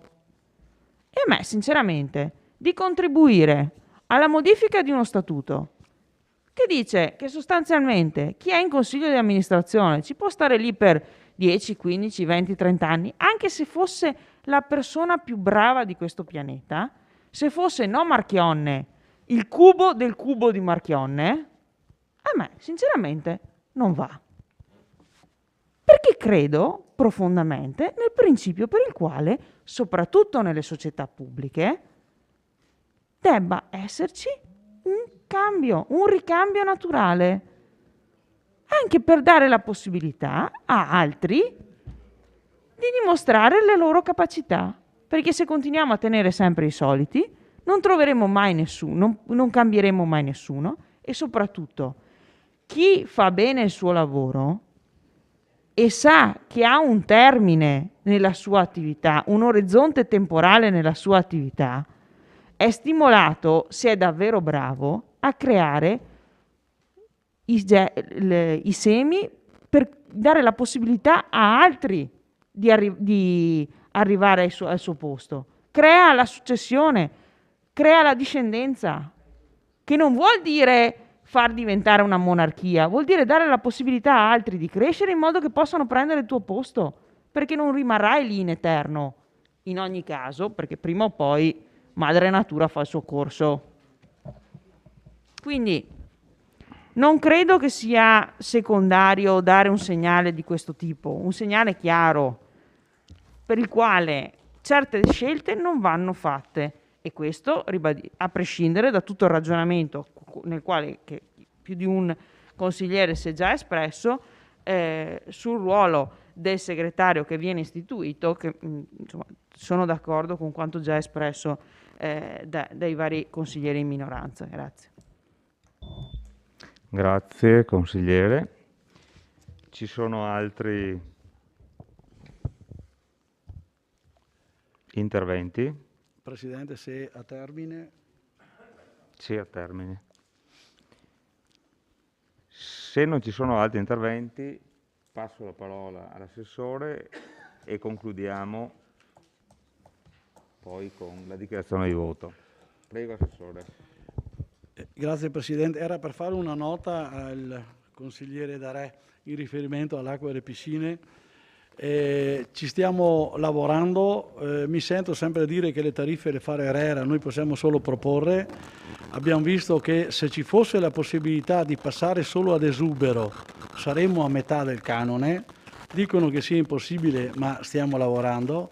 Abbiamo ho pensato di mettere insieme agli altri chiaramente colleghi 250.000 euro in un capitolo che possono essere dedicati alle piscine in diversi modi. Potrebbe essere per esempio di organizzare dei pozzi di emulgimento dell'acqua di modo che magari le piscine portino via meno acqua potabile. Intervento che ha fatto Montebelluna con scarsi risultati, bisogna vedere Vittorio Veneto se c'è questa possibilità. Ovviamente io dico, guardate che, passatemi il dialetto, me porté via l'acqua, no? Tema tanto caro a Bruno quando ha fatto il 3% di royalty su quello che passa. E mi ricordo che uno di Oderzo mi fa, non le che te piaceva la beun. Era mi guida, dighi chi si attegne.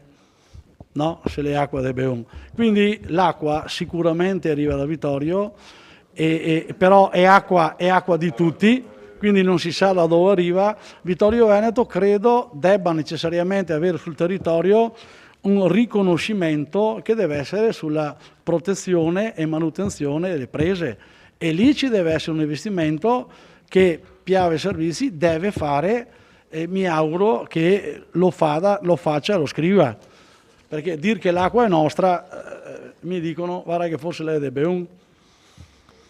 Quindi dire di chi è un bene comune che va salvaguardato, va valorizzato al massimo. Io dico invece che Vittorio Veneto gli spetta un riconoscimento dei vincoli che hanno quelle prese, che sono vincoli importanti che noi dobbiamo tutelare, perché un pozzo crea per esempio 200 metri di assoluta salvaguardia, e questo è un problema che Vittorio Veneto si porta da anni. Quindi stiamo lavorando, consigliere, per le piscine, non è facile, perché dicono Herrera dice così e se cambia, cambia a livello nazionale. Come si può fare? Con i contributi poi, che potremo fare dei contributi annuali alle piscine.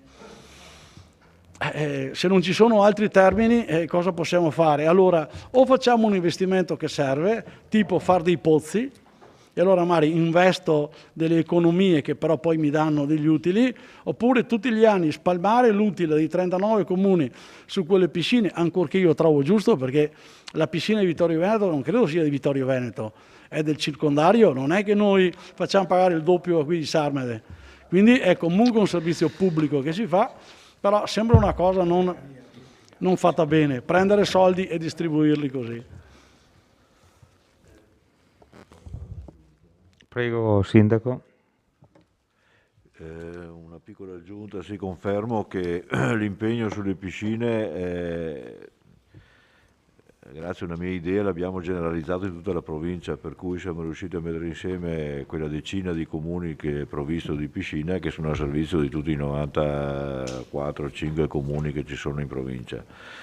Facendo questa mossa abbiamo interloquito non soltanto con Piave Servizi, ma per forza con ATS e con Veritas, che nella parte più sud della provincia serve le piscine. Pur essendoci impegnati non abbiamo ancora trovato una soluzione. La prima soluzione era stata quella di proporre i pozzi, ma poi c'erano stati già delle esperienze e i pozzi sono insufficienti per generare la quantità d'acqua necessarie, e quindi non è la soluzione. Abbiamo provato dal punto di vista tariffario, ma non hanno prodotto niente. Dicono che ARERA governa le tariffe, non è, a me sembra impossibile, però la risposta di tutti i distributori dell'acqua è stata questa: ci stiamo lavorando, per adesso non abbiamo cavato un ragno dal buco.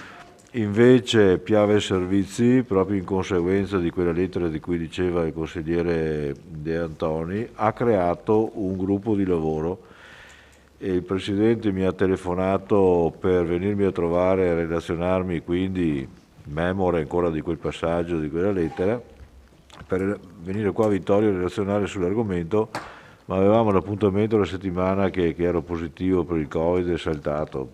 Penso che a breve tornerà a relazionare, non è finito, anzi si sta incrementando quel capitolo là della prevenzione sulle fonti.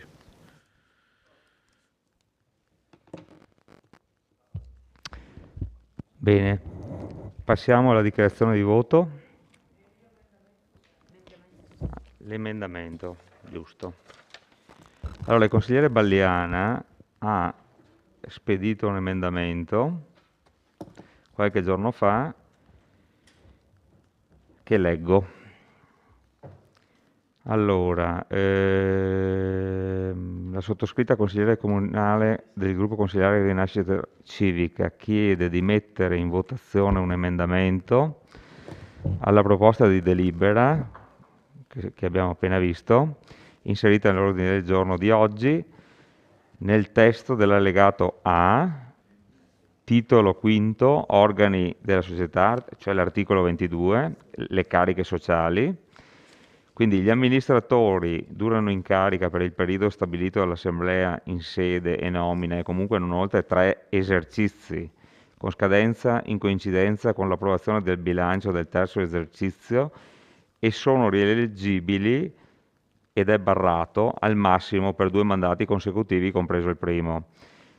La consigliera propone invece di mettere in votazione il seguente emendamento: di non stralciare il testo dell'allegato A, le parole al massimo 2 mandati consecutivi, compreso il primo, così come proposta di delibera, e quindi di approvare il testo, titolo quinto, organi delle società, articolo 22, cariche sociali.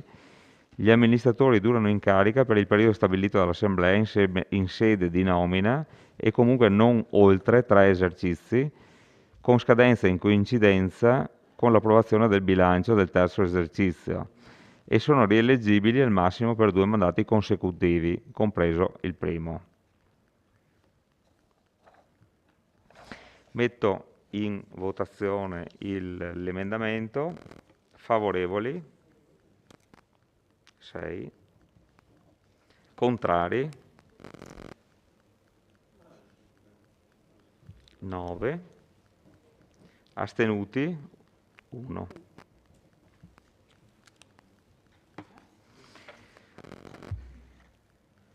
Quindi l'emendamento non è approvato, con contrari 9, favorevoli 6, astenuti 1.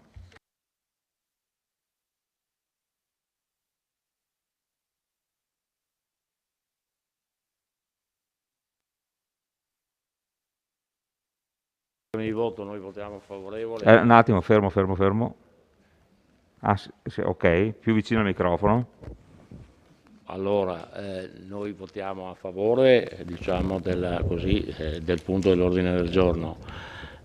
Dobbiamo far presente quello che è stato dibattuto in Consiglio Comunale e ricordare anche che la tutela delle fonti non è stata ancora attuata in quanto l'autostrada scarica a cielo aperto, quindi il discorso della tutela delle fonti, che era stato già ribadito e mi pare ancora non ci sia sentiti, è chiaro che è un problema forse dell'autostrada, ma è chiaro che è compito del Presidente e del Segretario, perché adesso è anche aiutato dal Segretario, così vanno su in 2 che magari...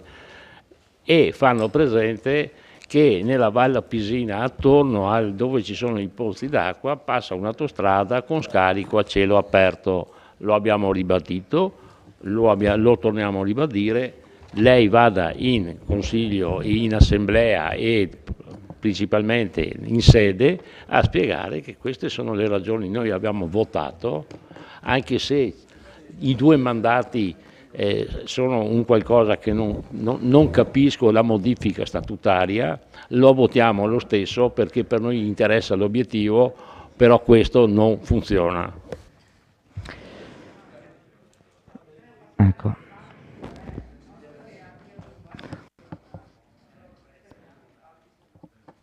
Altre dichiarazioni?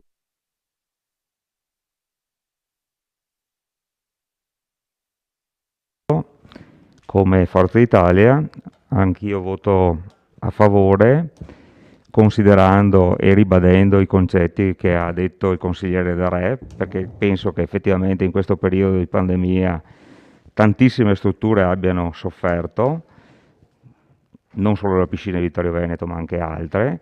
Chiedo che questi nuovi manager si approfitti, insomma, insomma, devono risolvere i problemi, possano risolvere anche questo problema. Oltretutto dobbiamo recuperare, questo è il periodo giusto, anche il peccato originale di quando è stata costituita anni fa Piave Servizi, per cui abbiamo dato in mano il comune di Vittorio Veneto, quindi le sorgenti, cioè il comune che aveva delle sorgenti, e abbiamo suddiviso equamente in tutti i comuni, diciamo così, i benefici. Quindi io penso che sia il momento opportuno, quindi il mio voto è comunque a favore. Voglio dare fiducia. Consigliere Dus?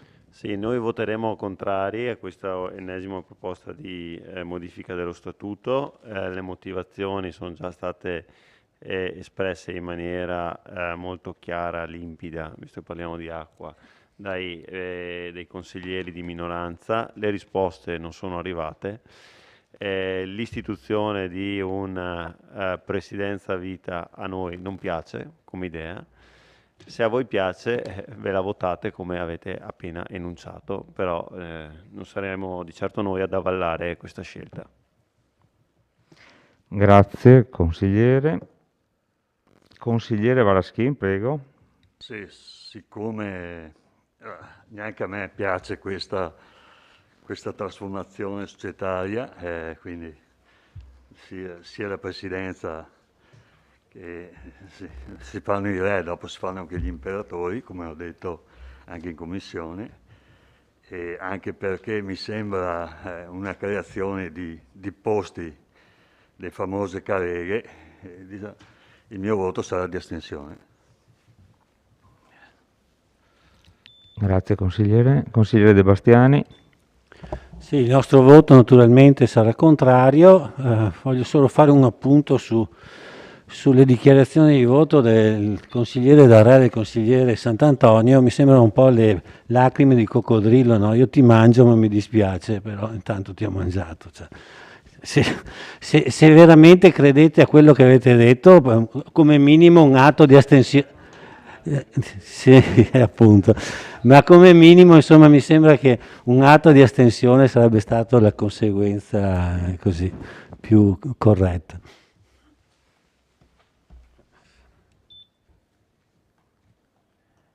Bene. Passiamo. Ma scusa, la Lega non è stata. No.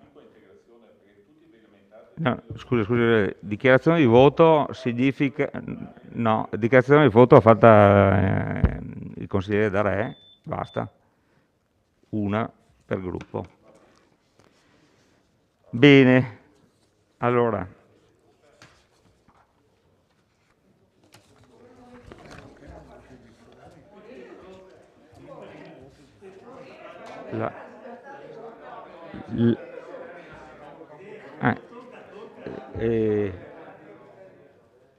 Se lei deve votare No, in voglio modo solo contrario, fare una piccola integrazione. A prescindere da tutto quello che abbiamo discusso su Piave Servizi, la mia preoccupazione è quel tubo da metro che passerà devastando mezza città. Raccomando a tutti, maggioranza e opposizione, invece che stare qua a discutere CDA o non CDA, che è importante, che noi daremo un tubo da 1 metro, c'è 1.900.000 lire di investimento, poi se vai a dire qualcosa, stiamo investendo 1.900.000 euro per portare l'acqua in giù, che tutti prima. raccomandiamo al rappresentante del comune e al sindaco, già che abbiamo la città devastata, ci manca solo quel tubo da metro, da quello che ho visto. Allora, questa non è una dichiarazione di voto, doveva dirla prima negli interventi. Passiamo in votazione. Favorevoli? 9. Contrari? 6. Astenuti? 1. La delibera è approvata con favorevoli 9, contrari 6, astenuti 1. Votiamo l'immediata eseguibilità della delibera. Favorevoli? 9. Contrari? 6. Astenuti? 1. La delibera è immediatamente eseguibile. Passiamo al numero 7. Bilancio e previsione, prima variazione. Lascio la parola al vice sindaco Posocco. Grazie Presidente, buonasera a tutti. Questa sera proponiamo una prima variazione del bilancio perché dopo l'approvazione del bilancio di previsione sono intervenute delle novità e queste novità mi danno anche l'opportunità di sistemare alcuni, in modo assolutamente trasparente, di sistemare alcuni capitoli che ci danno l'opportunità di andare avanti con le attività che vogliamo fare. Andiamo un attimo ad analizzare i punti principali. In entrata corrente, l'entrata principale sono dei contributi in ambito regionale e statale, che poi voi li trovate in uscita, diciamo, come maggiore spesa corrente in ambito sociale, in cui ci sono 35.000 per soggetti a rischio esclusione sociale, 12.000 per interventi alle famiglie e 39.000 per interventi per diritto alla casa. Dopodiché, nel bilancio di previsione c'era un capitolo dedicato a tutte le manifestazioni in ambito sportivo, turistico o culturale che negli anni erano sempre state gestite dall'ufficio attività produttive in un unico capitolo. Quest'anno abbiamo preferito prendere questo capitolo, dividerlo, e quindi le risorse che in bilancio di previsione per un totale di circa 46.000 euro erano assegnate al capitolo 19-20, Silenzio. al capitolo 19-20 attività produttive sono stati, diciamo, divisi in capitoli a favore del settore culturale, sportivo e turistico. Trovate in questo caso sia una minore spesa in settore culturale sia una maggiore spesa in culturale. Nella stessa proposta di delibera. Vorrei spiegare. È un cambio di capitoli, nel senso che togliamo 23.000 euro, nei capitoli c'erano 5.000 euro per la gestione tecnica del teatro da ponte, c'erano in bilancio 14.000 per il concorso di violino che verrà spostato al 2023 e c'erano delle spese inerenti al Museo della Battaglia, ma dopo il bando in cui l'offerta museale verrà gestita da un'unica entità, dobbiamo spostarle nei musei in generale, e quindi poi trovate maggiori spese in ambito culturale di 37.000 euro, che sono i soldi che togliamo, i 23.000 di qua, più dei soldi che erano nel capitolo 19-20 e che vanno a finanziare il corale per 11.000 euro, i musei cittadini in generale, spese per contributi ad attività culturali e la mostra su Taffarel che verrà inaugurata a breve. Poi vedete minore spesa territorio ambiente per 27.500 euro, però poi vedete la maggiore spesa per tutela del territorio ambientale per 52.800 euro. Questi sono i soldi che dobbiamo inserire, una delle necessità impellenti, per la gestione della cava di Forcal, con l'indennizzo dei proprietari che riguarda il 2021, e 1.800 euro di questi sono appunto le polizze riferite sempre alla discarica di Forcal. Va bene. Abbiamo poi maggiori spese per impianti sportivi per 16.000 euro. In questo capitolo entrano il completamento del progetto naturalmente, entrano l'acquisto di defibrillatori per le palestre e entra la traduzione in tedesco e in inglese dell'app sul turismo, sui sentieri legati naturalmente al turismo in generale, che stiamo completando. Abbiamo maggiori spese in ambito giovanile con un progetto che l'assessore Caldar sta portando avanti per via dell'acquisto del materiale per il progetto in pista ciclabile.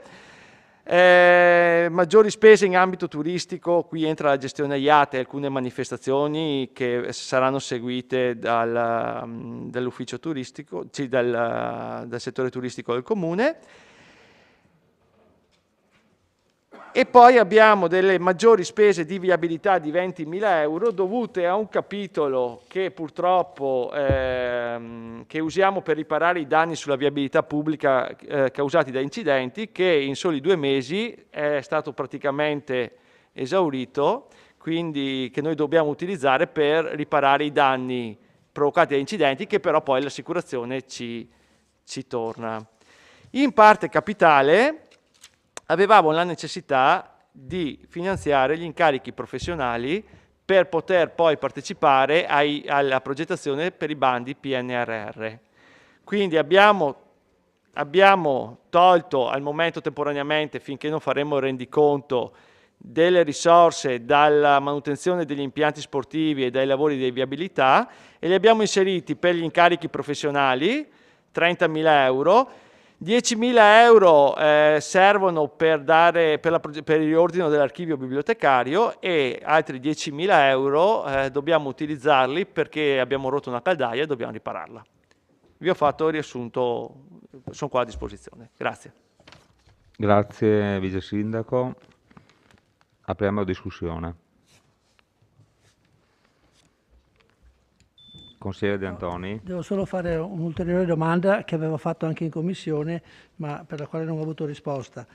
Nella delibera non si parla di una variazione in meno di 32.000 euro per il commercio, reti distributive e tutela dei consumatori, che è riportato nell'allegato alla delibera, ma non è riportato nella descrizione. Quei 32.000 euro non si capisce dove sono andati. Può rispondere, sì, scusa. Grazie. Consigliere Dus, da rispondere subito? Sì, sono nel capitolo che erano le attività produttive che abbiamo distribuiti poi sul settore turistico, culturale e sportivo. Cioè c'è stato un cambio di, come dire, dobbiamo fare un cambio di PEG perché c'erano delle risorse di là che erano indicate come gestione del commercio, ok? Sì. Ma che in realtà servivano per finanziare alcune manifestazioni tipo Victor, tipo il Natale, tipo Rive Divine, che in realtà erano manifestazioni che erano più legate qualcuno al turismo, qualcuna a altre, e abbiamo fatto un cambio di capitoli. Ecco. Consigliere Dus. Sì, lei parlava maggiori spese per tutela del territorio e dell'ambiente per 52.800 euro che di riferimento alla discarica di Forcal. E mi chiedevo, è arrivato un decreto il 15 febbraio per la discarica di Forcal, no? In cui si dice che fondamentalmente non siamo risultati assegnatari della richiesta che è stata fatta. E qui, siccome la richiesta era cosa, 1 milione? Ecco, nella variazione non l'abbiamo inclusa, la faremo nella prossima variazione, immagino. Ecco. Com'è? Sì, tecnicamente non c'erano i tempi per farlo. Perché la discarica di Forcal è uno dei buchi neri e adesso però il 1° marzo, se non sbaglio, scade la proroga, l'ennesima proroga che la provincia ci aveva concesso. L'amministrazione ha intenzione di chiedere ulteriore proroga oppure mettiamo questi soldi oppure proviamo a escutere le polizze, perché gli interventi sono notevoli, 1 milione chissà se basterà poi. D'altra parte c'è anche l'interesse dei privati e quindi sì, volevo capire un attimo come si inserisce questa cosa.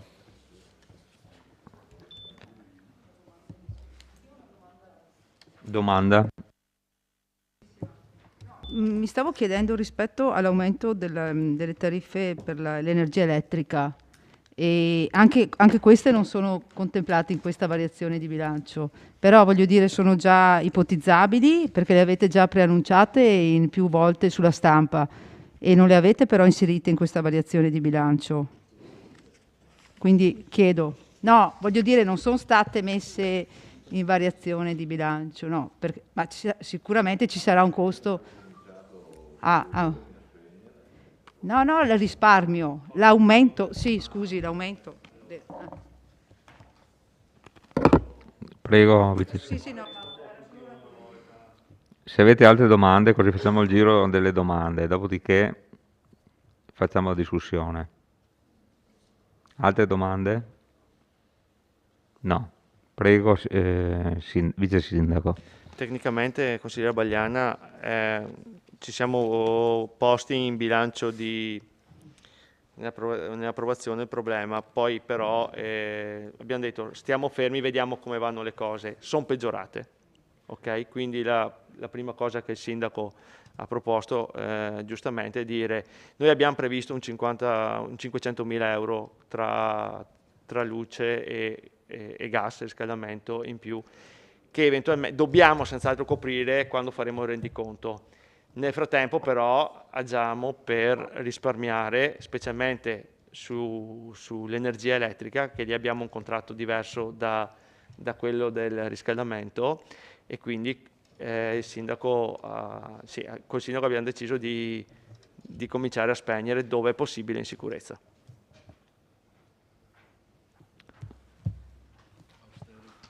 Altri interventi? Sì, scusa. Prego, Sindaco. No, per rispondere. Più vicino al microfono. Il costo della corrente è aumentato, c'è anche un risvolto.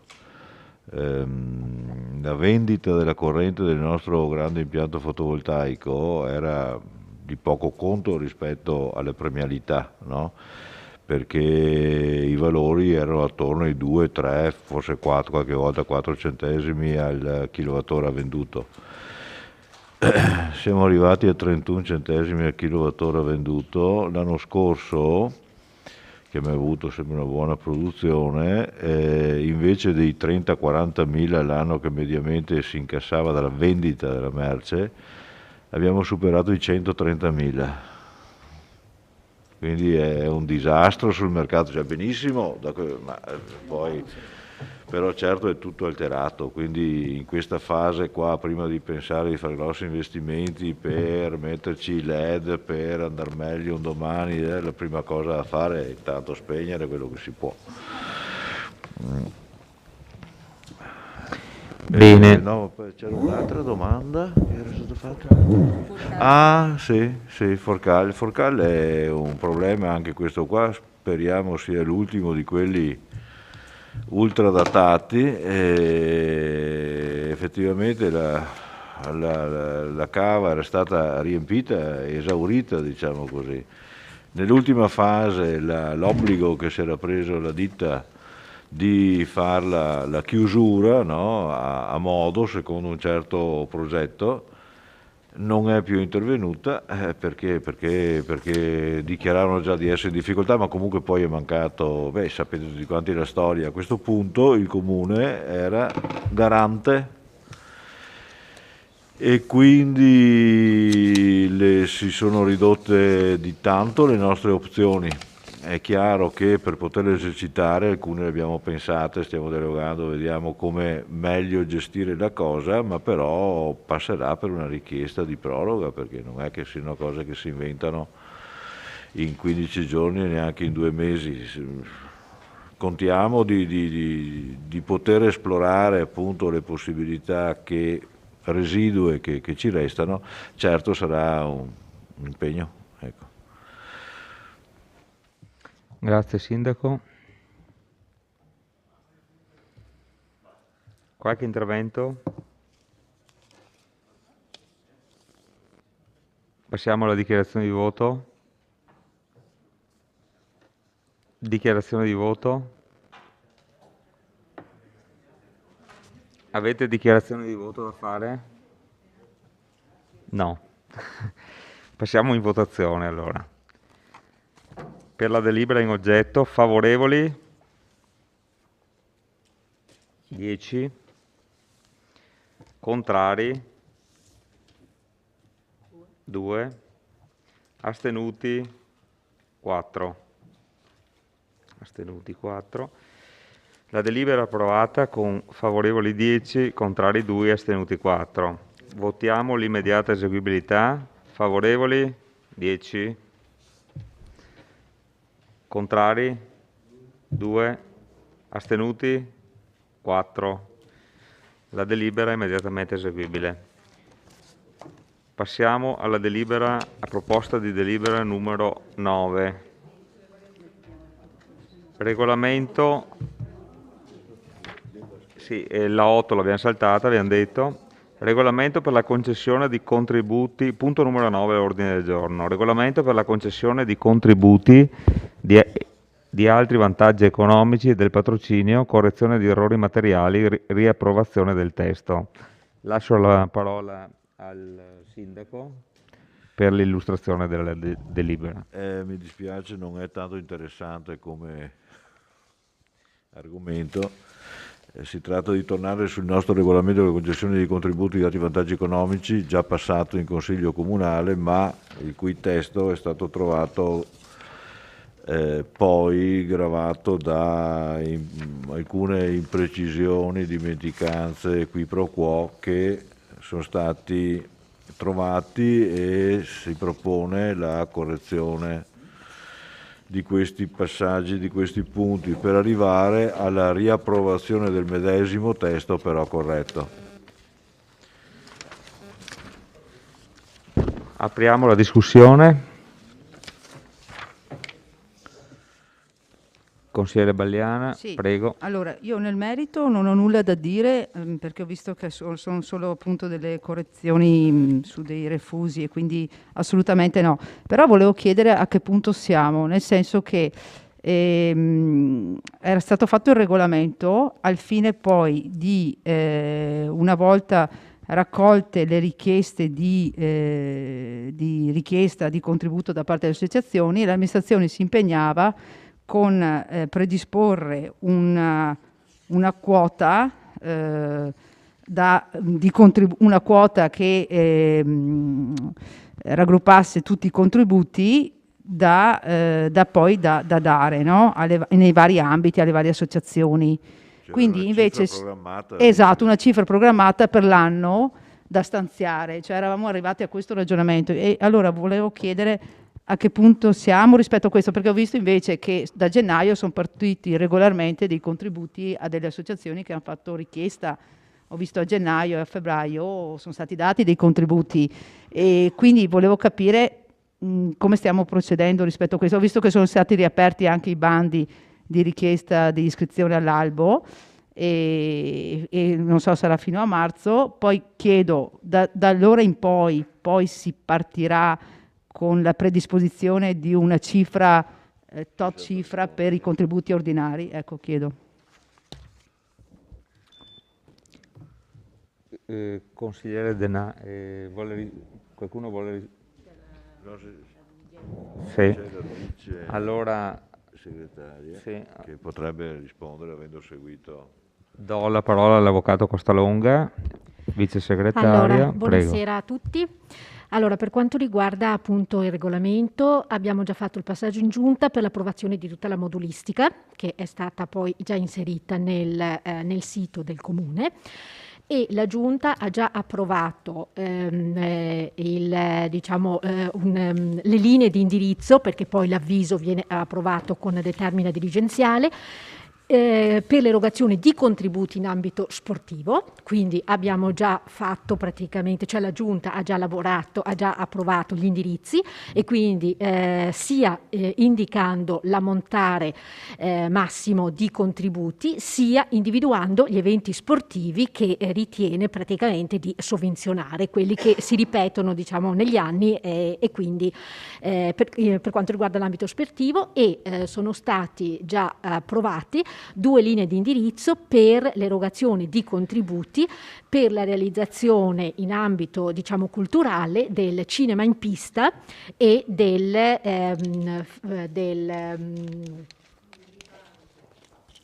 musica in piazza. Quindi queste sono già state approvate. Le ipotesi di contributi, cioè i contributi che sono già stati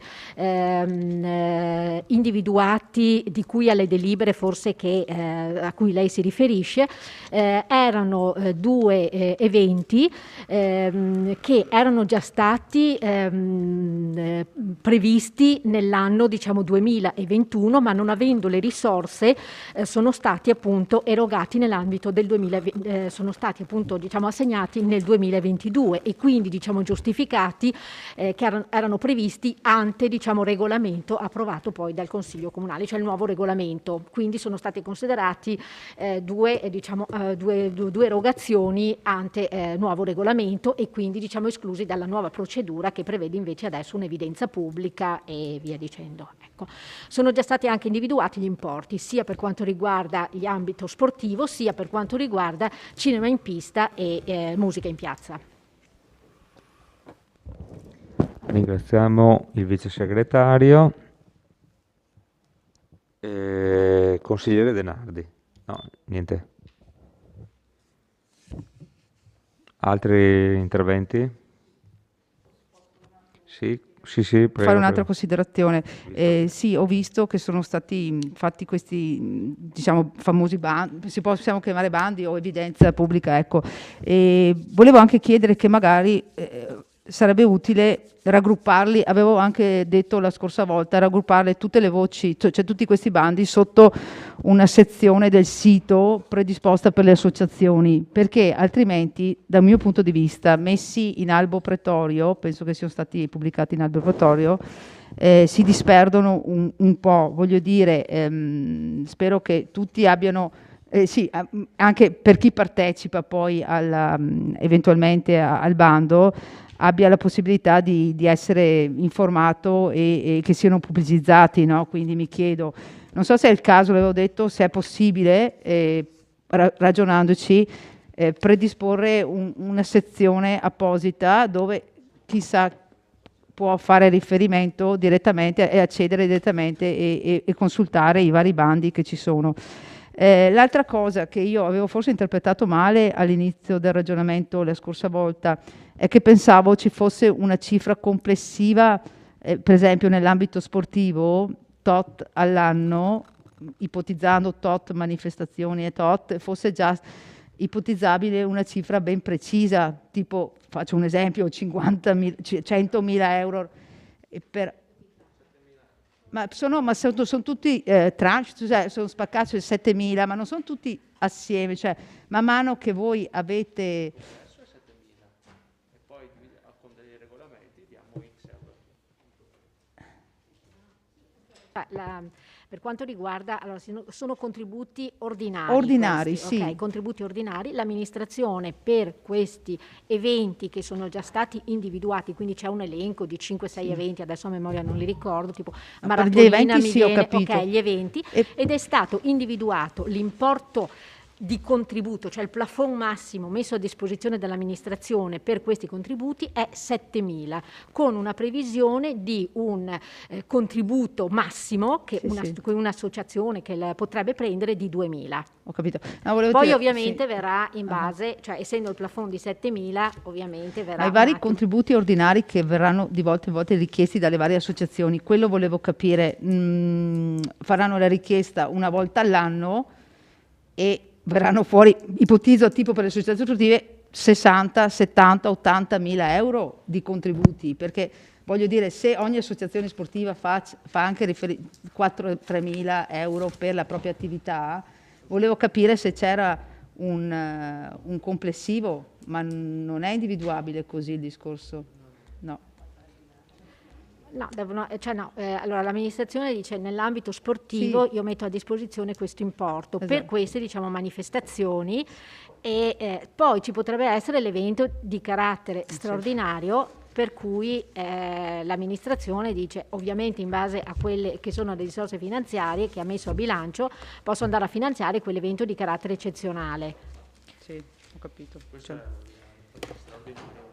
Sì, lo straordinario sì, però voglio dire, tipo, ci sono associazioni che tipo la pallavolo prende 2.000 all'anno, il basket 3.000, il calcio 4.000, cioè sono tutti contributi ordinari che chiedono a prescindere dall'evento. No, questo è il contributo per l'attività ordinaria, su questo dobbiamo ancora partire, su questo, ok, no, su questo dobbiamo ancora partire, sì. Anche quello è, sì. Grazie. Bene.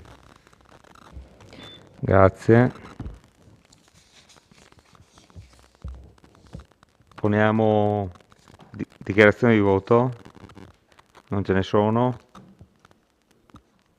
Dichiarazioni di voto, niente. Poniamo in votazione.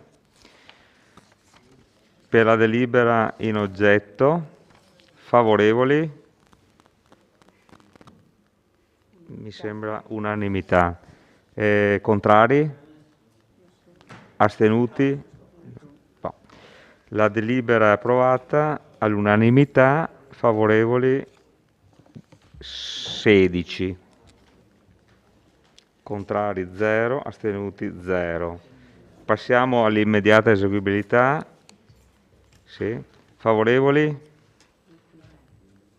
16, unanimità, contrari 0, astenuti 0, la delibera è immediatamente eseguibile.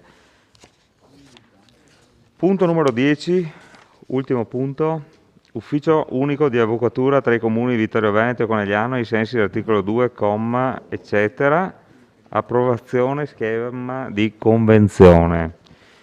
Lascio la parola alla dottoressa Costalonga.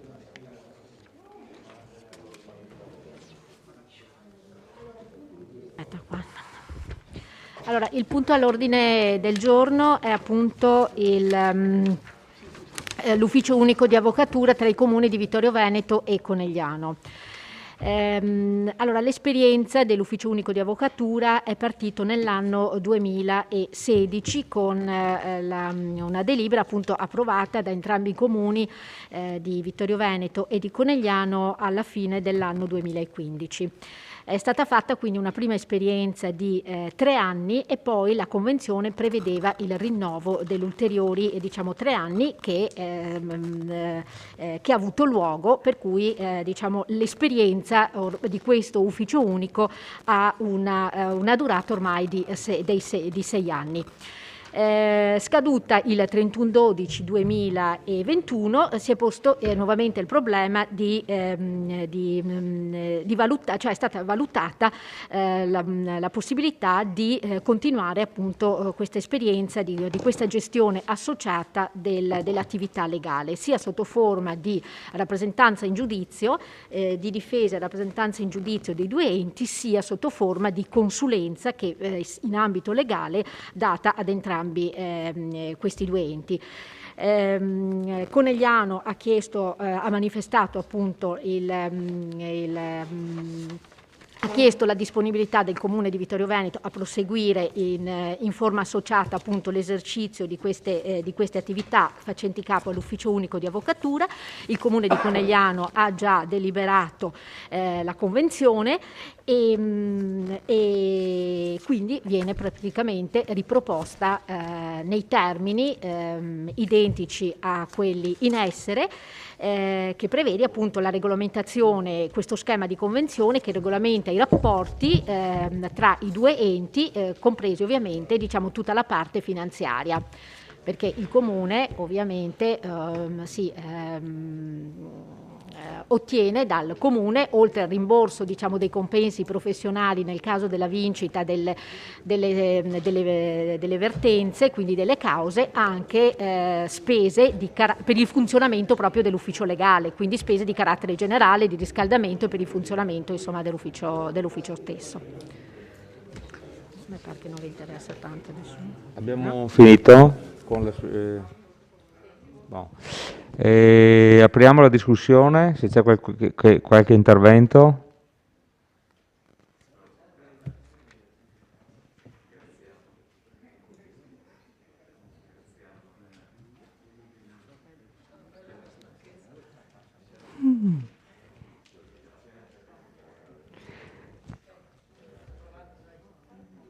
Bene, allora non ci sono interventi, dichiarazioni di voto ce ne sono?